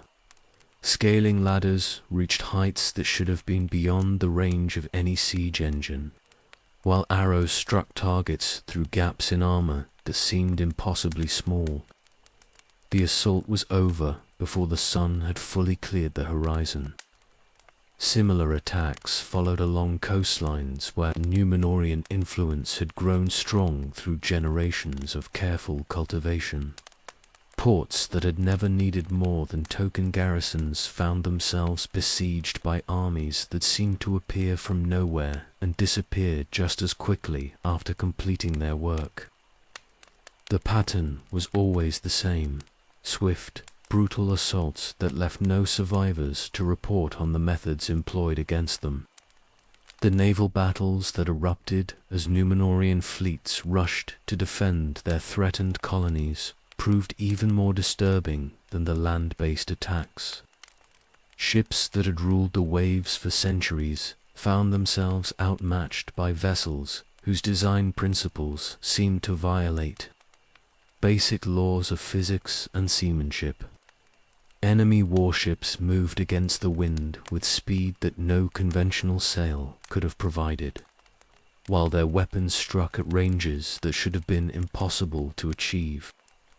Captain Seriaha of the great ship, Alcarondas watched his squadron's destruction from the waters where his flagship had been driven after, taking damage that would have sunk any lesser vessel. The enemy fleet that surrounded him bore no banners he recognized, yet their tactics spoke of coordination that could only come from commanders who understood Númenórean methods intimately. His final dispatch, carried by the swiftest messenger bird his ship carried, spoke of betrayal by forces that seemed to know their weaknesses better than they knew themselves. The loss of the coastal strongholds disrupted trade networks that had functioned smoothly for centuries, sending shockwaves through the Númenórean economy that reached even the most secure harbors of the homeland. Goods that had once flowed freely between distant markets now moved at the whim of powers whose purposes remained unclear but whose hostility could no longer be denied.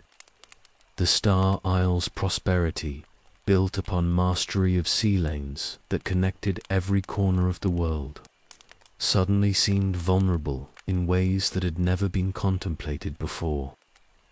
King Tar-Seratom's response was swift and decisive, marshalling forces that demonstrated why Númenor had remained the dominant maritime power throughout the Second Age. The great armament that sailed eastward carried weapons that incorporated the finest achievements of the island's craftsmen, while its crews had been selected from the most experienced sailors in the kingdom's service. Default text: this was not merely a rescue mission, but a demonstration of power intended to restore respect for Númenórean authority. The campaign that followed proved costlier than any conflict the Star Isle had waged since its founding. Enemy forces seemed to anticipate every strategic move while adapting their tactics to counter innovations that Númenórean commanders employed against them. Victories were achieved, but at prices that made each success feel more like defeat when measured against the resources required to achieve them. The intelligence that was finally gathered about their opponents revealed the scope of a threat that dwarfed anything the kingdom had previously faced.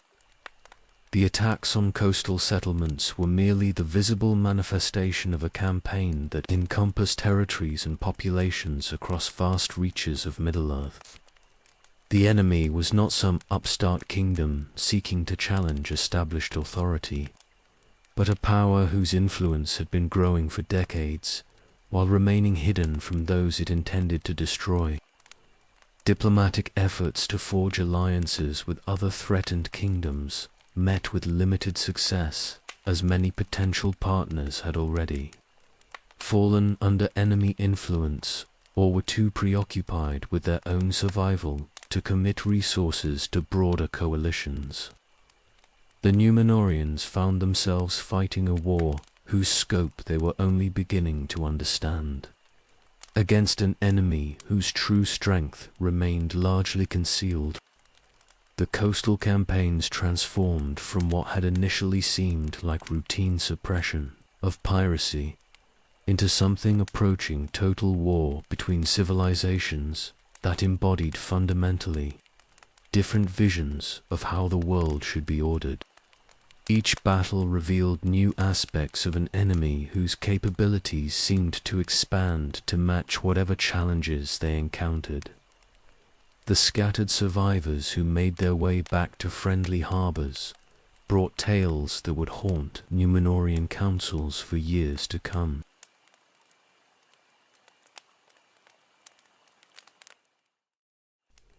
The sea itself seemed to groan beneath the weight of the fleet that approached Middle-earth's eastern shores. Ships beyond counting stretched from horizon to horizon, their golden sails catching the morning light like a second sunrise reflected on the waters. The greatest armament in the history of the world bore the banners of Ar-Pharazôn the Golden, King of Númenor, come to settle accounts with the upstart power that dared challenge his dominion over the seas.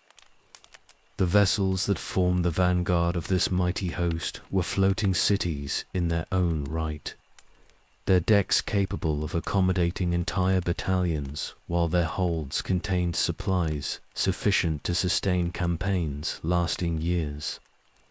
Behind them came ships of war whose designs had been perfected through centuries of naval supremacy, each one armed with weapons that could reduce coastal fortifications to rubble within hours. The sight of this approaching force sent tremors of fear through every port where enemy agents reported its progress. Ar-Pharazôn himself stood upon the deck of his flagship Alcarondos, a vessel so vast that lesser ships seemed like toys bobbing in its wake. The king wore armor that gleamed like captured starlight, wrought from metals that existed nowhere else in Middle-earth, and inscribed with symbols that spoke of authority granted by powers beyond the reach of ordinary monarchs. His presence radiated confidence that had been earned through victories that had made his name legendary from the sundering seas to the furthest reaches of the Eastern Ocean. The intelligence that had prompted this unprecedented mobilization spoke of a threat that demanded responses beyond anything conventional diplomacy could provide.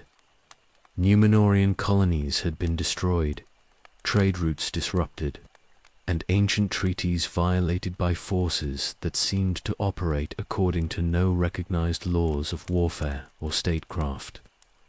The situation required demonstration of power on a scale that would leave no doubt about the consequences of challenging the Star Isle's authority. The landing that followed was less a military operation than a transformation of the very landscape itself. Beaches that had known only the gentle lapping of waves suddenly teemed with activity as thousands of soldiers disembarked from vessels whose numbers seemed to increase with each passing hour.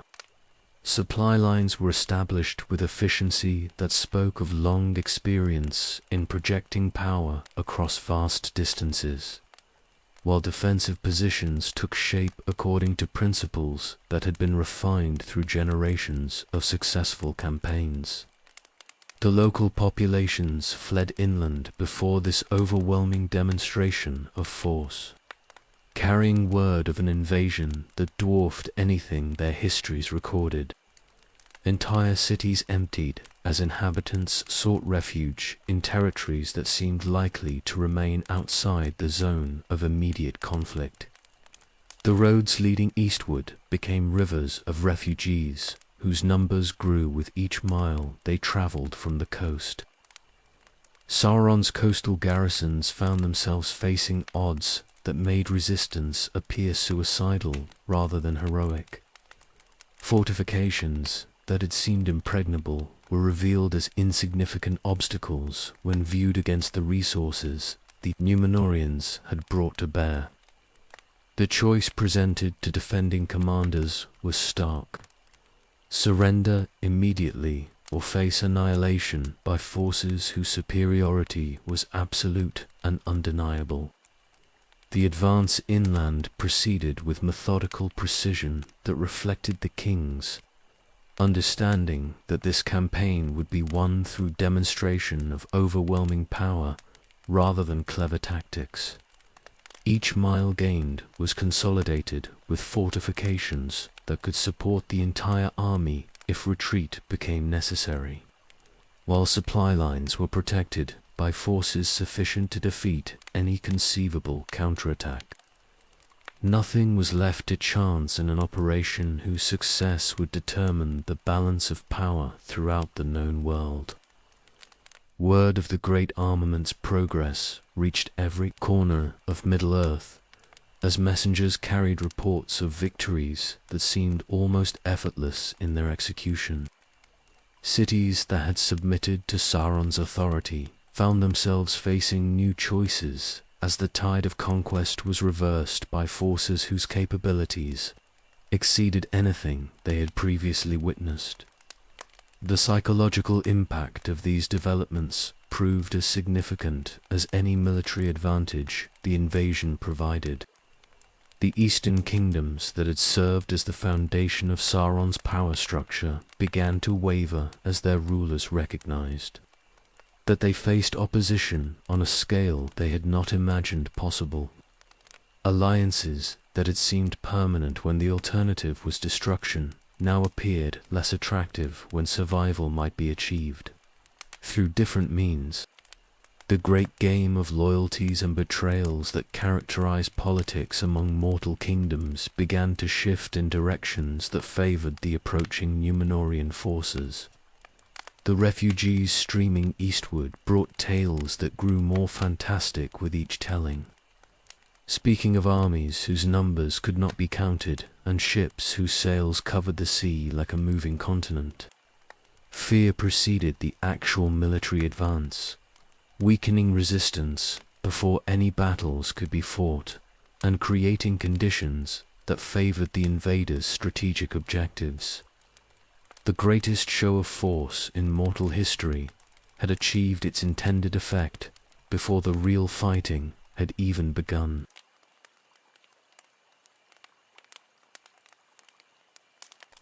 The emissaries who approached Ar-Pharazôn's camp bore flags of parley and expressions that spoke of defeat acknowledged rather than merely contemplated. They came in the pre-dawn darkness when mists rising from the sea provided concealment for movements that their master preferred to keep hidden from observers who might draw the wrong conclusions from what they witnessed.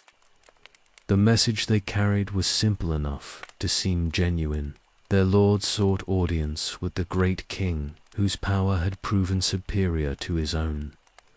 Ar-Pharazôn received this unexpected development with satisfaction that was tinged by suspicion born from long experience in the treacherous currents of statecraft.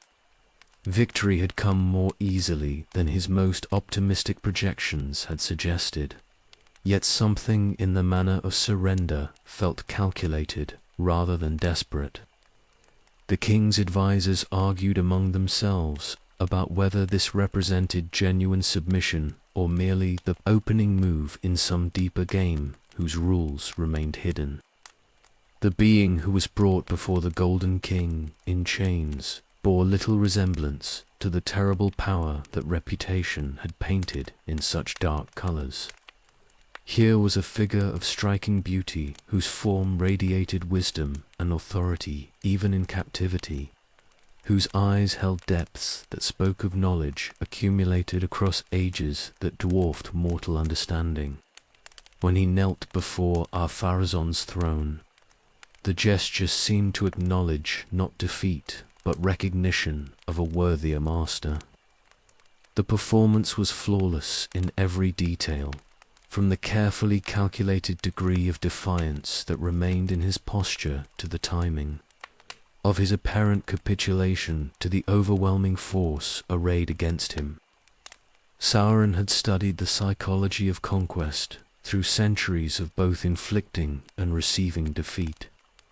Understanding exactly what combination of pride and submission would most effectively serve his current purposes. The role he played was that of a fallen lord who retained enough dignity to make his surrender meaningful. Ar-Pharazôn found himself impressed, despite his reservations, by the quality of the prize his campaign had secured. This was not some crude warlord whose power rested solely on the loyalty of savage tribes, but a being whose knowledge and abilities could prove valuable additions to Numenor's already formidable capabilities.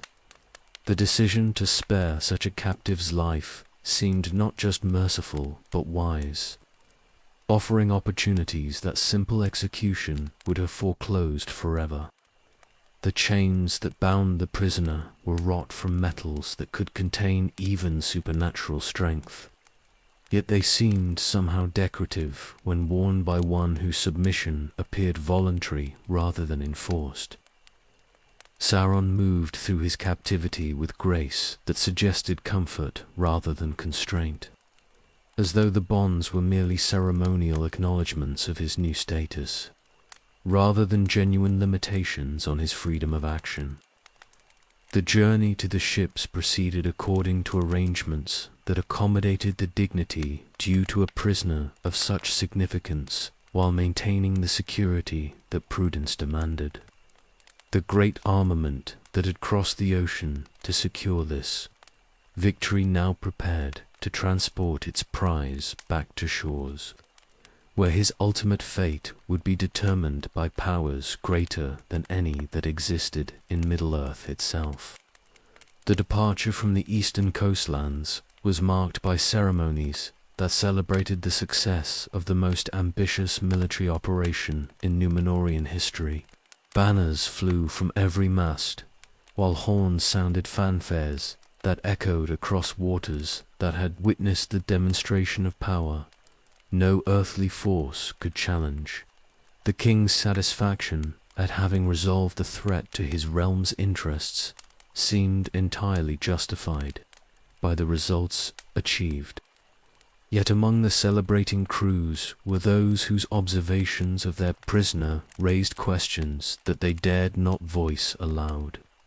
The defeated enemy showed no signs of the despair that should have accompanied such complete reversal of fortune, while his manner suggested anticipation rather than dread about whatever awaited him in the west.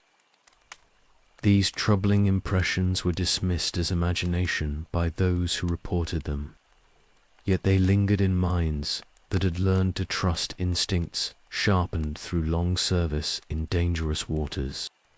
The crossing itself proceeded with unusual smoothness as favorable winds carried the great fleet homeward at speeds that exceeded anything the most experienced navigators had previously achieved.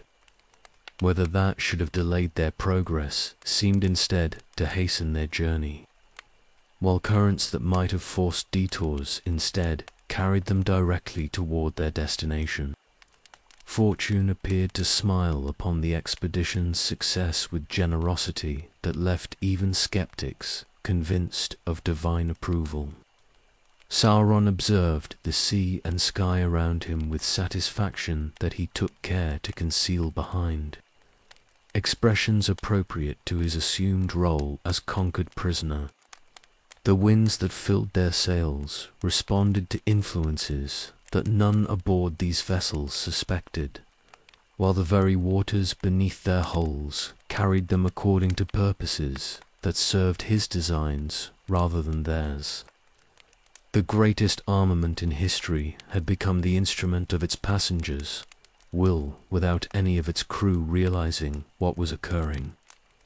The trap was closing exactly as he had planned when first reports of Númenórean preparations had reached his agents years before.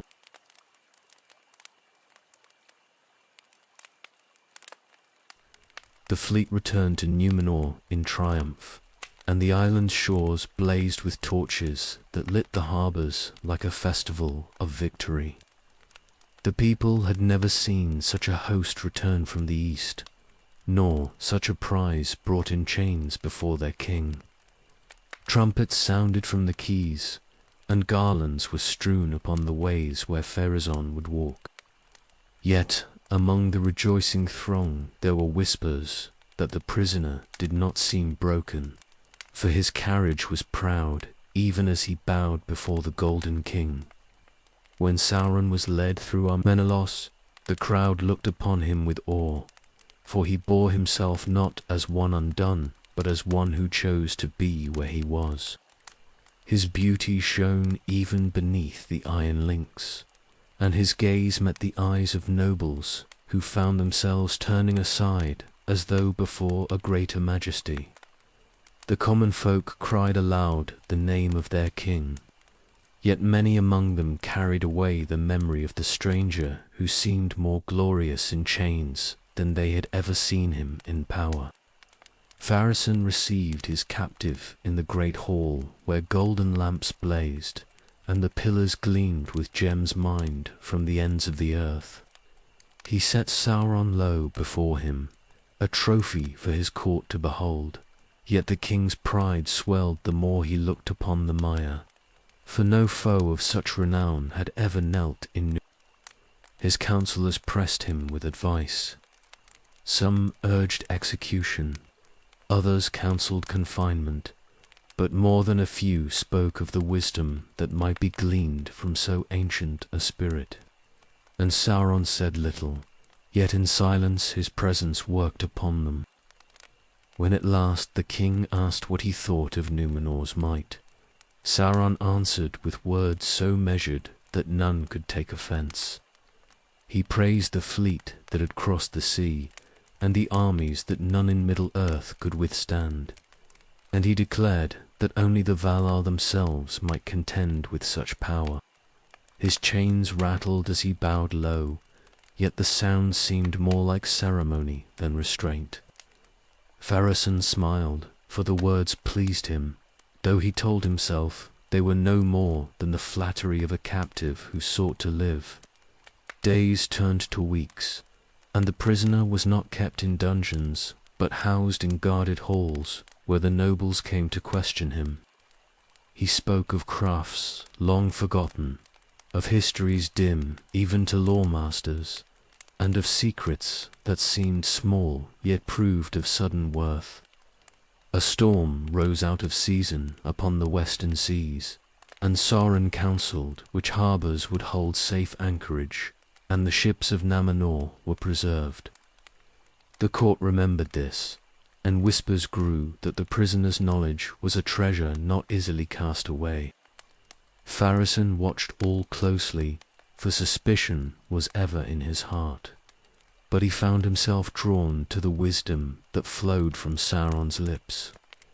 It seemed as though every doubt the king voiced had already been weighed, and every ambition he nursed found answer in the counsels given. His pride was fed by words that likened him to the lords of the West, and his fears were soothed by hints of powers that might yet be mastered. The Golden King, who had taken Sauron for his trophy, began to find in him a companion for thought and a mirror for his own desires. Thus the bonds remained upon Sauron's limbs, yet in truth no bonds held him, for he moved the hearts of those around him with skill greater than iron. He walked at the king's side when matters of governance were debated, and soon none could deny that his counsel shaped the course of rule. Pharazôn declared it wise to keep so precious an adviser, and the court accepted it, for each had already felt the weight of Sauron's presence bending them toward assent. So the prisoner who had come in chains was seated among counsellors, and the halls that had rung with triumph at his capture now echoed with his voice. Numenor, that had thought itself unconquerable, opened its gates to him freely, and the king who had set him beneath the throne found his own rule, strengthened by the captive's words. Yet in secret chambers Sauron smiled, for each step of his path had been foreseen, and the land that had bound him would soon be bound itself. And thus began the rise of the counsellor, whose seeming submission was victory more complete than any battlefield had offered, and whose whispers would carry Numenor toward the shadow it could not escape.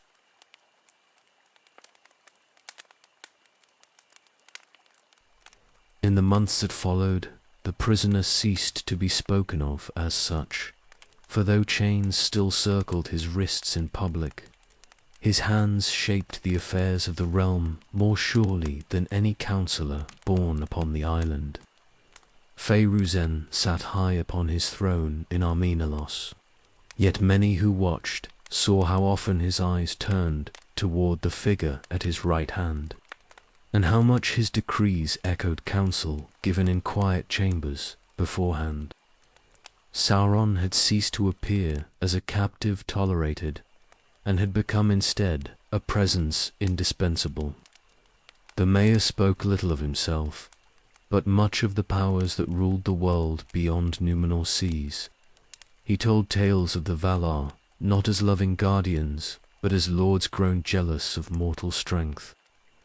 He reminded the court how Numenor had risen higher in might than any land of men or elves, and asked in subtle tones why such a people should remain denied the gift of unending life.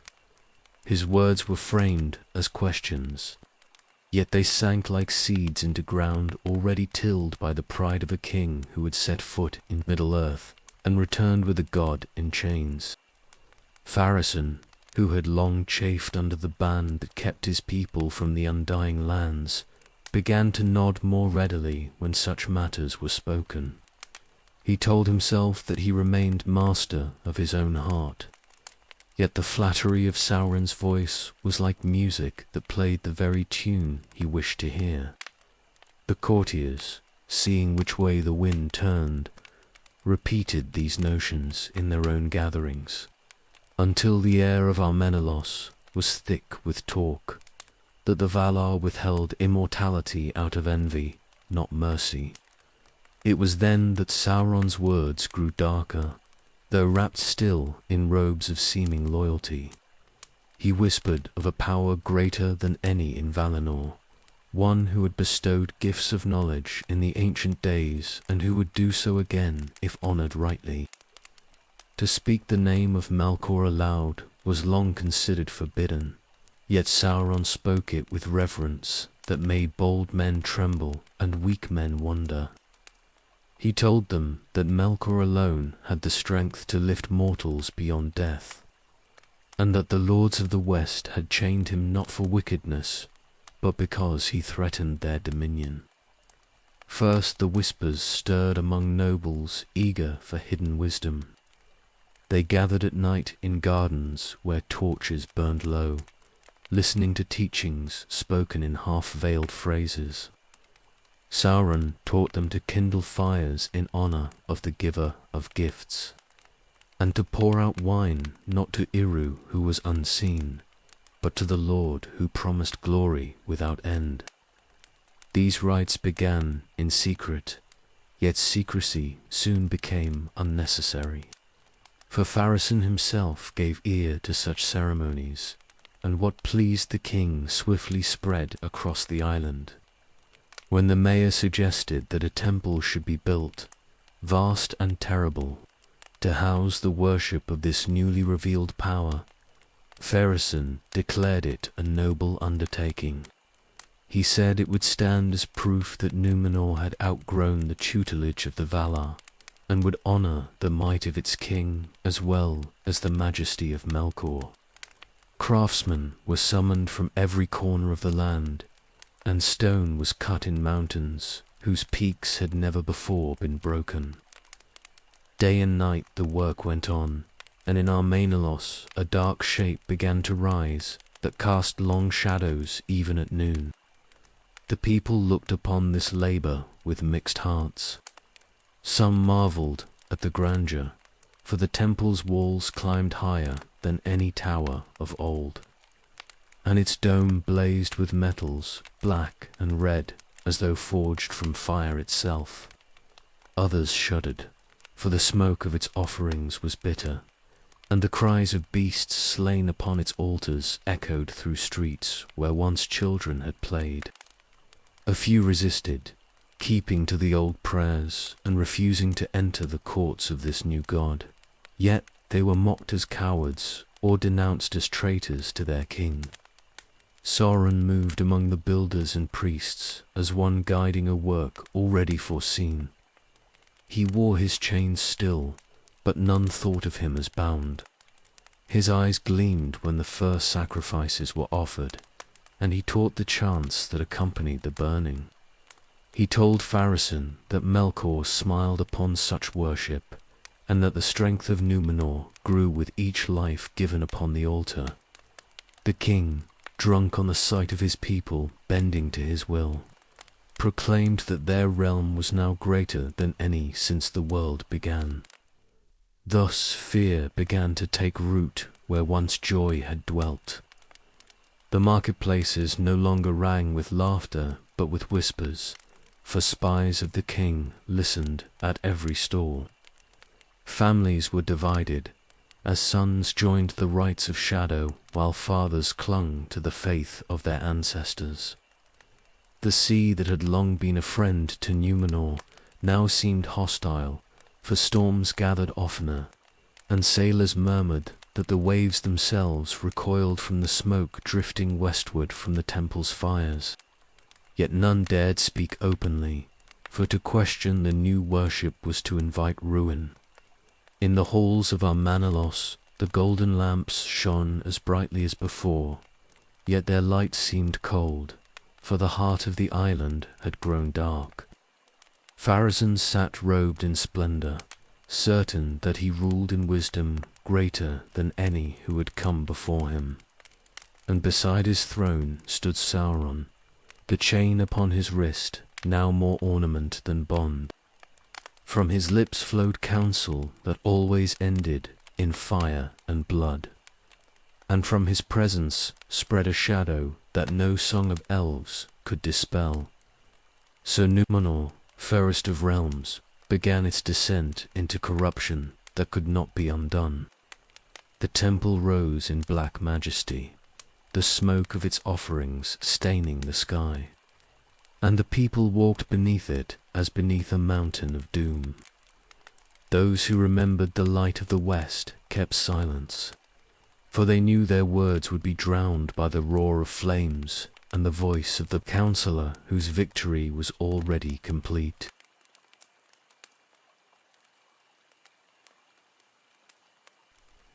The temple's smoke had not yet darkened the sky for a full decade before its fumes reached every corner of the island, seeping into the hearts of its people. Armanelos stood crowned by the great dome that Sauron had conceived, its fires never quenched, its altars running red at dawn and dusk, where once the streets were filled with song. Now they echoed with processions of priests and guards bearing victims to the flames. In every harbour black banners flew beside the king's standard, signifying that the worship of Melkor had become the realm's new law. Pharazôn, seated on his throne of gold and obsidian, saw in these changes not ruin but triumph. He believed that Númenor had cast off its childish obedience to the Valar, and now stood free and mighty among all peoples. The temple's fires he called the beacon of a new age, and he delighted in the sight of nobles who once whispered doubts, now bending their knees in public rites. To him the cries of sacrifice were music, proof of a power more enduring than the sea or the stars. Sauron stood always at his side, his chains discarded, a counselor now in name as well as fact. He guided the rituals, selected the priests, and whispered which nobles should be elevated and which cast down. Each new decree tightened his grip on the island until even the captains of the fleet deferred to him in matters of state. He told Pharazôn that Melkor's favour grew with each life offered, and that immortality itself drew nearer, awaiting only a final act of daring. Meanwhile, the land itself began to change. Trees that had stood for centuries withered near the temple grounds, their leaves shrivelling under ash that drifted from the high dome. Birds no longer nested in Armenelos, but wheeled in circles above the sea, and fishermen spoke of strange creatures glimpsed in the depths, shapes older than memories stirred by the island's new darkness. Earthquakes trembled through districts once steady, and wells grew brackish. Still the priests proclaimed these signs as proof that Melkor's power was awakening, not warnings of doom. A remnant of the faithful clung to the old ways in hidden glades or on remote coasts, offering prayers to Eru and singing the ancient hymns. They moved in silence, for spies were everywhere and the king's wrath was swift. Families were torn apart as brothers informed upon brothers, and fathers were dragged to the temple steps for refusing to bow. The great fleet of Númenor, once the envy of the world, now ferried timber and stone for the temple's expansion, its holes smelling of blood and burning rather than salt and wind. Pharazôn's pride swelled beyond all bounds. He had conquered Sauron, bent him to service, and remade his realm into a power unmatched by any since the world began.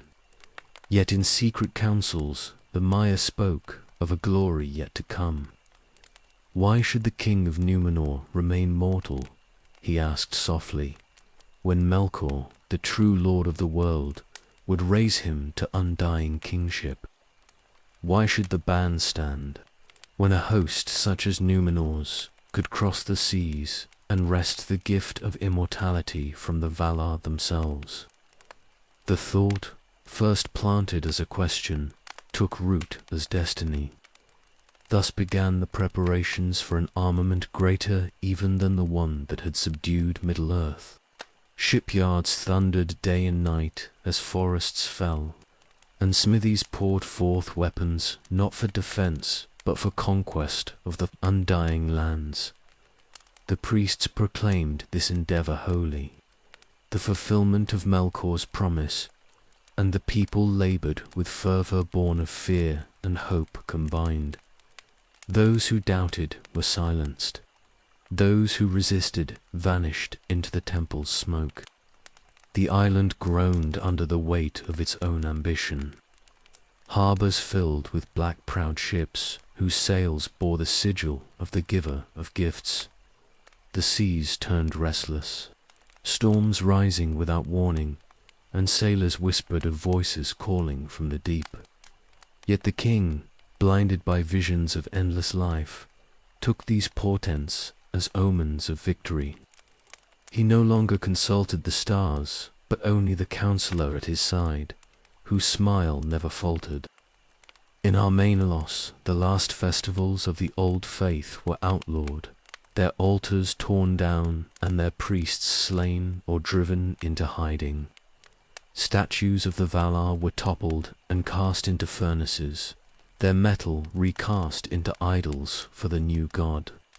Children learned new hymns at school, praising Melkor as the source of all strength, and even the calendar was altered to mark the founding of the temple as the beginning of a new era. The island that had once been a gift from the west now turned its face fully to the shadow. And through it all, Sauron walked unopposed, his hands shaping the doom he had long desired. He whispered to Pharazôn of fortresses that would rise upon the shores of Valinor, the undying lands, of thrones that would never fade, of a deathless dominion beyond the reach of any foe. The king listened, believing himself author of these dreams, not their puppet. Around them the temple fires roared higher, and the cries of sacrifice rose like a tide no storm could quench. So Númenor stood poised upon the brink, outwardly radiant in power, yet hollow at its heart. The fleets waited only for the king's command to sail, and the last restraints upon his will had fallen away. In secret the faithful prayed for deliverance, but their voices were drowned by the thunder of drums and the chant of priests. The shadow had entered the island not by force of arms but by counsel, and now its hold was complete. And thus was wrought the downfall in all but name. For though the ships had yet to depart, Númenor had already set its course toward ruin. The king who dreamed of deathless glory was blind to the abyss beneath his feet, and the counselor who had come in chains now ruled a realm prepared to destroy itself at his bidding. The sea waited, and the west watched, and the doom of the proud drew near.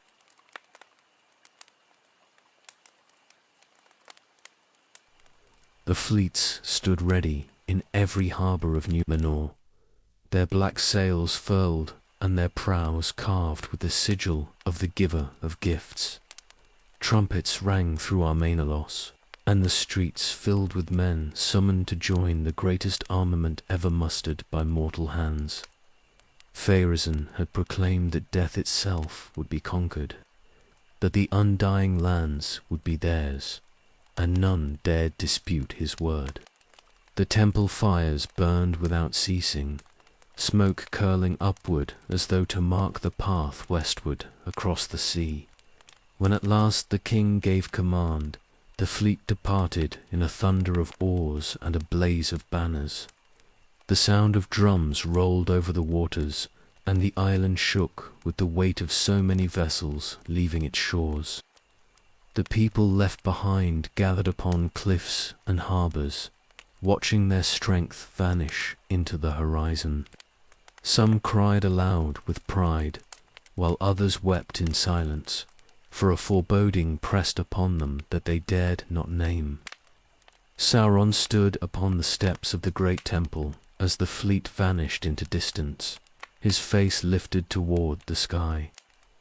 He spoke to the priests in words of fire, declaring that the triumph of Númenor was sealed, and that Melkor's dominion was at hand.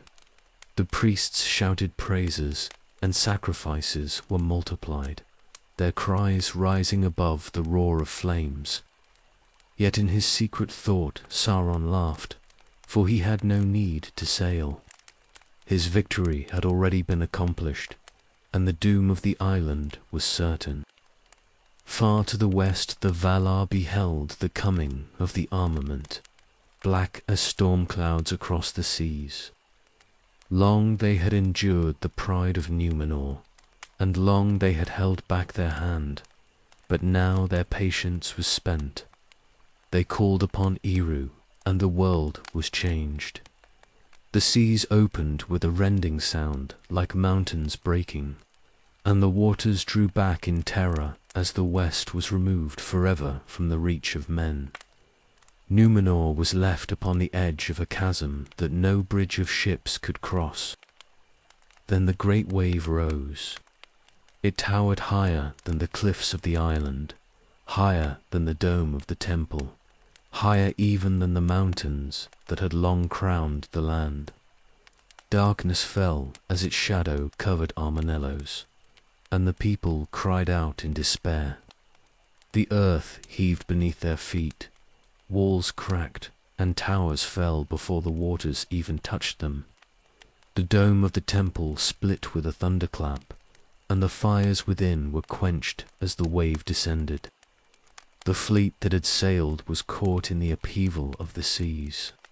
Ships that had been built for conquest were broken like twigs, their sails torn to shreds, their crews swept into the deep.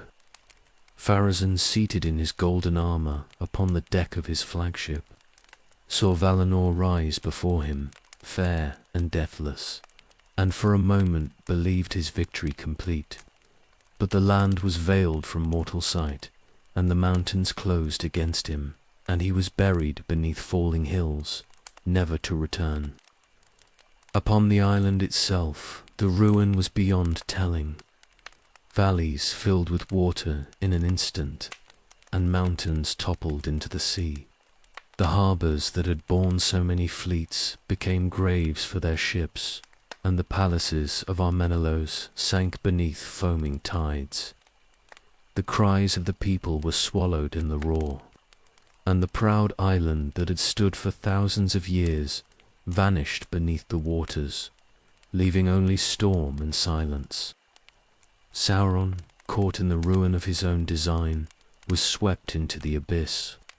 His fair form was broken, and though his spirit endured, he could never again appear in beauty to deceive. Yet, even as he fell, he exulted, for his malice had wrought the destruction of the greatest realm of men, and his vengeance upon Numenor was complete. When the seas grew calm again, nothing remained of the island but scattered rocks and the memory of smoke upon the wind. The west was hidden forever, removed from the circles of the world, and the gift of the Valar was sealed against the reach of mortals. But the shadow had not ended, for Sauron's spirit fled eastward, back to the land where his fortress stood, and there he began to shape his power anew. Thus perished Numenor, the proudest of kingdoms, swallowed by the great wave that no strength of arms could withstand. Its towers, its fleets, its people, all were lost, and only the warning of its fall remained. The sea rolled over the ruins, and the world was changed, and the doom that had long been spoken was fulfilled at last.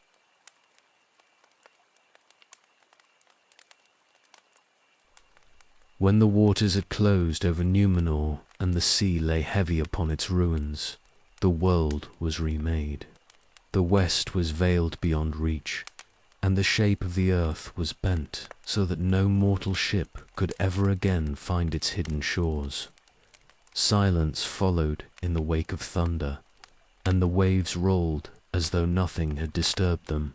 Yet out of that ruin a darkness fled, for Sauron's spirit was not quenched, though his body was drowned. He came forth from the abyss in a shape formless and terrible, a shadow borne upon the winds. No fair visage remained to him, for his beauty was lost forever in the breaking of Numenor. His presence now was dread itself, a weight upon the air, and wherever it passed men quailed, though they saw no form. He hated the sea that had swallowed his triumph, and he turned his will eastward, seeking the land where his fortress still stood. Storms raged across the waters as though stirred by his wrath, and mariners who sailed the eastern seas told of nights when their ships were pressed by winds that screamed with voices not their own. They whispered of a shape vast as the sky, gliding above the waves, and they dared not speak its name. Yet the winds bore him swiftly, and before many months had passed, the shadow crossed into Middle-earth once more. In Mordor, the land had grown restless during his absence. The Dark Tower had stood in silence, its gates shut, its fires dimmed, while the Nazgul wandered in doubt. Some among his servants feared that he had perished utterly in the ruin of the West, and they murmured of seeking other masters. But when the shadow descended upon Orodruin, the mountain roared to life, spilling flame and ash as if in greeting. The ground trembled, and the air grew thick with fumes. Then the slaves of Barad-dûr fell upon their faces, crying out in terror and relief, for they knew their lord had returned. Sauron gathered his spirit into a form, vast and dark, no longer fair to behold, but crowned with flame. His voice rolled across Gorgoroth like thunder, calling his captains to heel. The Nazgul came swiftly, bowing low, their rings burning upon their hands. He marked them with his gaze, and their terror was mingled with joy, for their master's power was restored. Though he had lost the shape of beauty, he had gained in dread, and his servants knew that no rival remained to contest his dominion east of the sea.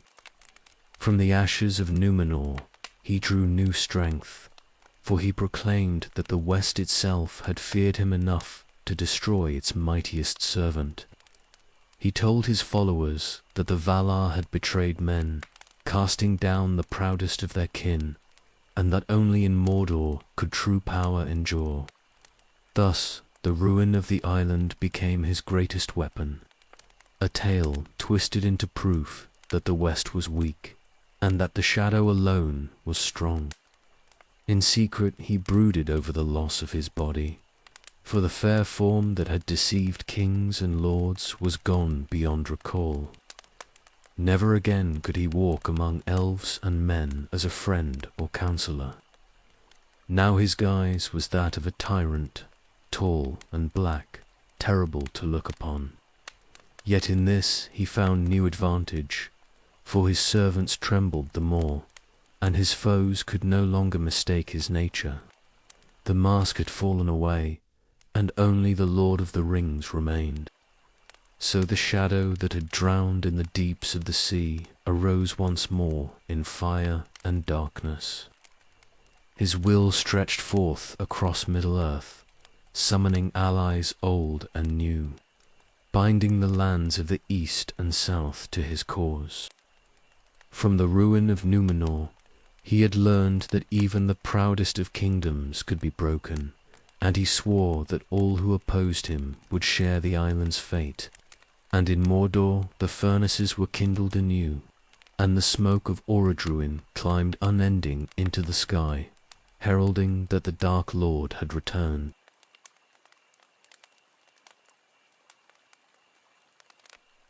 The shadow that had returned from the abyss of the sea now sought a shape that could bear its will. For though Sauron's spirit burned fierce and terrible, it could not forever remain as formless dread, lest his dominion falter. The Nazgul bowed before him, yet even they feared the emptiness of his presence, and his servants trembled in confusion when no figure sat upon the throne of Barad-dûr. Therefore he gathered his strength within the fires of Orodruin, weaving from flame and darkness a body that could endure the burdens of command. It was no longer the form of beauty that had walked among elves and men in the days of fair speech. That mask was drowned with Númenor, never to be recovered. What he wrought instead was vast and terrible, a figure towering like a mountain of black iron, crowned with fire, and clad in mail that glowed with heat as though newly forged. His eyes were furnaces, and his voice shook the stones of the plain.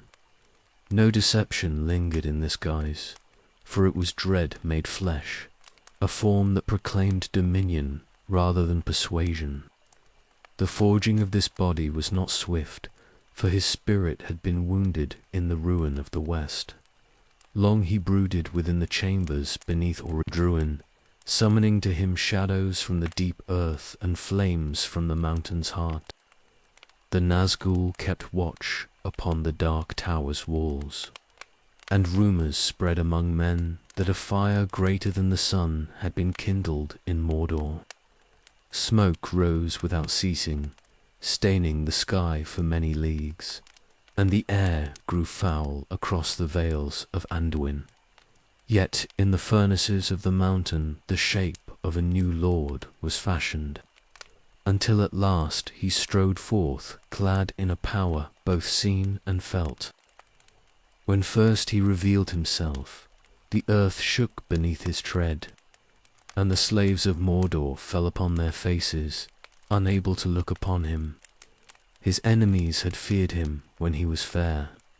Now even his servants cowered at the sight of him.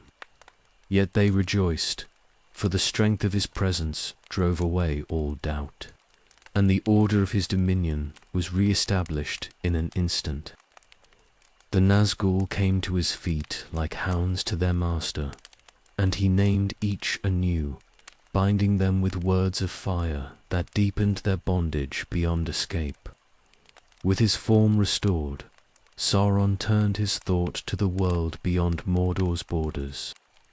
He looked westward and saw only ruin, for Númenor was no more, and the seas lay wide and empty where once its fleets had sailed. Yet this loss he counted gain, for his great enemy had destroyed itself at his prompting, and no power of men now rivaled his. He saw that Middle-earth lay ripe for conquest, fractured among tribes and kingdoms too weak to stand against the shadow. Already the Haradrim sent embassies with gifts, seeking favor, and the Easterlings brought tribute in iron and horses. His dread form, spoken of in whispers across the land, was proof enough of his supremacy. Still he remembered the one ring, the heart of his power, which had not been with him in Númenor, but remained hidden in Middle-earth. He stretched forth his will to feel its presence, and though it lay concealed, he knew it answered to him still. In that knowledge he took comfort, for though his fair shape was gone, the instrument of his dominion endured. From the ring he drew strength to sustain his rebuilt form, and through it he wove the webs of power that bound his servants tighter than ever before. The fortress of Barad-dûr, silent through his absence, roared again with life. Its gates were repaired, its towers raised higher, and its dungeons filled with captives taken from neighboring lands. The forges rang without ceasing, fashioning weapons of war and armor wrought with runes of fear. From the battlements the signal fires burned, and the plains of Gorgoroth glowed red at night, so that even from Athelian men could see the storm gathering in the east. Thus Sauron, who had drowned in the ruin of Númenor, rose anew, more terrible than before. He no longer sought to beguile, but to command, no longer to deceive with beauty, but to overwhelm with terror. The fair counselor was gone, and in his place stood the Dark Lord unveiled, a tyrant in form as in spirit. His enemies would find no mercy in his gaze, and his servants no escape from his hand. Middle-earth trembled, for the shadow had been remade into flesh, and its dominion stretched forth once more from the black land.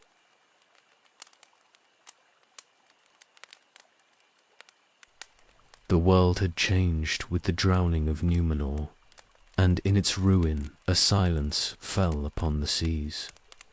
The ships that once ruled every water were gone, their people swallowed by the abyss, and only scattered survivors clung to the shores of Middle-earth. Yet, though Númenor was destroyed, its legacy had not perished, for among those who fled the wave were the faithful who had refused the worship of shadow. Guided by Elendil the Tall, they crossed the waters in 9 ships, bearing their families. their treasures, and their memory of the West. The seas were rough with storms when they came ashore, yet the lands of Middle-earth received them, and they set their banners upon the coast. In the north, Elendil raised towers and strongholds, founding the realm of Arnor upon the wide fields of Eriador. In the south, his sons, Isildur and Anarion, built the white city of Minas Enar, and the dark city of Minas Ithil. And upon the island of Anduin they raised Osgiliath, fair and mighty, with a great dome of stars wrought in stone. These kingdoms they called Gondor, and together with Arna they swore to preserve the light of Numenor in exile. Sauron looked upon these deeds with hatred, for though Numenor was gone, its heirs had not been utterly swept away. In his eyes they were a remnant of the enemy he had overthrown, and their defiance was a threat to his dominion. He sent forth hosts of orcs and easterlings to harry their borders, and from Mordor black clouds spread to darken the skies above their young cities. Yet the Dunedain endured, strong in their lineage and united in their purpose, and the shadow found them harder to break than he had expected. It was then that the elves took counsel. Long had they watched in sorrow as Numenor fell into darkness, and long had they withdrawn from open strife, content to guard their hidden realms. But now the power of Mordor grew beyond bearing, and they knew that if Sauron were not opposed, all Middle-earth would sink beneath his dominion. Gil-galad in Lindon, High King of the Elves of the West, sent messengers to Elrond in Imladris and to Círdan the shipwright, and their words were one: the hour of silence was ended. So it was that the first seeds of alliance were sown. Elendil, who had long been a friend of the Eldar, received Gil-galad's emissaries with honor. He spoke of the oath he had sworn to preserve the faithful, and of his hope that elves and men might stand together once more against the darkness. Gil-galad, seeing the strength and wisdom in him, recognized that the line of the Dunedain still carried the valor of old. Though men had fallen into pride, here was a remnant worthy of friendship, and he clasped Elendil's hand in token of their bond. From this meeting was forged the first true league of elves and men since the days of Belial.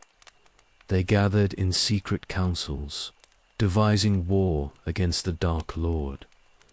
Elves brought spears of shining silver and banners woven with stars, while men brought swords tempered in the forges of Numenor, and shields carved with the emblems of their new realms. Together they planned not defense alone, but the overthrow of Mordor itself. For both knew that peace could never endure while the shadow endured. In Mordor the smoke of Orodruin thickened, and the forges of Barad-dûr rang without pause. Sauron raised armies greater than ever before, summoning creatures of dread from the mountains and binding wild tribes to his will. The Nazgul rode abroad once more, spreading terror among villages and cities, and many lesser kings bent the knee to avoid destruction. Yet tidings of the growing league reached his ears, and though he laughed, he watched closely, for he remembered the ruin of his master in ages past when elves and men had once united. Elendil and Gil-galad strengthened their bond with oaths sworn upon sacred altars. They declared that neither people would abandon the other, and that together they would march against the shadow until it was broken. Elrond stood beside his king, and Isildur and Anarion took their place beside their father, binding the younger realm of men to the ancient realm of elves. In every council firelight gleamed, upon faces both mortal and immortal, and though their years were measured differently, their resolve was one. Thus was formed the last alliance of elves and men, a union born from ruin and strengthened by hope. The hosts of the west began to muster, and in the mountains of Eriador horns sounded where armies gathered. Elven smiths reforged weapons long laid aside, and the Dunedain drilled their levies upon fields where once only silence reigned. Across the lands word spread that the free peoples would march together, and even those who had despaired took heart. And in Mordor the fires flared brighter, for Sauron knew that war was coming, and he prepared to meet it with all the fury of his hate.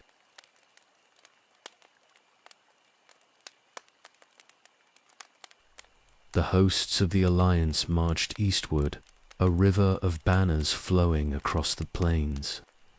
Elves clad in silver mail moved in ordered ranks, their spears shining like a forest of starlight, while the Dunedain of Arnor and Gondor marched beside them with shields painted in blue, white, and black.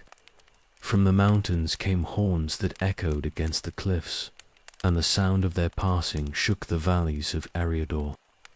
For many days their journey continued, until the wide fields gave way to the desolation of Mordor, and the shadow of Orodruin loomed against the reddened sky. At their head rode Gil-galad, tall and stern, bearing the spear Iglos that had felled many foes, and beside him strode Elendil, his sword Narsil gleaming in the firelight of the mountain. Isildur and Anorion marched with the hosts of Gondor, while Elrond bore Gil-galad's standard, guiding the armies with unerring hand. Never since the breaking of Beleriand had such a host been gathered, and their banners spread across the land like a sea of defiance against the shadow. When they came at last to the Black Land, they beheld Barad-dûr rising above the plain, its towers glimmering red with fire and its walls blacker than night. Lightning crowned its spires, though no storm gathered, and smoke poured from Orodruin, as though in greeting to the armies that had come to challenge its master. The gates of Mordor were closed, yet from within issued the cries of orcs and the clang of forges, for Sauron had prepared long for this war. The sight of the dark tower filled many with dread, yet none turned back, for each knew that only in its ruin could Middle-earth find peace. The siege began with thunderous blows upon the outer fortifications. Engines of war heaved stones against the walls, and elves shot flights of arrows that darkened the air. Orcs poured forth in counterattack, shrieking with malice, but they were driven back by the shields of men and the spears of elves. Smoke and blood mingled upon the fields, and the ground was soon strewn with corpses that bore witness to the ferocity of the struggle.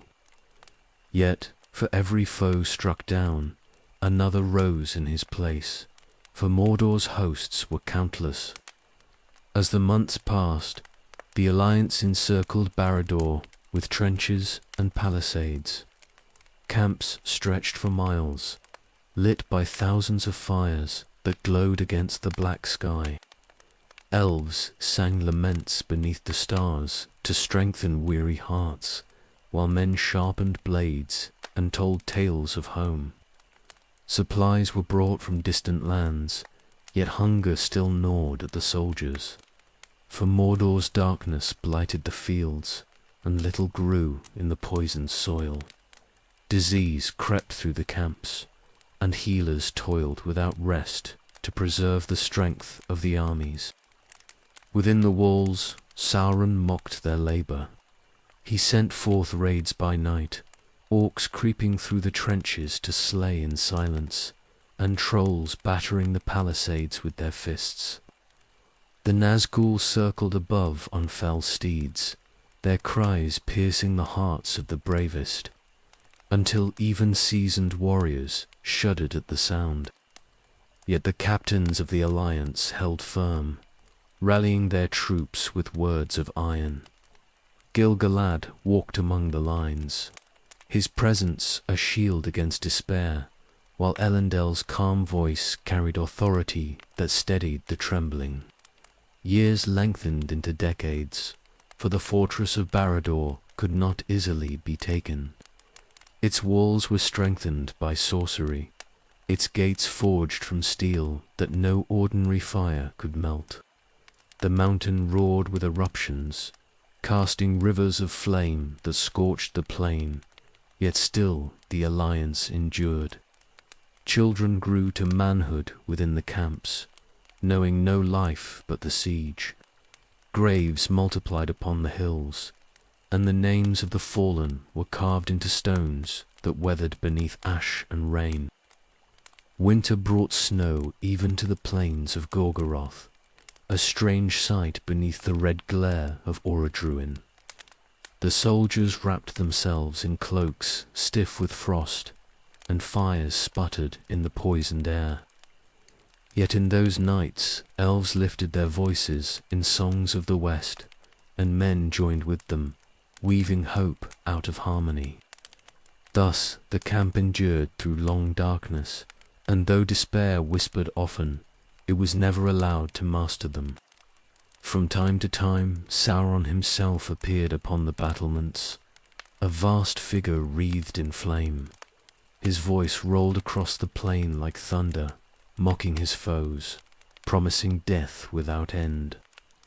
Arrows loosed against him turned to ash before they struck, and the bravest of captains faltered at the sight.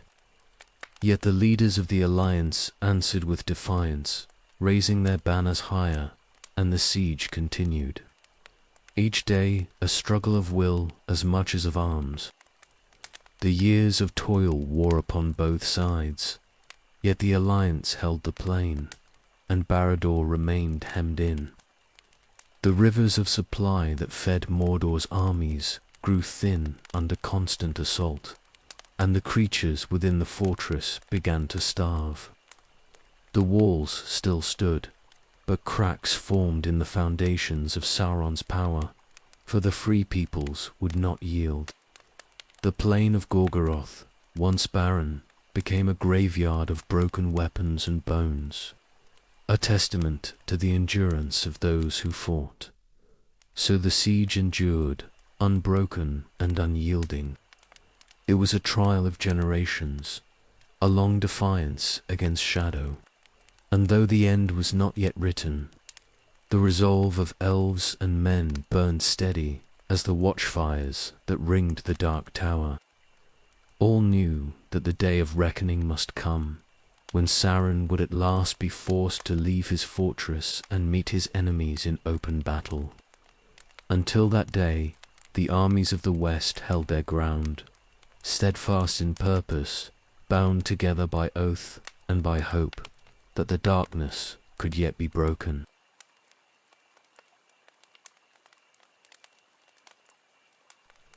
The siege had stretched into long years, and though the walls of Barad-dûr remained unbroken, the shadow within had begun to strain.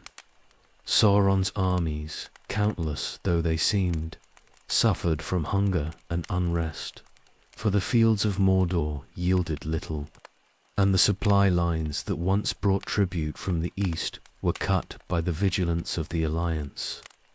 Still the fortress endured, black and terrible, until at last Sauron himself resolved to break the stalemate. He would not wait for the slow wear of famine, but would meet his foes in open battle, trusting to the terror of his presence to scatter even the boldest. Signs of this intent reached the leaders of the West. Scouts reported that the gates of the Dark Tower were being unbarred, and that hosts were mustering within. The earth trembled with the march of trolls, and the air filled with the cries of orcs eager for slaughter. In the camps of the Alliance, horns sounded, and captains prepared their men for the day long awaited. Gil-galad stood beneath the banner of Lindon, and Elendil beneath the star of Númenor. their faces stern with knowledge that the hour of decision had come. At dawn the gates of Barad-dûr opened, and the plain of Gorgoroth shuddered beneath the flood of Sauron's armies. Orcs poured forth in their tens of thousands, their weapons crude yet deadly, their cries echoing like the howling of beasts. Great beasts from the east dragged towers of iron, and trolls lumbered at their side with hammers large enough to shatter stone. Above them wheeled the Nazgûl, shrieking as they swooped upon the ranks of men. The sight was enough to freeze the hearts of many, yet the captains of the alliance raised their voices, and the lines held firm. The battle was joined with a clash that shook the air. Elves loosed arrows in great flights, felling orcs by the hundreds, while men met the charge with shields locked and swords drawn. The field ran red with blood, and the roar of combat drowned all song. The cries of the wounded rose, mingled with the clash of steel and the thunder of beasts. Yet still the hosts of the west pressed forward, their banners waving defiantly against the tide of darkness. Amid the chaos, Gil-galad strode like a beacon of fire, his spear iglos flashing with deadly light. Beside him Elendil wielded Narsil, cleaving through armor and bone alike, his voice carrying above the din as he called his men to courage. Together they carved a path through the press of foes, their valor inspiring those around them. Elrond bore Gil-galad's banner into the thickest of the fight, and Isildur and Anarion held the flanks of Gondor, driving back wave after wave of orcs that sought to break their lines. Then Sauron himself came forth, towering above all others, wreathed in flame and clad in black armor that no weapon seemed able to pierce. He strode onto the field. In his hand he bore a mace vast and terrible, each blow of which shattered ranks of warriors like reeds before a storm. Where he walked, the ground cracked, and where he struck, the bravest faltered. The Nazgûl circled close behind him, their cries exalting his coming, and the tide of battle shifted. Gil-galad and Elendil did not retreat. They stood before the Dark Lord, champions of elf and man, and the hosts of the Alliance rallied to their side. The duel that followed was terrible beyond telling. Iglo struck sparks against Sauron's armor, and Narsil rang with blows that would have slain any lesser foe. Sauron's mace swung with the force of a mountain falling, and the earth shook each time it struck. Fire and shadow clashed with light and steel, and all who witnessed knew that the fate of the world balanced upon that hour. Long they fought, and the hosts around them dared not draw near, for the battle of the great was perilous to all who came within its circle. Flames leaped from Orodruin, and the sky grew black with smoke. At last both Gil-galad and Elendil fell, slain by the might of the enemy, though his body was seared with their wounds. Narsil broke beneath him, its blade shattered into shards, and Iglos lay quenched in blood. Yet even in their fall they had struck such blows that Sauron staggered, his strength shaken though not destroyed. In that moment Isildur seized the hilt of his father's broken sword. With the shards of Narsil he struck at Sauron, cutting the one ring from his hand. A cry tore from the Dark Lord, a sound that shattered the mountains and cast his hosts into despair. The shadow that had clothed him was rent, and his form collapsed in ruin upon the ground. The Nazgûl fled shrieking into the dark, and the armies of Mordor scattered in terror. The plain of Gorgoroth was filled with silence, broken only by the weeping of those who mourned their fallen lords. Thus the last alliance achieved its victory, though at a cost beyond measure. Gil-galad, the High King of the Elves, lay dead, and Elendil, tallest of men, was no more. Their sacrifice had brought down the Dark Lord, but his spirit endured, bound still to the ring that had been cut from his hand. Isildur held that ring aloft, its gold shining with a light both alluring and perilous, and the fate of Middle-earth turned upon his choice.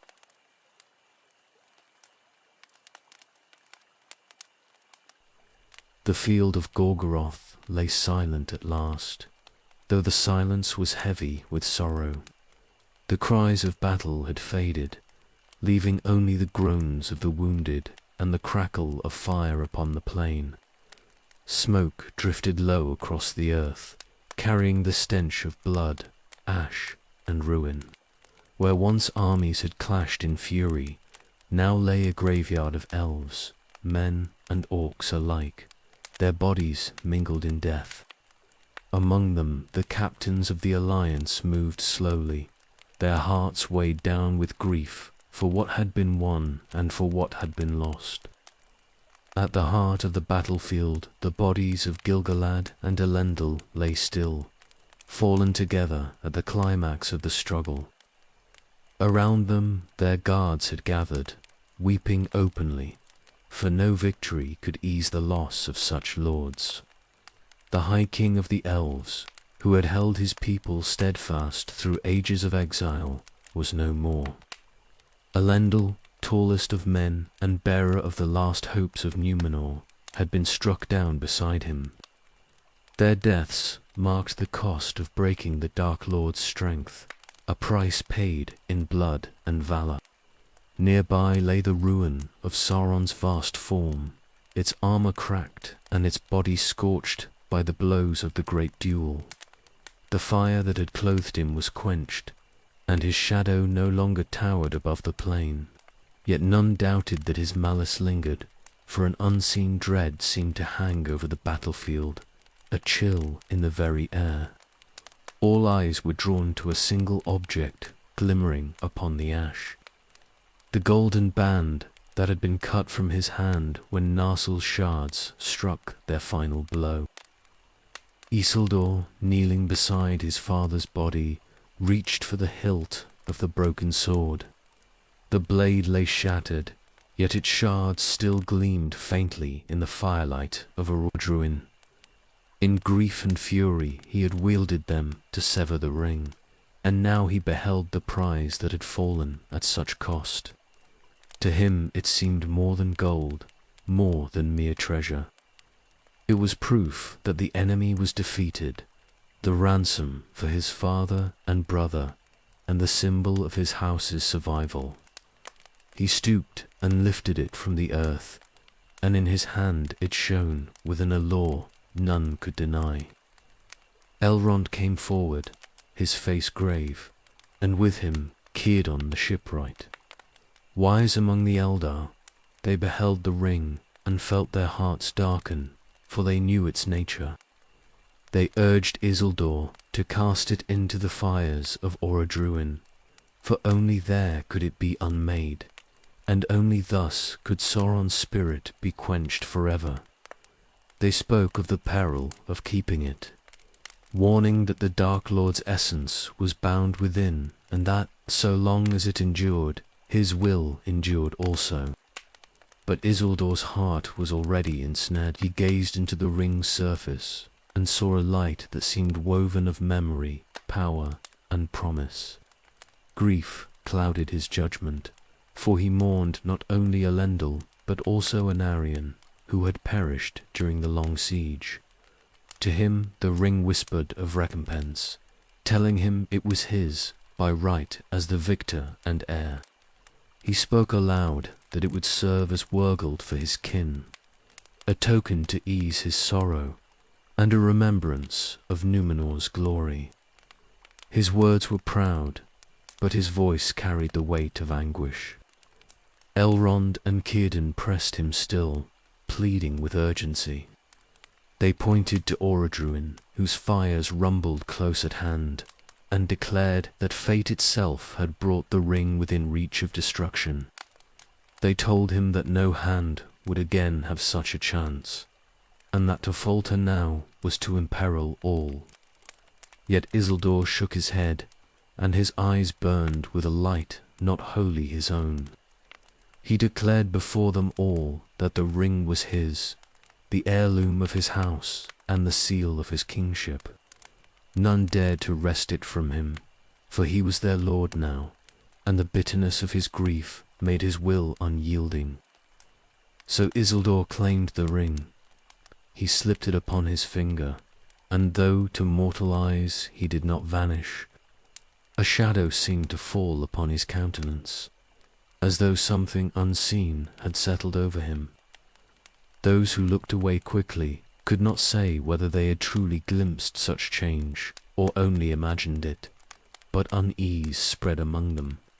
Some felt pride, believing their king bore a trophy of triumph.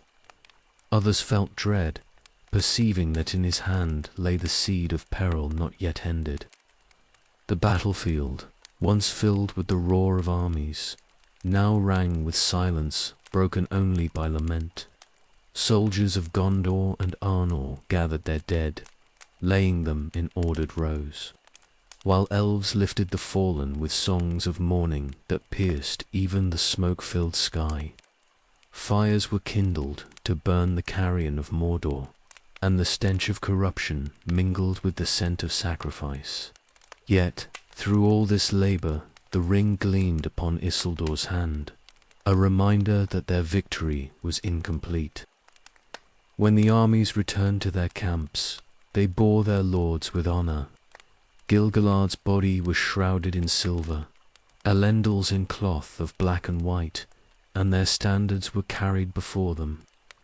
The people of the Alliance wept as they passed, for the greatest of their leaders would not rise again. In the midst of their mourning, none dared speak further of the ring, for Isildur's choice had been declared, and his word was law. Still, whispers moved in the dark, and more than one soldier muttered that the shadow had not truly been broken. So ended the battle upon Gorgoroth, with Sauron's body destroyed, the Alliance triumphant, yet the ring preserved.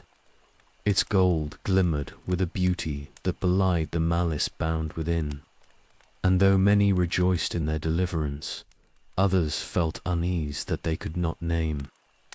Orodruin rumbled in the distance, its fires still hungry, but the chance had passed, and the world turned toward a future shaped by Isildur's pride. Thus the victory of the last alliance was great, but not complete, for within the triumph was sown the seed of sorrow that would one day return.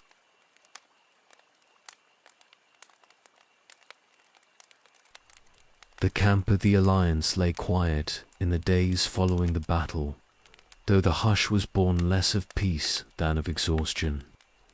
The bodies of the fallen had been borne away, wrapped in cloth of silver and black, while cairns rose upon the desolate plain to mark the graves of those whose names would never again be spoken by their kin. Fires burned low, casting dim light across weary faces, and the air smelled of ash, sweat, and sorrow. The great victory had been won, yet the taste of triumph was bitter. Elves sang soft laments beneath the smoke-stained sky, their voices drifting like fragments of starlight into the darkness of Mordor. Men joined their mourning with silence, standing guard upon the ramparts of the captured plain, while their hearts ached for distant homes. They had fought and endured for years uncounted, and now that the foe lay fallen, they found themselves hollowed by grief. For Gil-galad was gone, and Elendil was slain, and though their enemy had been struck down, the memory of loss clung tighter than the memory of triumph. Isildur, clad still in his battle-worn armor, moved through the camp with the ring upon his finger. Many bowed to him, for he was now their lord, heir of Elendil, and king of both Arna and Gond. Yet whispers followed in his wake, for the ring gleamed with a light that drew every eye, and none who beheld it felt easy. Some said it lent majesty to his bearing, making him seem taller, prouder, and more resolute. Others murmured that his gaze had grown distant, as though he looked not upon them, but into some unseen horizon where only he could walk. Elrond and Círdan remained watchful, speaking little, but their unease deepened with each passing day.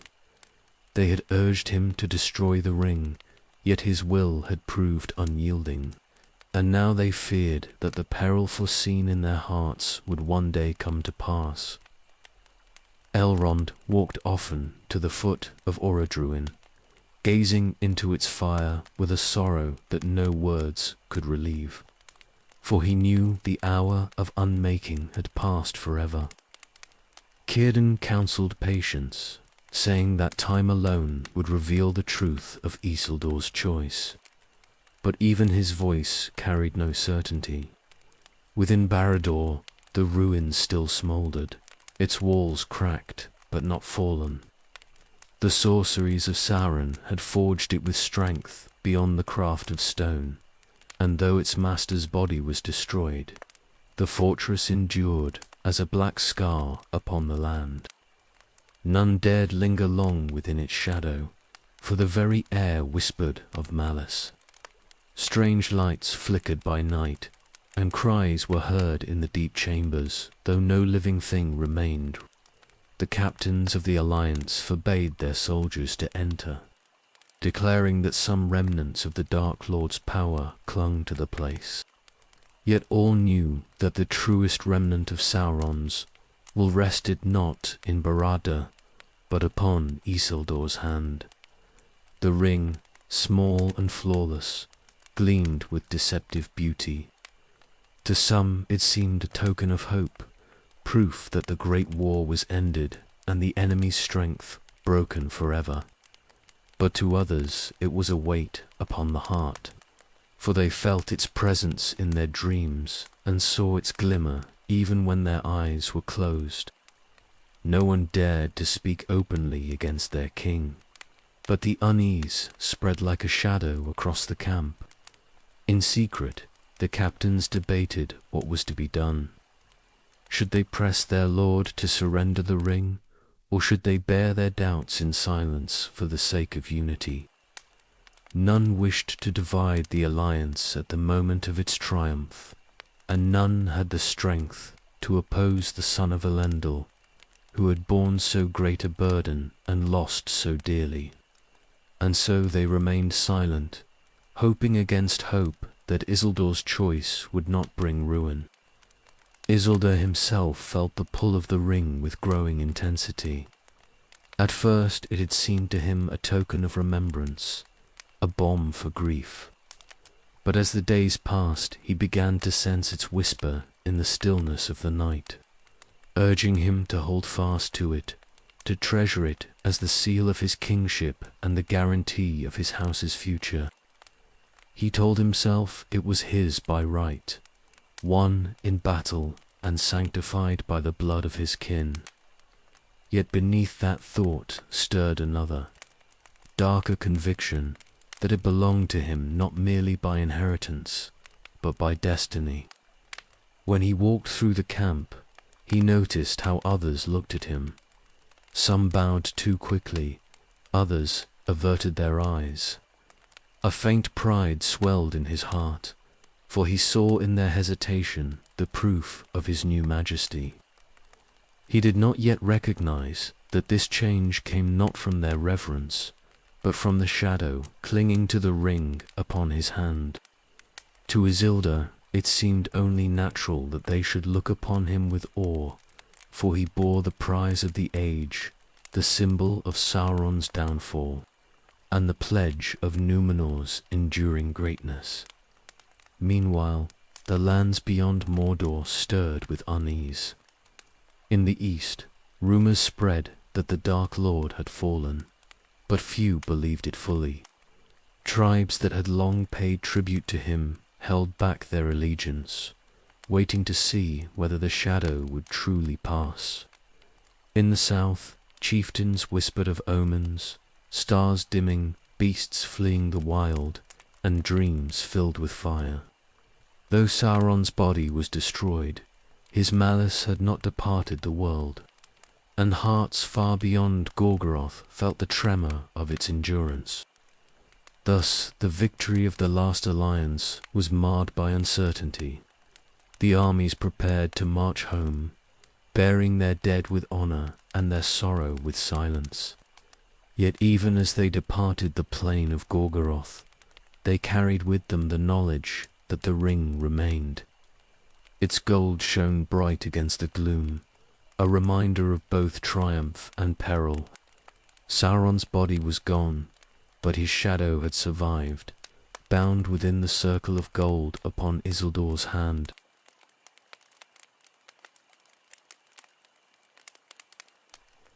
The march from Mordor began in silence, for the hosts of the Alliance were too weary and too burdened with grief to lift their voices in song.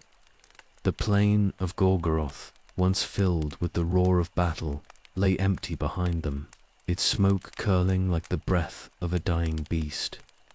Cairns marked the graves of those who would never see their homes again, and the ruins of Barad-dûr loomed like a broken tooth against the horizon. Few looked back, for none wished to carry the memory longer than they must. Isildur rode at the head of the host, clad in mail still darkened by the blood and soot of battle. The ring glimmered upon his finger, subtle yet unmistakable, and many who followed him felt its presence, though they dared not name it.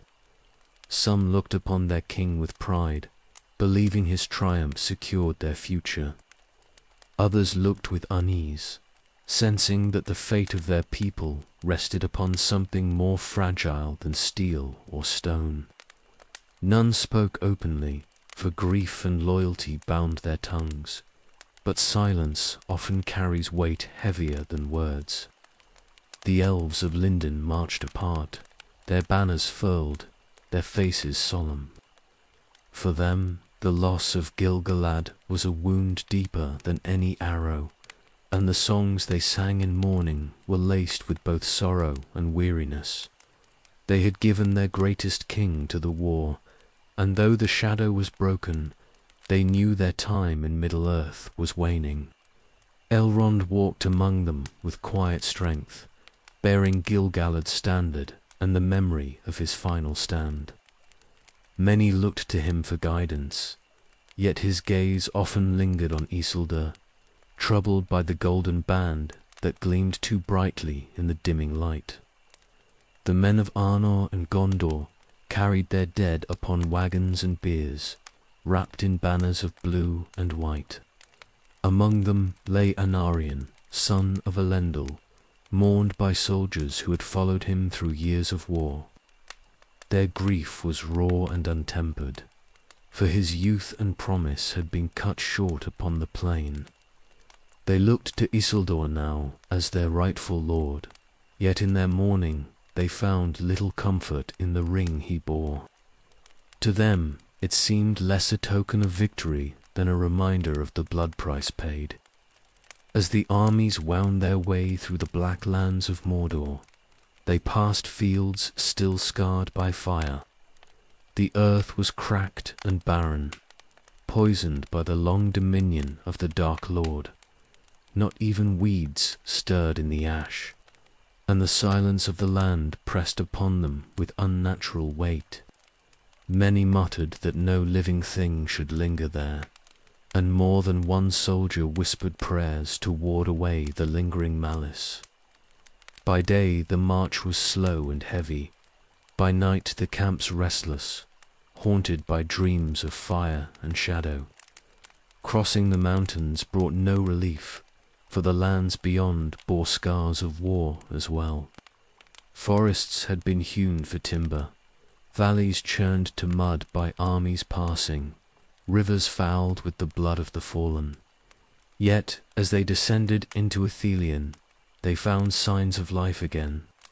Grass grew where the shadow had not lingered, and streams ran clear between the rocks.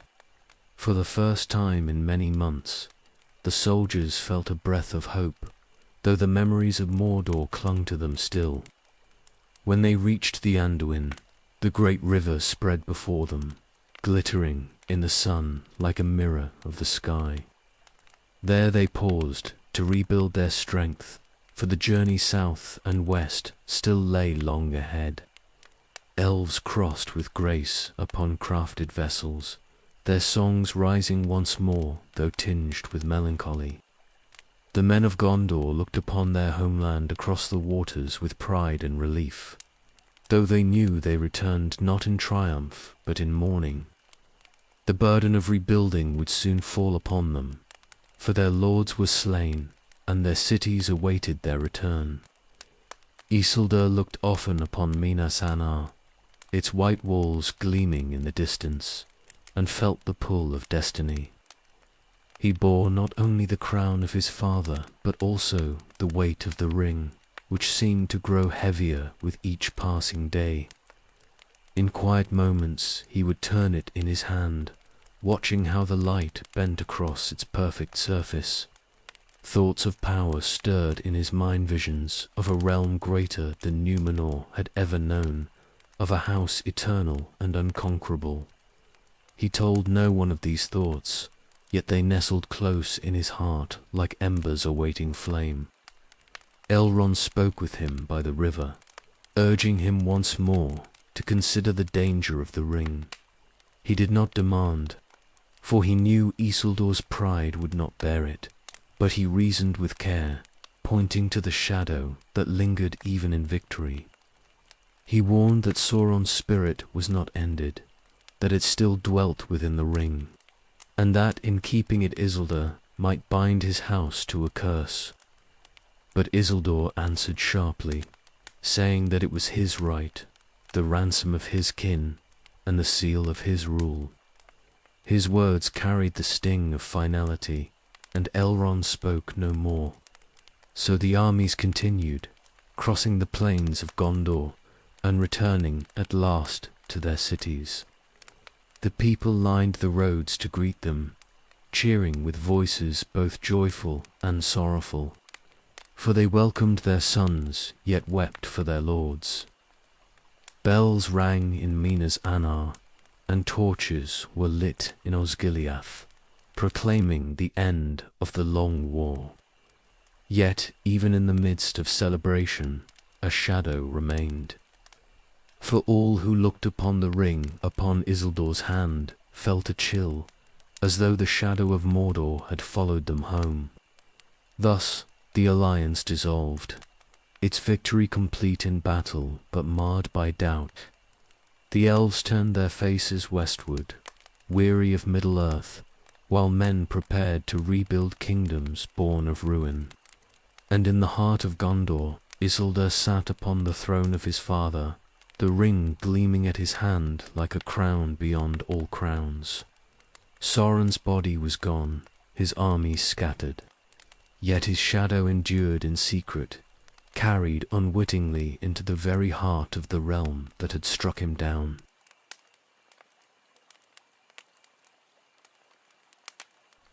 The return of the armies marked the beginning of a quieter struggle, for battles fought with sword and shield give way at last to battles fought within the heart.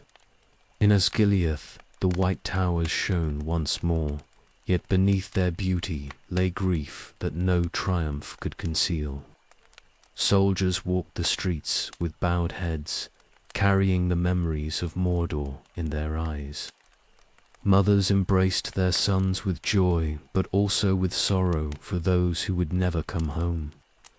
The city rang with both celebration and lament, a mingling of triumph and mourning that no herald could untangle. Isildur entered the city clad in black and silver, the banners of his house carried before him.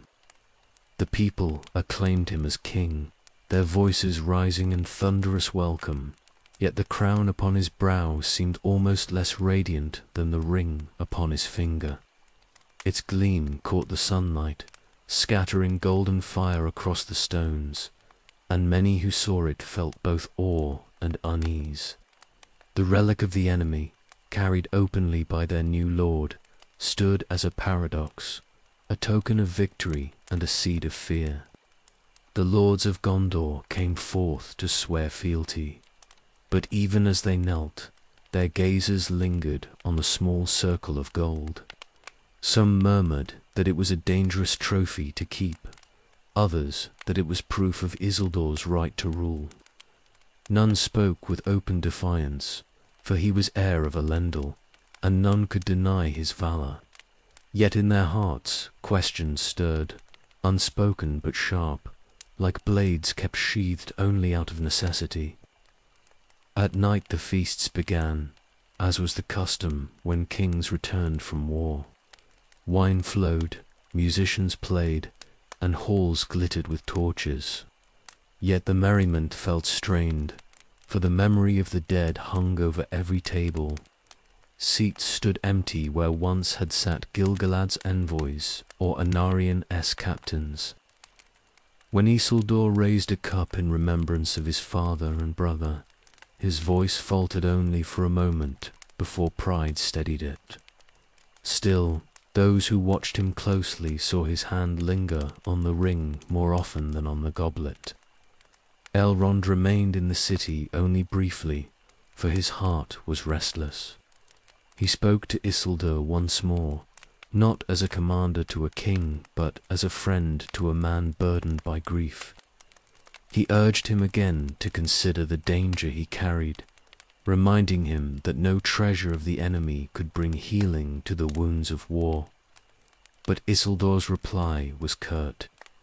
He said the ring had come to him by right, through the blood of his kin, and that to abandon it would be to dishonor their sacrifice. His words ended the conversation, and Elrond left soon after, sorrow heavy in his eyes. The elves departed in the weeks that followed, their banners turning westward toward Lindon. Their songs, once heard in the streets of Osgiliath, faded into silence, leaving the city dimmer for their absence. Círdan, before leaving, warned a few among the Dunedain that the shadow had not been wholly vanquished. Yet his counsel was soft, offered only in private, for he knew it would not sway a people newly lifted into pride. When the ships bore the elves away, the realm of men stood alone with its triumph and with its peril. Isildur devoted himself to restoring the realm his father had founded. He walked the halls of Minas Annar, gazing on the white walls that gleamed in the sun, and spoke of how they would stand eternal. He ordered the rebuilding of strongholds, the repair of bridges, the clearing of lands scarred by war. Yet though his plans were noble, many noted that he wore the ring at all times, never setting it aside. To some it seemed a harmless habit, a king's ornament no different from a crown. To others it suggested a bond that tightened with every passing day. In private moments, Isildur studied the ring with growing fascination. He would hold it aloft before a torch, watching how the firelight bent across its flawless surface. At times he thought he heard whispers, faint as wind across stone, promising him a glory unmatched by any king of men. He told himself such thoughts were but the product of his grief, yet he lingered on them nonetheless. The ring had ceased to be a token of sorrow and had become, instead, the secret center of his pride. Whispers spread through the city as months passed. Some claimed the king's eyes glimmered strangely when the ring caught the light. Others said he spoke less often with his captains, and more often with himself, in low murmurs none could understand. The priests of the Valar offered prayers in the high temples, asking for protection against shadows seen and unseen, but few believed their words could reach so far. For though Sauron's form was destroyed, his malice still clung to the world, unseen yet felt. Osgiliath shone with torches by night, its river reflecting gold and fire, yet a chill moved among its streets. The people celebrated their king, but in their dreams many saw visions of shadow reaching out from a small golden circle. They awoke with unease, telling themselves it was nothing more than memory of war. Yet deep within their hearts, they feared that their greatest victory had sown the seed of future sorrow.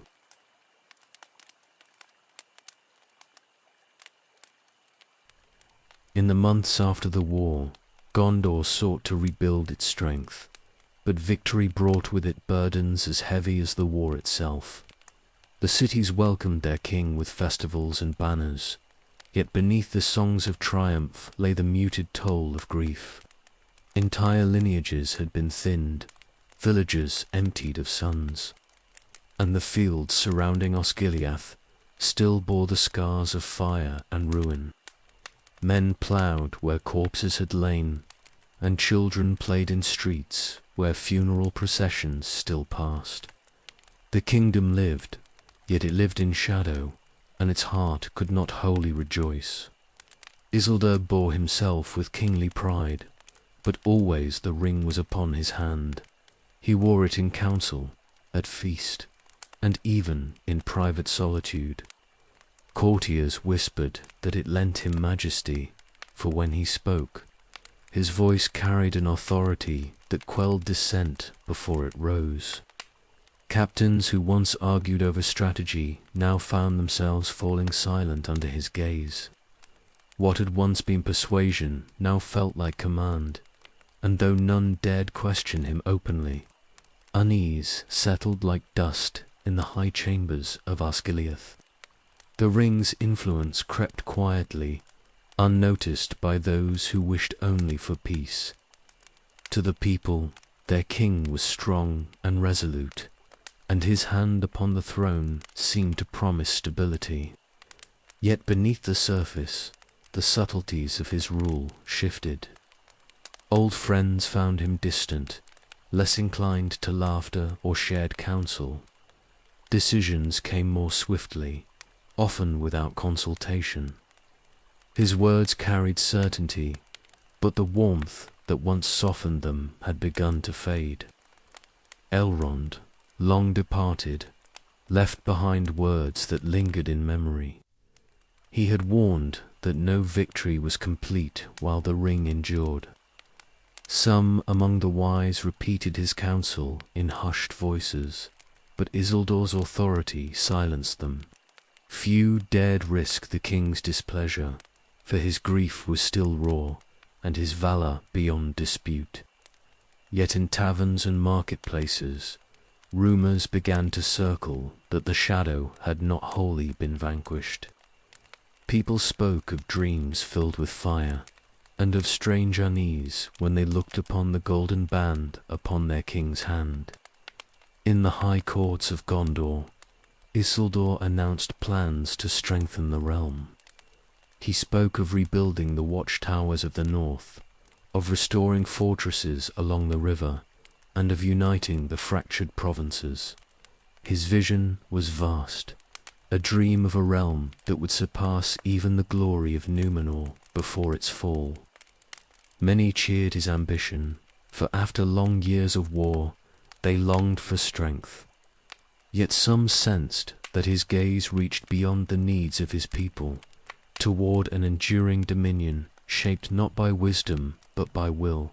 The priests of the Valar continued their rites in the temples, burning incense and offering prayers for guidance. In their ceremonies, they invoked the name of Eru and the blessing of the West, but fewer citizens gathered to listen.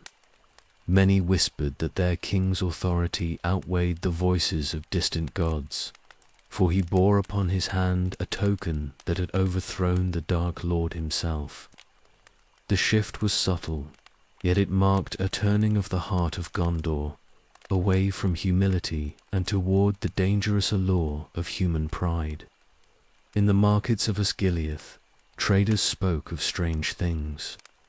Jewels glimmered less brightly when placed near the king's treasure, as if their beauty were diminished by some unseen light. Weapons once blessed in temples lost their luster when laid in his halls. Some said it was the presence of the ring, others dismissed it as foolish talk. Yet the whispers grew, for even the common folk felt the change, and they began to speak of the ring as more than a relic. To some it was a charm of blessing, to others a curse that lingered unseen. Isildur's sons looked upon their father with both pride and unease. They had marched at his side through the long war and trusted in his wisdom, yet even they perceived that something had shifted since he claimed the ring. He grew restless, walking the halls at night, speaking in low tones when none were near. Once he had spoken often of their mother, of their homeland, and of the sacrifices of their house. Now his words were fewer, and his thoughts turned ever inward, as though a secret companion claimed his heart. Among the captains, one dared to speak quietly of the danger. He told his fellows that the king bore not a gift but a chain, and that the chain grew tighter each day.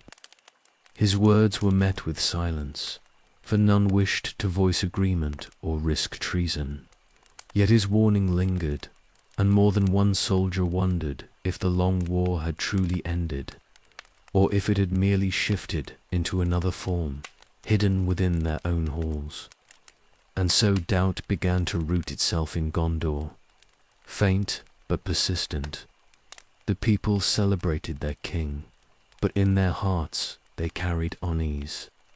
The ring shone as brightly as the sun upon his hand, yet its light seemed to cast longer shadows with each passing day. The triumph of the alliance was not undone, but neither was it complete. What had been won with blood and fire now stood upon a knife's edge, its future bound to the will of a single man.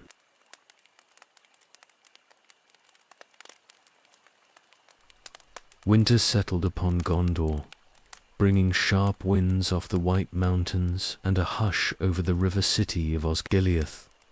The scars of war remained visible in its streets, though masons worked day and night to rebuild the bridges and towers shattered during the long campaign. Snow lay upon the rooftops, softening the harsh edges of stone still blackened by fire. Beneath the surface of daily labor, however, a deeper struggle was unfolding, one that could not be mended by brick or mortar. Isildur bore himself as king with all the dignity expected of Elendor's heir. His voice carried command in the councils, and his hand steered the rebuilding of the realm. Yet he remained restless, pacing the halls at night, his fingers turning the ring in ceaseless motion.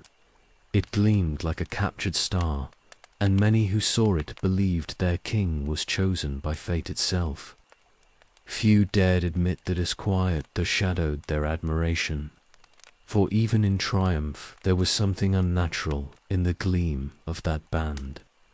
The captains of Gondor assembled in council to speak of strengthening the borders. Orcs and scattered servants of the Dark Lord still roamed the wild, and Easterling raiders tested the watch along the river. But in those meetings, whenever voices rose in dissent or debate, Isildur's hand would rest upon the ring, and silence soon followed. None could say why they yielded so quickly, only that it seemed folly to oppose him. What had once been unity forged in hardship now felt more like obedience, compelled by something unseen. In the houses of healing, veterans of the war spoke of dreams that haunted their sleep. They saw the battlefield again, but always with one detail changed: the ring glimmering upon Sauron's hand as if it had never been cut away. They awoke trembling, convinced that the shadow still lingered. Priests and healers counseled them to lay aside fear, yet the persistence of these dreams troubled many. Some whispered that the ring had chosen a new bearer, and that the will of the Dark Lord might yet find a voice through him. Isildur's sons grew uneasy. They loved their father and honored his valor, yet they noticed the change in his countenance. He smiled less often, and when he did, it carried a sharpness unfamiliar to them.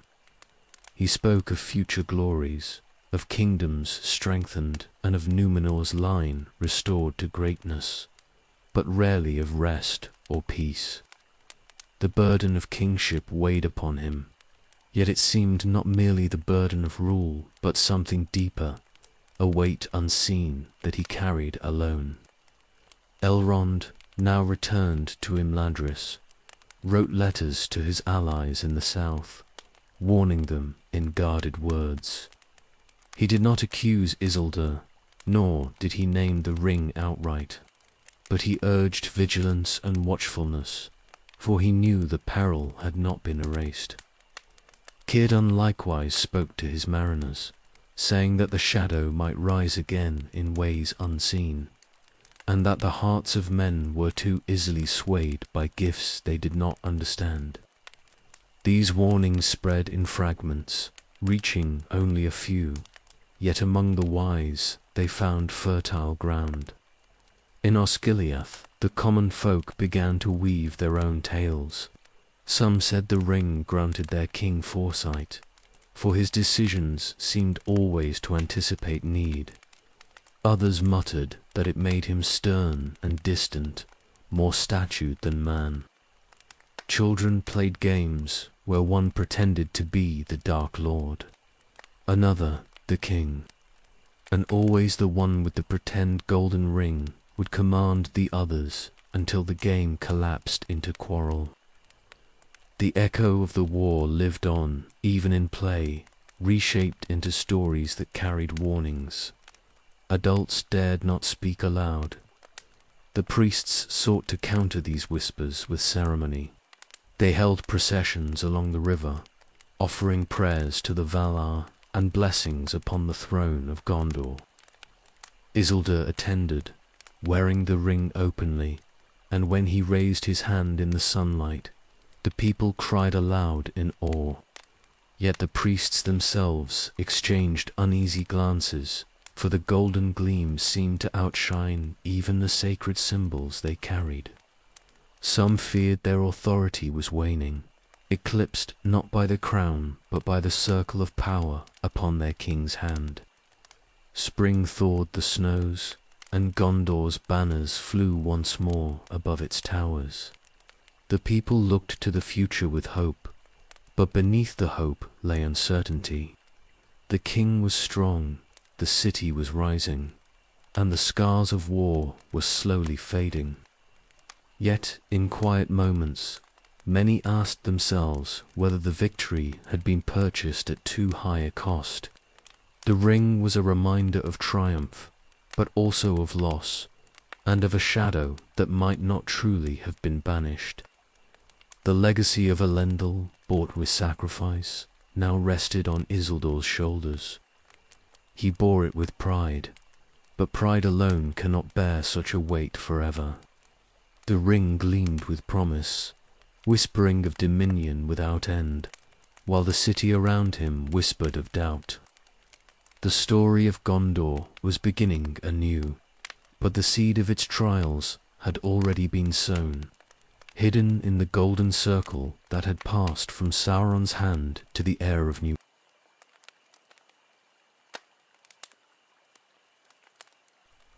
Summer came to Gondor, and with it a semblance of peace.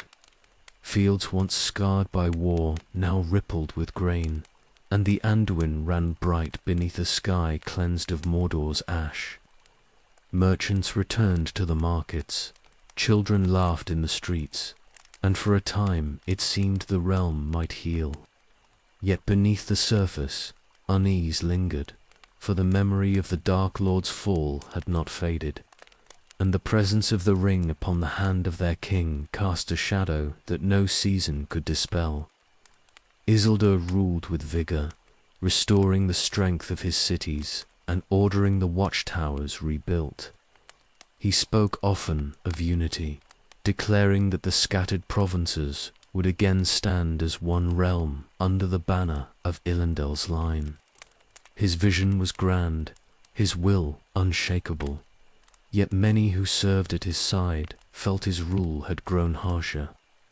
Captains who once debated him now found themselves silent, unable to resist the strange compulsion that seemed to flow from his presence.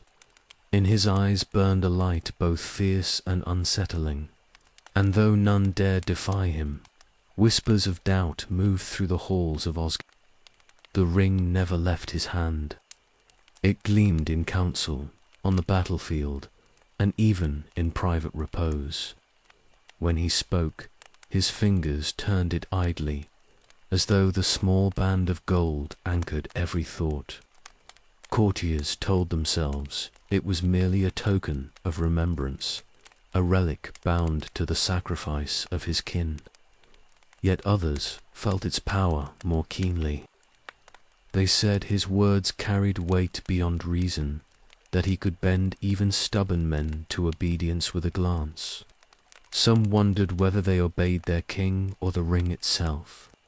Among the people, stories multiplied. In taverns, men claimed the king's footsteps rang louder than any others, as though the earth itself acknowledged his presence. In marketplaces, women spoke of how jewels dulled when he passed, their beauty swallowed by the light of the ring. Children whispered tales of a golden band that could command the wind and bend shadows to its will. Some of these were born from awe, others from fear, but all carried the same refrain. The ring was more than a trophy. It was a power none could measure. The priests of the Valar grew uneasy. They performed rites upon the high altars, burning incense and singing hymns. Yet their voices seemed to falter whenever the king entered their halls. More than once, a priest dropped his gaze when the ring caught the light, ashamed by the sudden weakness of his own faith. In secret chambers, they debated whether the relic should be surrendered, but none dared to confront Isildur openly. To oppose the king was to oppose the line of Elendil, and after so much sacrifice, few had the courage to speak such treason. Isildur's sons spoke with him in private, appealing to his grief. They reminded him of their mother, of the hope their people placed in him, and of the counsel of the elves. They asked why he clung so tightly to the ring, why he would not set it aside, if only for a night. He answered with pride, declaring that it was his by right, the ransom for Elendil and Anarion, and the seal of his kingship. His words silenced them, though their unease grew deeper still. They saw that the ring was no longer a token of mourning, but the core of his identity. Messengers from the north brought troubling news. Orcs had begun to stir again in the wild, raiding villages and ambushing travelers. Though scattered, their boldness suggested some hidden strength still lingered. Isildur dismissed these tidings as remnants of a broken enemy, yet his captains were less certain. They urged vigilance, warning that the shadow might not have been wholly destroyed. But their words carried little weight against the confidence of their king, who believed the ring upon his hand guaranteed the realm's safety.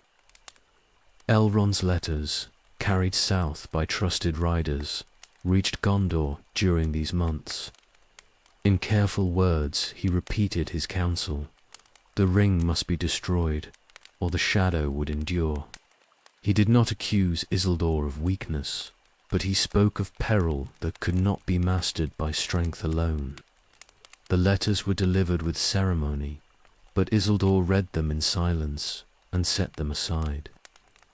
To those who asked his reply, he said only that Elrond did not understand the burden of kingship, nor the right of a son to claim the prize won by his father's death. His dismissal carried finality, and the matter was closed.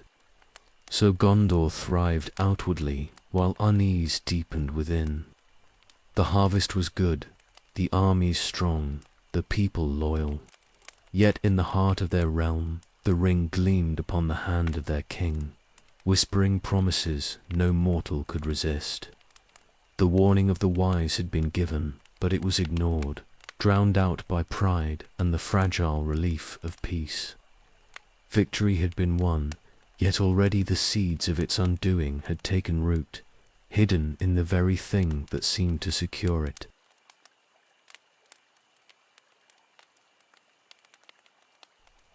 Isildur, the eldest, kept his silence longer, but in his eyes there grew a shadow of doubt. He remembered his grandfather, Elendil, whose wisdom was great, but tempered with humility. In Isildur, he now saw a flame that burned brighter, yet burned with a hunger that could not be quenched. Yet for all the industry and ceremony of renewal, there were whispers that the shadow of the enemy had not wholly passed. Isildur walked daily through the courts of Osgiliath, his hand always adorned with the ring. The people bowed low before him, their voices rising in acclaim, but when he passed, many turned their eyes away. There was a majesty about him that none could deny, but majesty sharpened by something colder. His smile was rarer now, and when it came, it seemed more like the glint of steel than the warmth of fire.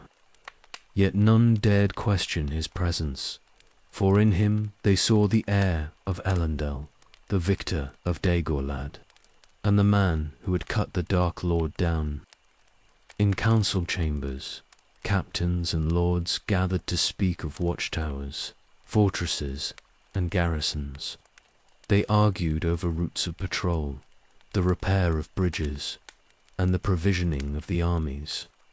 But whenever discord grew too sharp, Isildur would lift his hand, and silence would fall as though commanded by some power greater than mere authority.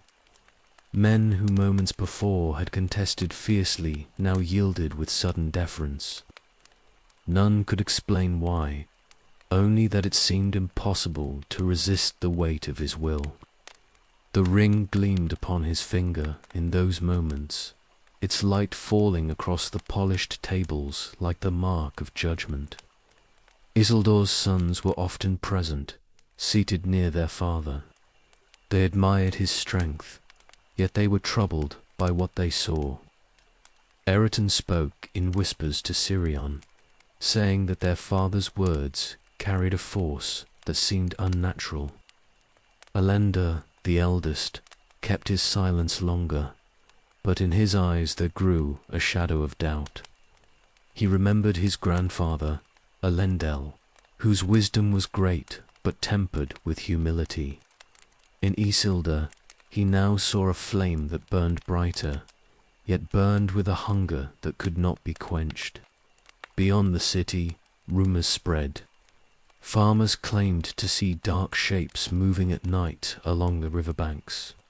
Shepherds spoke of wolves that carried the cunning of men in their eyes. Raiders from the east struck with greater daring, vanishing into the wild before Gondor's soldiers could give chase. These things were brought before the king, but he dismissed them as remnants of a broken enemy. "What power remains to them?" he asked. "Their master lies in ruin, and his servants are scattered." His captains bowed and withdrew, though in their hearts they felt unease. The priests of the Valar continued their ceremonies, yet their voices faltered when the king entered their sanctuaries. Some felt their prayers could not reach as high as the gleam upon his hand. In private, they debated what counsel might be given, but none dared speak openly. To challenge Isildur was to challenge the very line of Númenor, and after so much sacrifice, who would dare risk division? Better to remain silent, they told themselves, and trust that time would soothe all fears. Merchants carried tales along the roads, weaving them into song and rumor.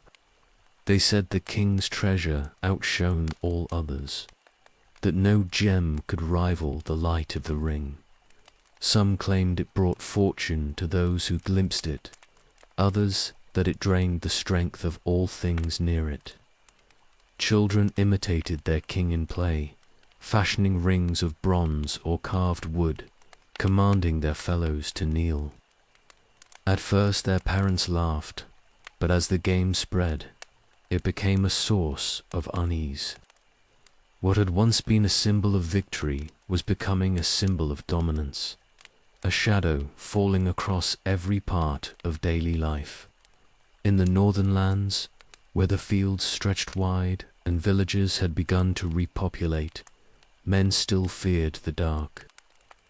Hunters claimed that when they wandered too far, they heard voices carried on the wind. Travelers spoke of strange lights in the distance, flickering like torches where no camp could be found. Though no great enemy army was seen, the land itself seemed restless. Those who remembered Elrond's warnings wondered if the danger was not in the wild, but at the very heart of Gondor. Isildur, however, was undeterred. He spoke of a future where Gondor would be unassailable, a beacon of strength that no enemy could threaten. He commanded the raising of new fortresses, higher and stronger than before. He sent emissaries to the south, calling for tribute and alliance, and many came gladly, for who could resist the will of the king who had slain Sauron? Yet some envoys returned home with whispers of unease, saying that Gondor's strength now seemed founded less on trust than on fear. At night, Isildur lingered alone in his chambers, turning the ring between his fingers. He remembered his father and brother, their faces bright with valor at Dagobah. He told himself the ring was their legacy, the price of their sacrifice, and his right by blood. Yet in the stillness, he heard more than memory. There were whispers, faint but persistent, promising dominion beyond even his dreams. They told him that the line of Númenor could rise again, that he could surpass even the kings of old, if only he held the ring forever. He closed his hand around it, and the thought of surrendering it seemed not only folly but betrayal. Elrond's warnings were remembered by few. Those who spoke of them did so quietly, lest their words be thought treason. Yet in certain corners of Osgiliath, among the wise and the wary, doubt persisted. They wondered whether the war had truly ended, or whether it had merely changed its shape. Victory had been won, but the heart of that victory remained bound to a golden circle of power. And as the sun set over the white city, casting long shadows across its towers, many feared that the darkest struggle was only beginning.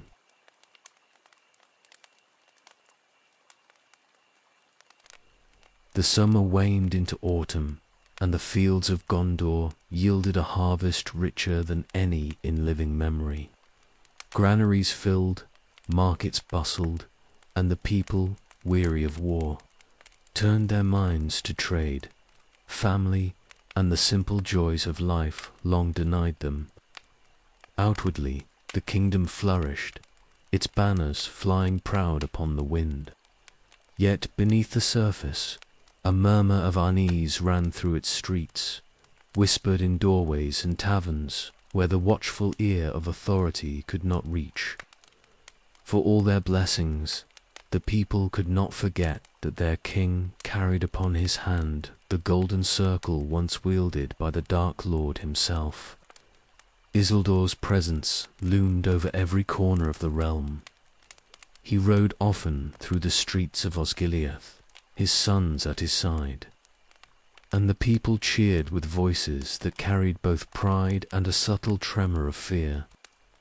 There was grandeur in him now, something more than mere kingship. The ring lent a gravity to his bearing, an aura that drew every gaze. Yet what inspired awe also bred unease, for no mortal should carry such weight. Mothers pulled children back when he passed, not out of disrespect, but out of instinct, as if some primal part of them recoiled from his shadow. In council chambers, the change was even more pronounced. Captains who once debated fiercely found themselves yielding more swiftly. Words of caution slipped unspoken from their lips, replaced by silence.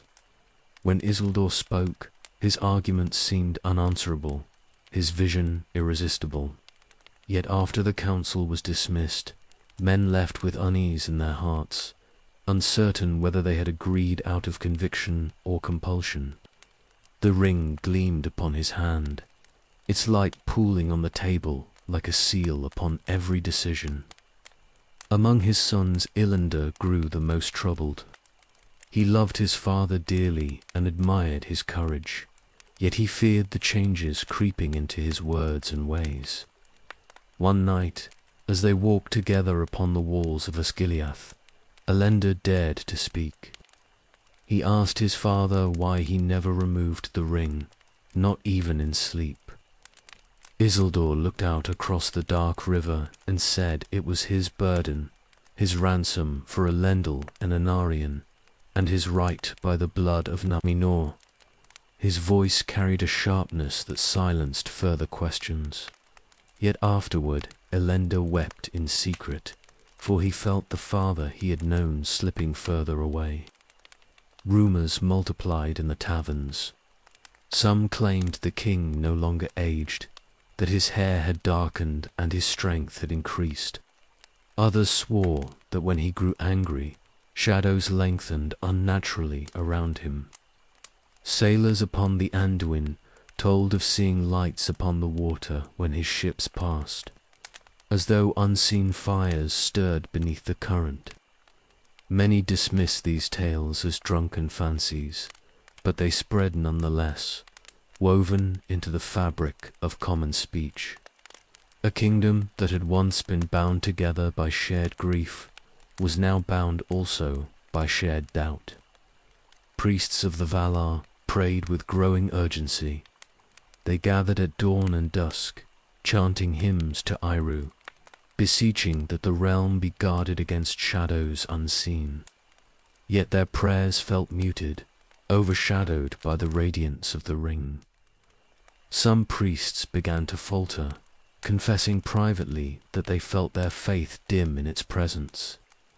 A few even wondered aloud whether their devotions still carried weight in a land where the king himself bore a token of divine or infernal power. Their uncertainty spread to the people, who began to look less to the temples and more to the throne for their hope. In the northern provinces, where scattered orc bands still prowled, strange reports reached the capital. Villagers claimed to hear drums in the night, deep and rhythmic, though no enemy was ever seen. Hunters swore they found tracks that began and ended without reason, as if the land itself were shifting underfoot. Some captains urged vigilance, fearing that remnants of the Dark Lord's armies might be gathering strength. Yet when these tidings reached Isildur, he dismissed them with confidence. He declared that the shadow had been broken, that no true power remained to oppose Gondor, and that the ring upon his hand was proof of their dominion. His words silenced dissent, though doubt gnawed at those who heard them. Merchants from the south arrived with their own stories. They spoke of kingdoms beyond the desert growing restless, of lords who feared Gondor's rising power. Yet even these distant rulers spoke of the ring as if its fame had crossed the seas themselves. Some sought alliance with Isildur, hoping to bask in his strength. Others whispered of fear, that Gondor's king had claimed the very source of the enemy's might. The ring, once a secret burden, had become a legend shaping the politics of far lands. At night, Isildur lingered long in his chambers, turning the ring before the firelight. He told himself it was a token of remembrance, the price of victory. Yet, in the stillness, the whispers grew clearer. They spoke not of the past but of the future, of thrones unassailable, of kingdoms unending, of glory greater than Numenor itself. He closed his hand tightly around it, and in that moment, surrendering it seemed unthinkable, an act of betrayal not only against his kin but against destiny itself. So Gondor prospered in the light of day, its banners flying proudly, its people rebuilding what war had destroyed. But in the quiet hours, in the shadows of the halls, and in the troubled hearts of its lords, unease deepened.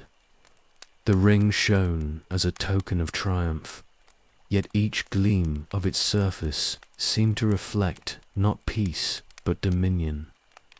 The kingdom had endured fire and battle, yet its greatest trial was only beginning, for it lay not in the strength of enemies without, but in the will of the king within.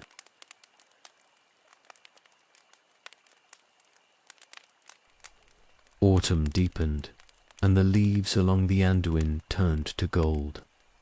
The river carried their bright colours southward, mingling beauty with a strange melancholy, for the land seemed to whisper of both renewal and decline. Gondor outwardly thrived, its markets bustling, its soldiers vigilant, its people proud. Yet a heaviness lingered, unseen but widely felt, like a storm gathering beyond the horizon. For though the crown of Elendil rested upon Isildur's brow, it was the ring upon his hand that drew every gaze, shaping the fate of the realm more than any decree or banner. In council, Isildur spoke with a force that brooked no opposition. His vision was vast, stretching beyond the borders of Gondor into lands long unclaimed.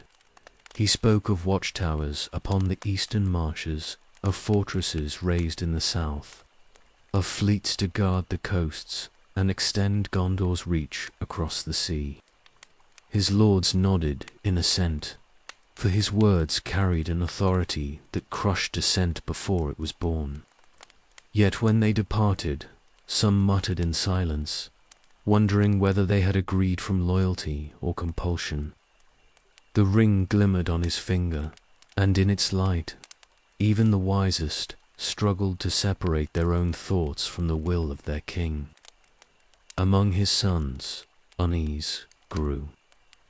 Eretin confided to Cirion that their father's ambition had sharpened since he claimed the ring, as though a fire burned in him that no victory could quench. Elendil, the eldest, remained silent longest, but his silence was heavy. He remembered how Isildur had once spoken of rest after war, of peace to honor Elendil's sacrifice. Now his words burned with conquest, of a Gondor that would rise to heights Elendil feared that the voice of his father was slowly being drowned by another voice altogether, one that whispered through the circle of gold. The priests of the Valar grew bolder in their unease. In secret meetings within the High Temple, they debated whether to confront the king. Some argued that silence was safer, for to oppose Isildur was to oppose the line of Numenor itself. Others claimed that their duty was to the Valar, not to mortal kings, and that the ring was a danger too great to leave unchallenged. Yet fear held them back, for even in private their prayers faltered when the memory of the ring's light came to mind.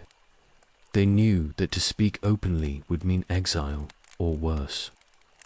In the streets of Osgiliath, rumors turned darker.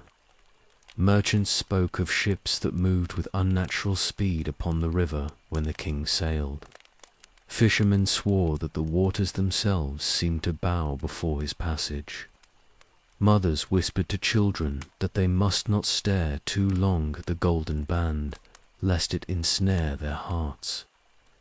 Even the laughter of children playing at Isildur, and the ring turned uneasy, for the game always ended with quarrels, as if no joy could survive beneath its shadow. Beyond Gondor's borders, tidings grew troubling. Rangers in the north reported bands of orcs gathering in hidden valleys, moving with purpose rather than desperation.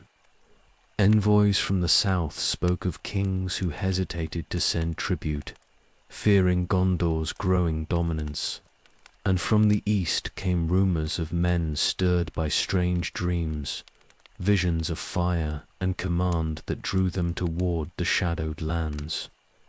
Each report suggested that the world was not healed, but restless, as though the fall of Sauron had unbalanced it rather than secured peace. When these matters were laid before Isildur, he dismissed them with a confidence that bordered on arrogance. "What power remains that can challenge us?" he said. "The enemy is broken, and his servants are scattered. Gondor shall be the shield of the west, and none shall withstand us." His captains bowed, but unease gnawed at their hearts. They remembered Elrond's counsel, though they dared not speak it aloud, that the ring was not a gift of victory, but a danger yet unmastered. At night, in his private chambers, Isildur wrestled with thoughts he did not share. He told himself the ring was his right, the ransom for his father and brother, the mark of his kingship. Yet when he held it aloft in the firelight, he felt its whispers coil round his mind, soft as silk, strong as iron. It promised strength beyond the limits of men, a dominion that would endure unbroken for ages. It told him that the line of Númenor could rise again, not as a memory but as a power to rival even the Valar. He closed his hand around it, and the thought of casting it aside seemed like madness. Elendar, seeing his father's unrest, dared to speak again.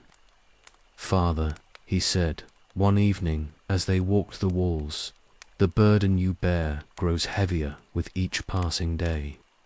Must you carry it always?" Isildur's face darkened, and he answered with words sharp as a blade. "It is mine by right. Would you have me dishonor the sacrifice of Elendil and Anarion? This is not a burden, but a gift bought with their blood, and none shall take it from me."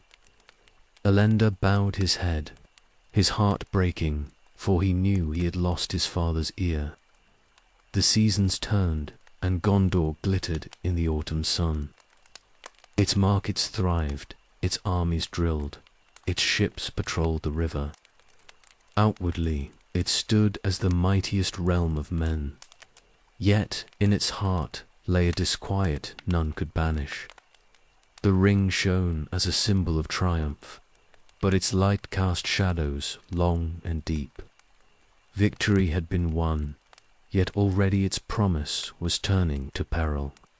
For though the crown of Gondor sat upon Isildur's brow, it was the fire of the ring that burned ever brighter beneath the crown, shaping his will and binding the fate of his people.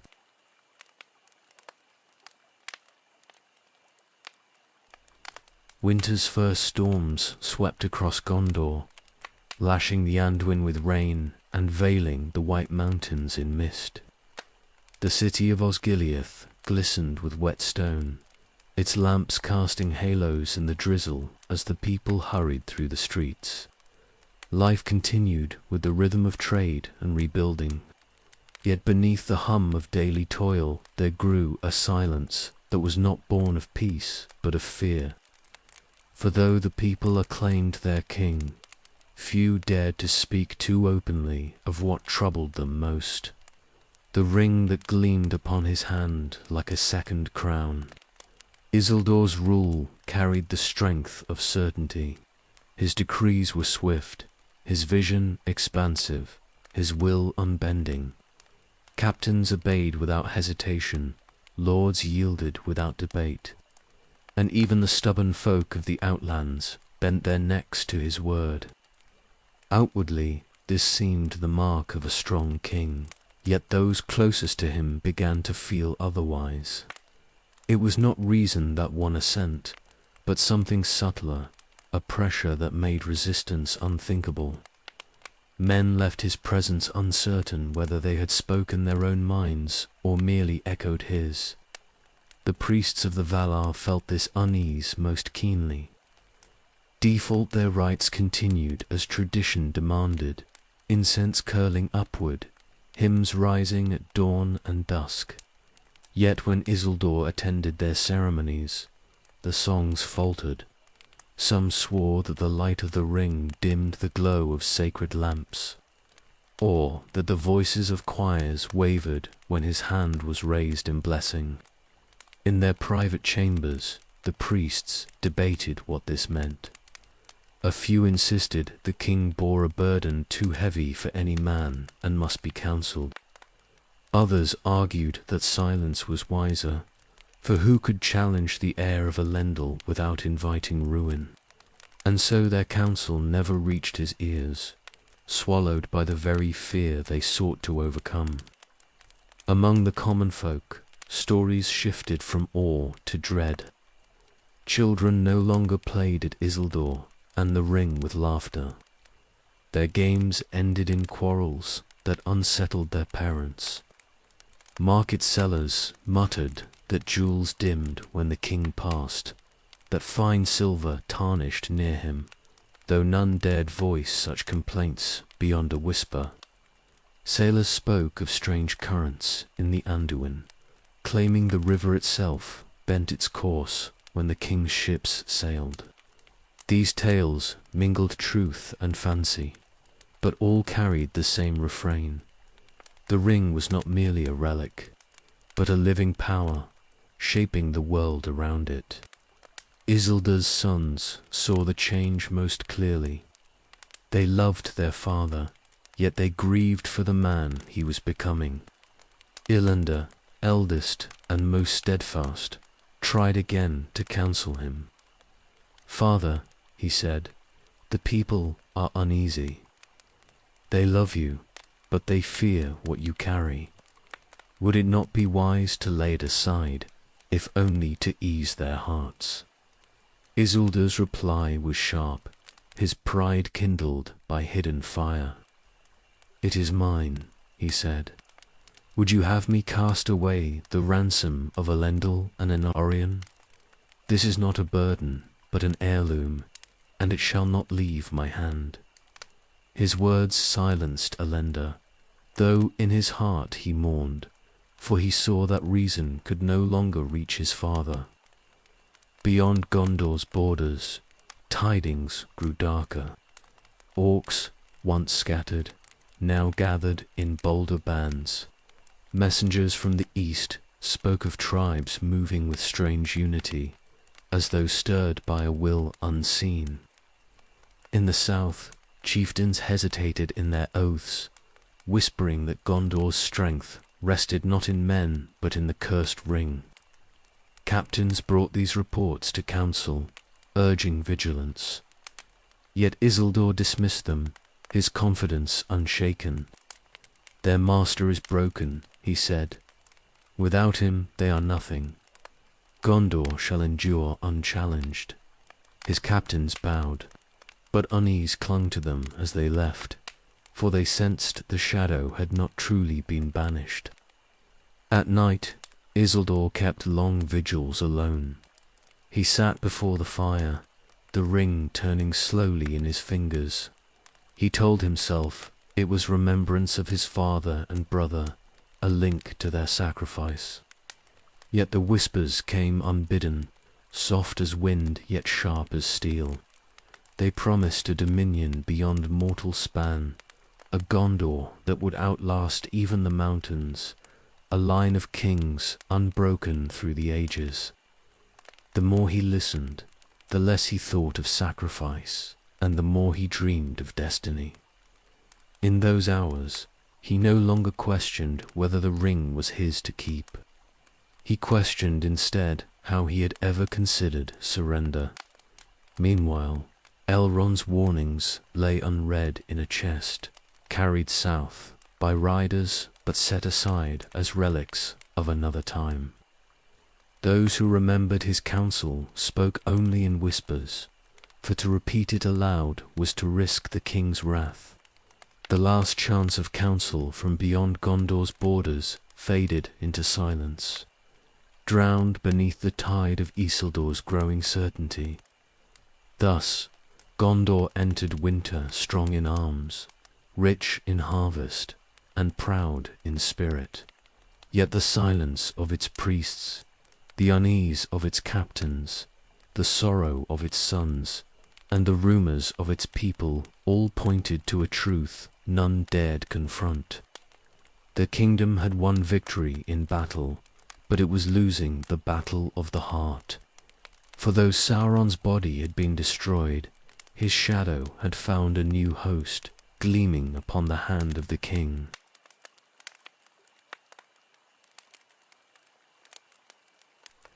The last winter storms faded, leaving Gondor beneath a sky of pale silver. Snow melted upon the white mountains, feeding the Anduin until its waters ran swift and cold. In Osgiliath, the towers stood bright again, rebuilt by hands weary yet proud. Songs of triumph still drifted through the streets, though softer now, as though the people themselves felt the fragility of their peace.